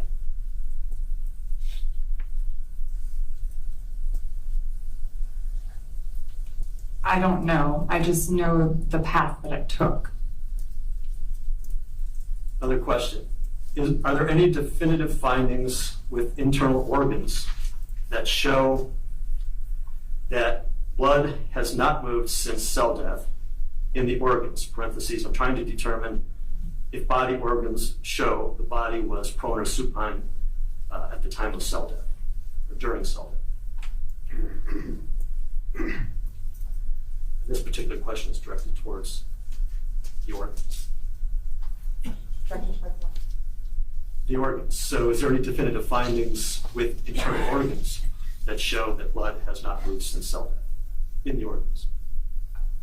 After the heart stops beating, the blood is not moving anywhere other than when we reposition the body, which again is in that prone position. So the blood is going to be pooled in the organs on the same way that it pools on the skin surface as well. A couple more questions.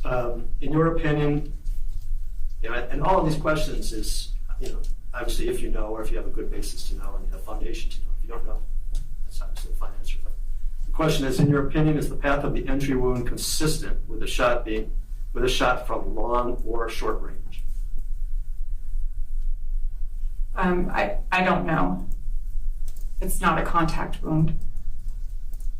Another question, in your opinion, is the entry wound consistent with a straight shot or at an angle?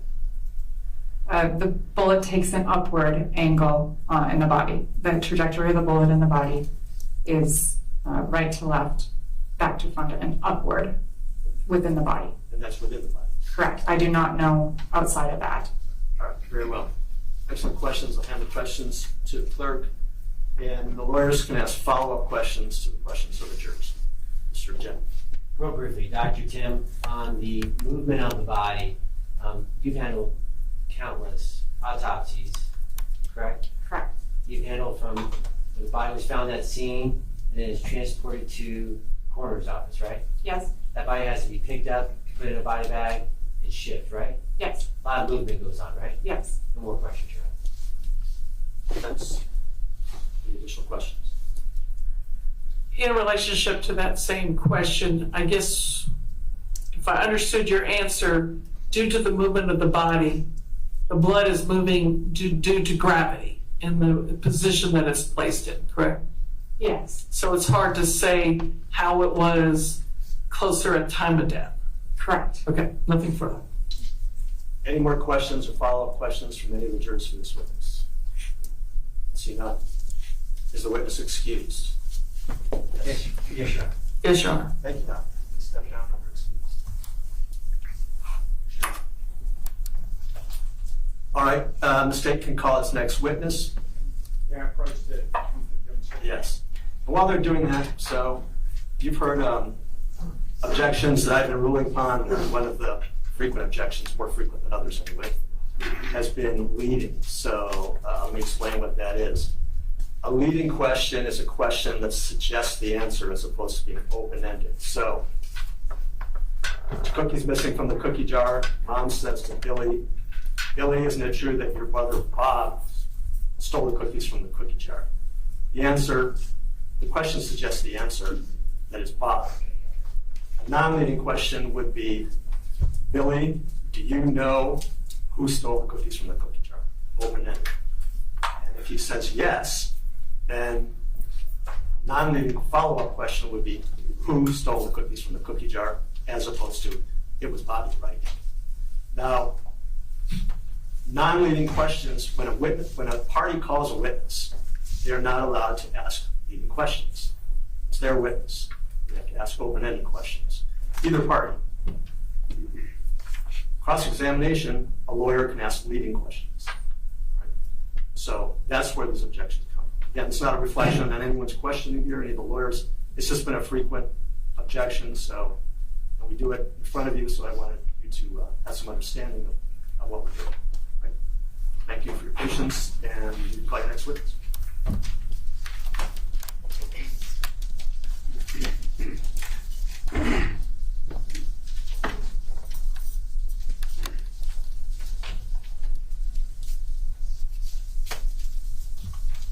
Do you solemnly swear that the testimony you're about to give in the matter before the court will be the truth, the whole truth, and nothing but the truth? So help you God. I do. If you would please come over here and take a seat on the witness stand.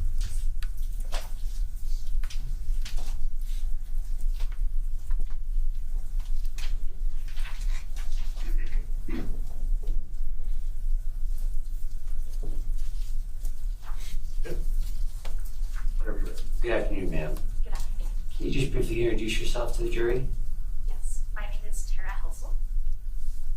Do you mind if I call you Tara? That's totally All right, Tara, where are you from? I'm from Pittsburgh, Pennsylvania. You flew in this morning, right? I did, yes. Long flight? A little Excuse bit. me, not your fault. I don't think your microphone's on. Is that better? Yes. Okay.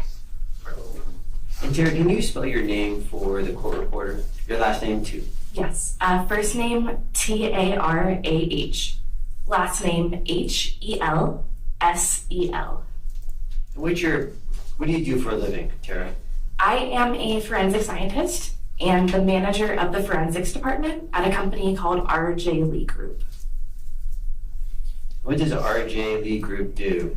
So RJ Lee Group is a materials characterization laboratory, and it has a lot of different departments that offers a pretty wide range of scientific testing services.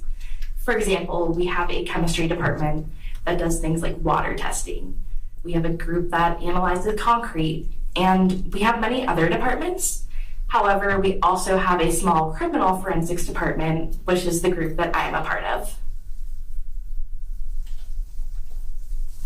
What does that small forensic group do? We specialize in gunshot residue analysis. And what's gunshot residue analysis? So gunshot residue analysis is basically looking for particles that result from the discharge of a firearm, specifically particles that originate from the primer, which is one of the parts of a cartridge.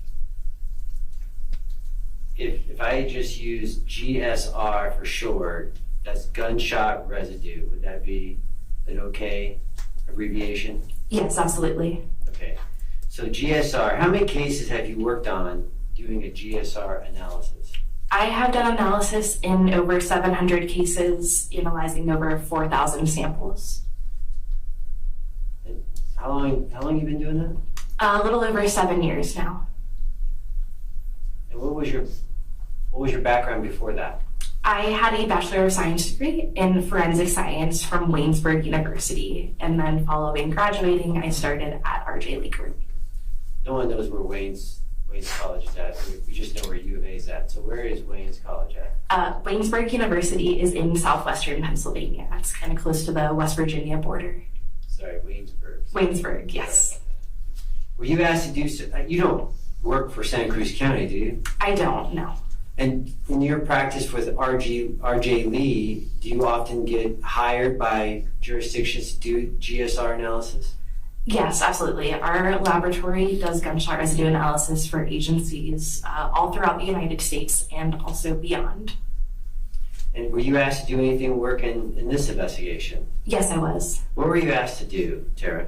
I was asked to analyze a gunshot residue collection kit for gunshot residue analysis. All right, I'm going to show you. I'm going to get. Actually, I think I can have you do it, Tara. Do we have some scissors over there? All right, I'm going to have you do it. You don't mind? You want to work? Sure.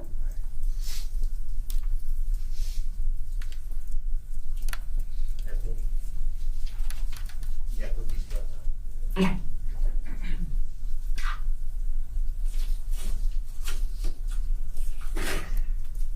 I'm showing you up there as you get set up to do it is State Exhibit 130.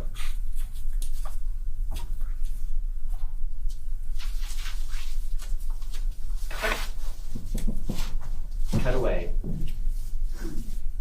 Judiciously though.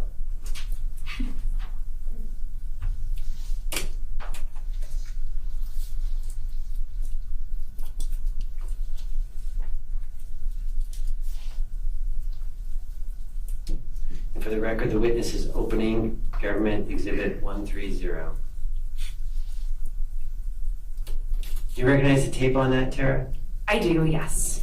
Is that your tape? Yes, this is the evidence tape that I put over the box upon completing the analysis. And how do you know it's your evidence tape? So over top of where the tape meets the box are my initials and then the date in which I sealed it. Okay. And can you look inside there? Yes. What's inside there? So inside of there is You don't have to pull it. Just tell us what's inside there. is this basically this bubble wrapped bundle. And what do you know what's in the bubble wrap bundle? Within there would be the gunshot residue kit that I analyzed. Your Honor, I'm going to move to admit Government Exhibit 130 as evidence. Can I get clarity? Is it to the box or to the contents? Okay. Obviously, the contents of the box. You want to open May I that? approach the box and look inside? Sure. Thank you.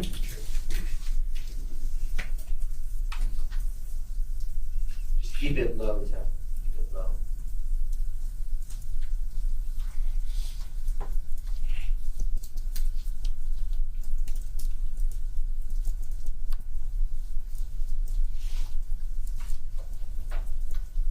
No objections, Your Honor. Exhibit 130 is admitted. All right, Tara, can you just take stuff out of there then? And Yes.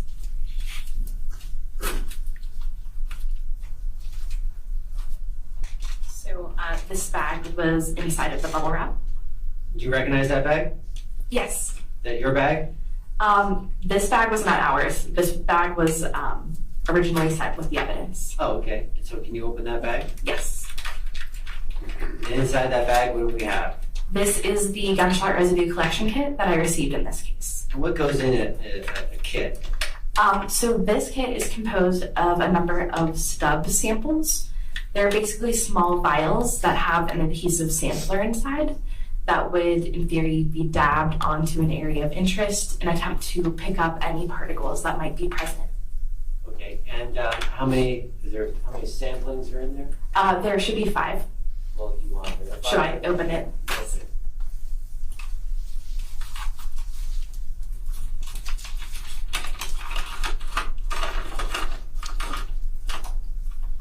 Yes, there are 5. Are they marked in any way? Yes, they are marked with the numbers that were written on them when I received them, which is 1 through 5. And then whenever I received them, I also put on an RJ Lee Group sample label for each one. And those labels are also present. This is one of those situations, just for the court's record, is foundations can be laid layered on the samplings. Those samplings come from, does it indicate where the samplings come from? On the labels I put on, yes. Where? So sample number 1 is labeled as jacket 1. Sample number 2 is labeled as jacket parentheses 2. Sample number 3 is from pants. Sample number 4 is from shirt. And then sample number 5 is a collection blank.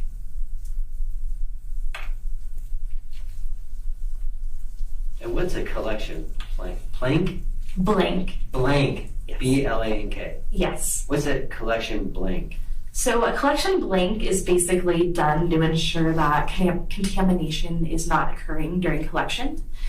Generally speaking, may be left open to the environment during collection to show that there were not particles in that environment.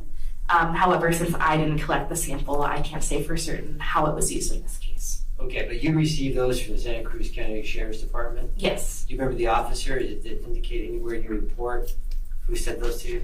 I cannot recall the name offhand. Would your report help you refresh your recollection? Yes.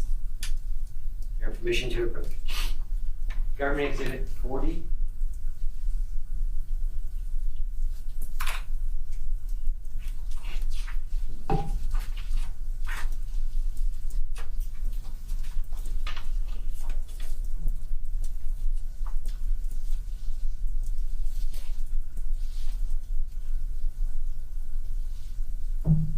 I should have Government Exhibit 40.1.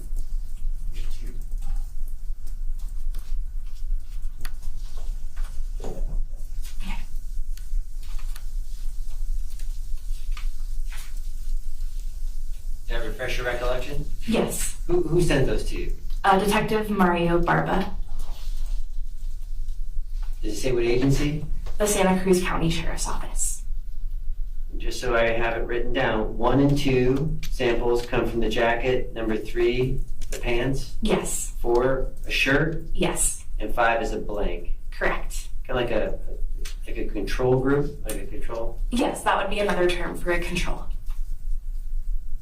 Okay, and you did a GSR analysis on those 4, or did you do it on the blank one too? Yes, on all of the samples, including the blank.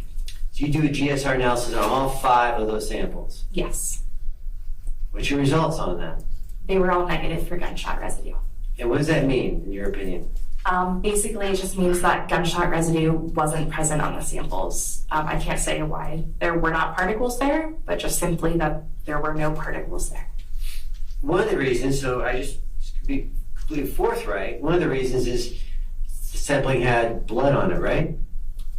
One of the shirts had blood on it? So I didn't receive the actual garments. I received the samples that were collected. Okay. And what does blood do? So blood can mask gunshot residue. So if there is blood on a surface, it could cover up particles that may be present so that you wouldn't be able to see those particles. But those 5 vials, those samples showed the jacket, 2 of them on the jacket, pants, shirt, and the sample, no GSR. Correct. Just a moment, Your Honor.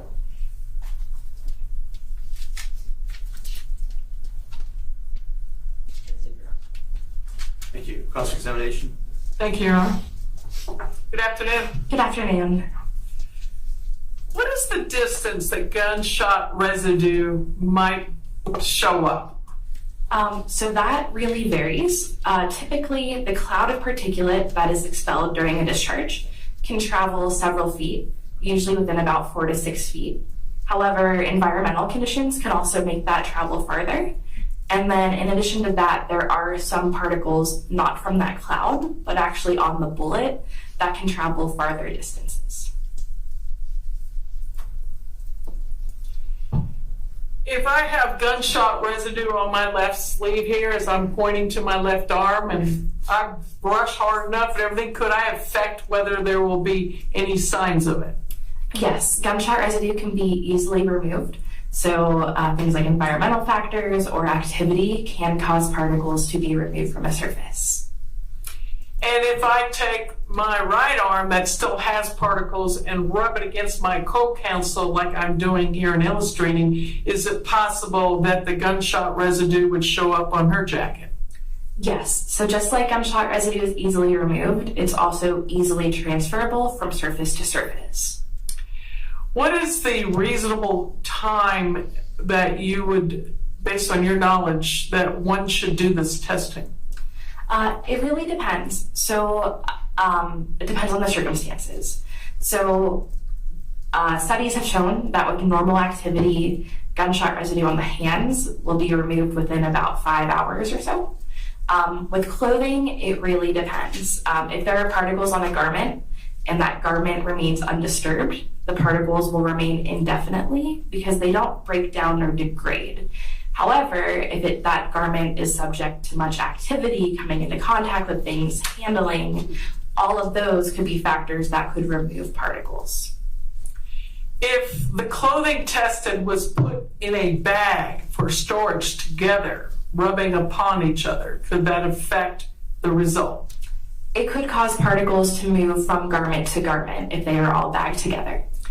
If I brushed off my right arm onto my co-counsel, could it remove it from my right arm and now only be on her jacket? Yes. It would depend on how many particles are there and the extent of activity, but yes, that could be possible.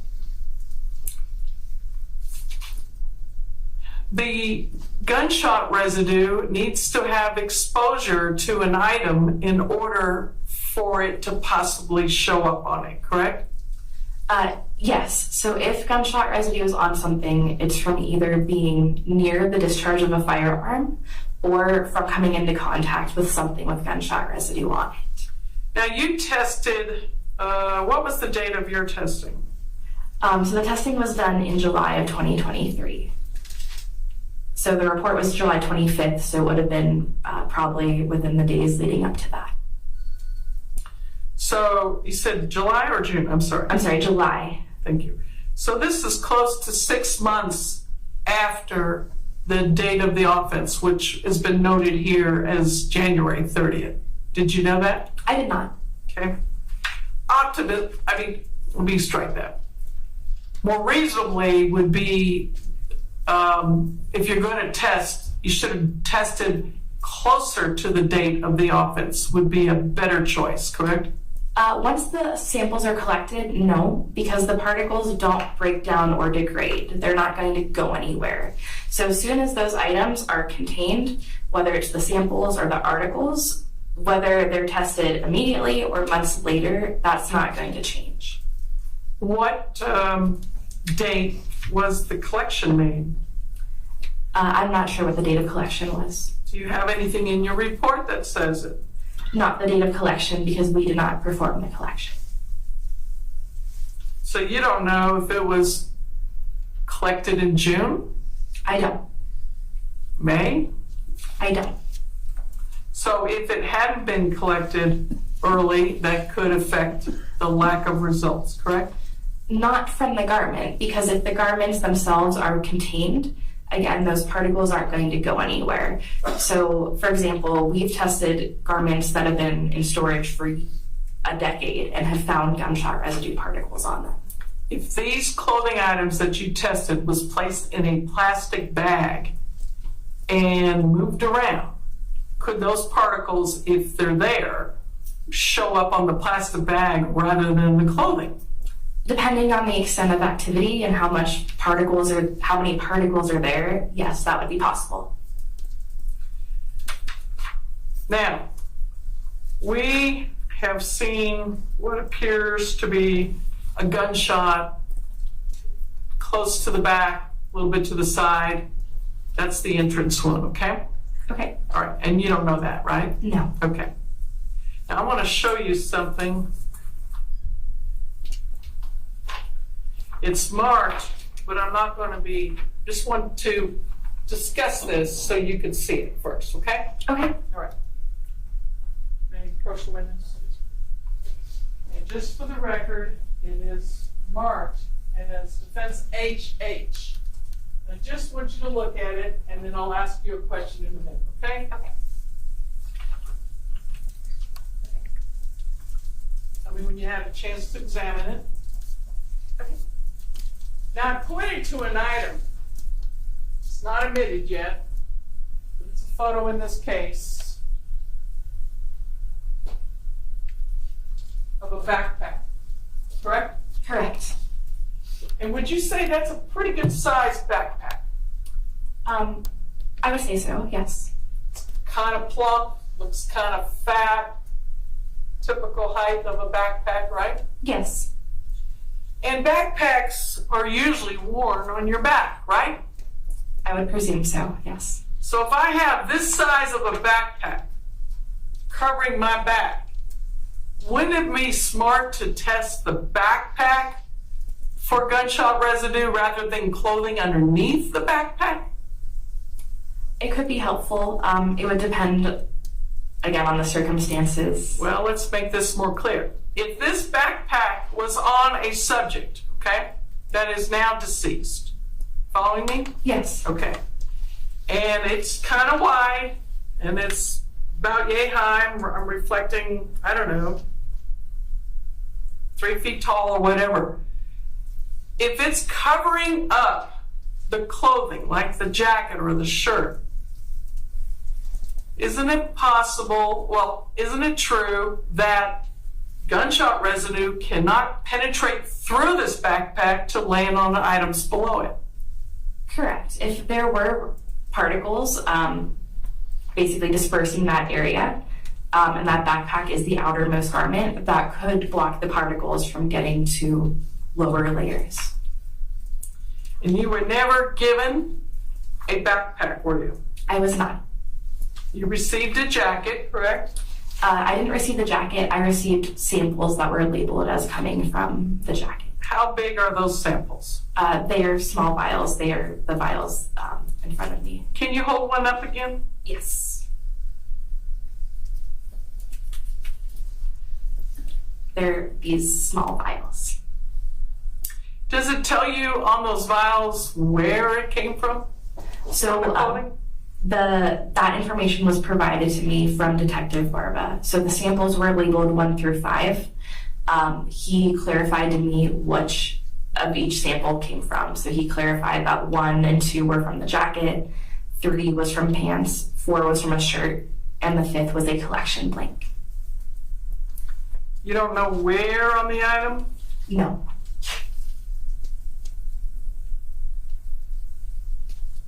So far as you know, they're underneath the backpack. Yeah, I can't speak to the circumstances around the items or the collection, as I only received samples that were already collected. And whatever customers that come and need your assistance in your lab, they don't tell you when they collected it? Not always, no. Would be helpful, wouldn't it? Not necessarily. That's not going to change whether or not gunshot residue is present on the surface.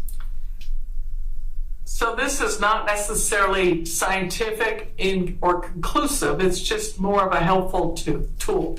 It is scientific in that it's based on a scientific analysis, but basically this analysis can just tell you whether or not particles are present. It can never say why there are or are not particles, or what scenarios could have caused this result. Pass the witness. Redirect examination.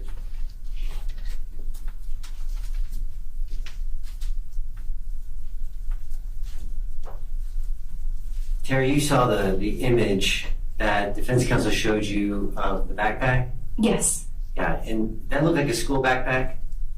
It just looked like a standard backpack. And do you know the collection procedures that Detective Barba used? I don't. Or the determination of which samples to send to you?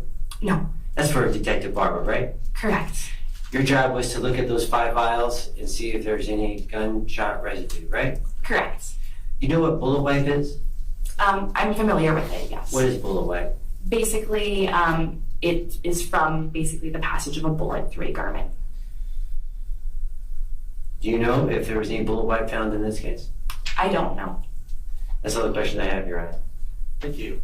Any questions for the witness from the jurors? You do very well.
Juror number 10, I read this one word as experimenting. Is that correct? Yes. Okay, just want to make sure. All right, question from one of the jurors. Is your determination done by empirical, experimenting, or with literature? So the basis of the analysis, there's plenty of literature around the history of this type of analysis. Basically, we use an instrument called the scanning electron microscope to analyze these samples and looking for the presence of combinations of lead, barium, and antimony, which are specific to the discharge of a firearm. But all of that is based on really decades of literature and research in the industry. Follow-up questions from the question of the juror. Yeah, sure. Tara, would that be considered generally accepted scientific procedures and methods? Yes. Any follow-up questions from the defense? No, sir. May this witness be excused? Yes, Your Honor. Yes, Your Honor. Thank you very much. You can sit down and you're excused. I'll just talk to counsel.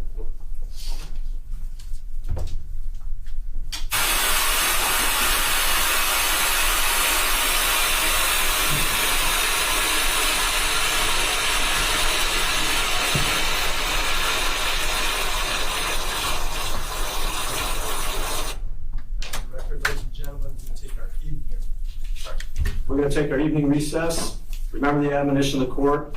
We will begin again tomorrow morning at 8:30 a.m. Please be in the jury room at 8:30 punctually. Thank you very much. Have a good evening. We rise before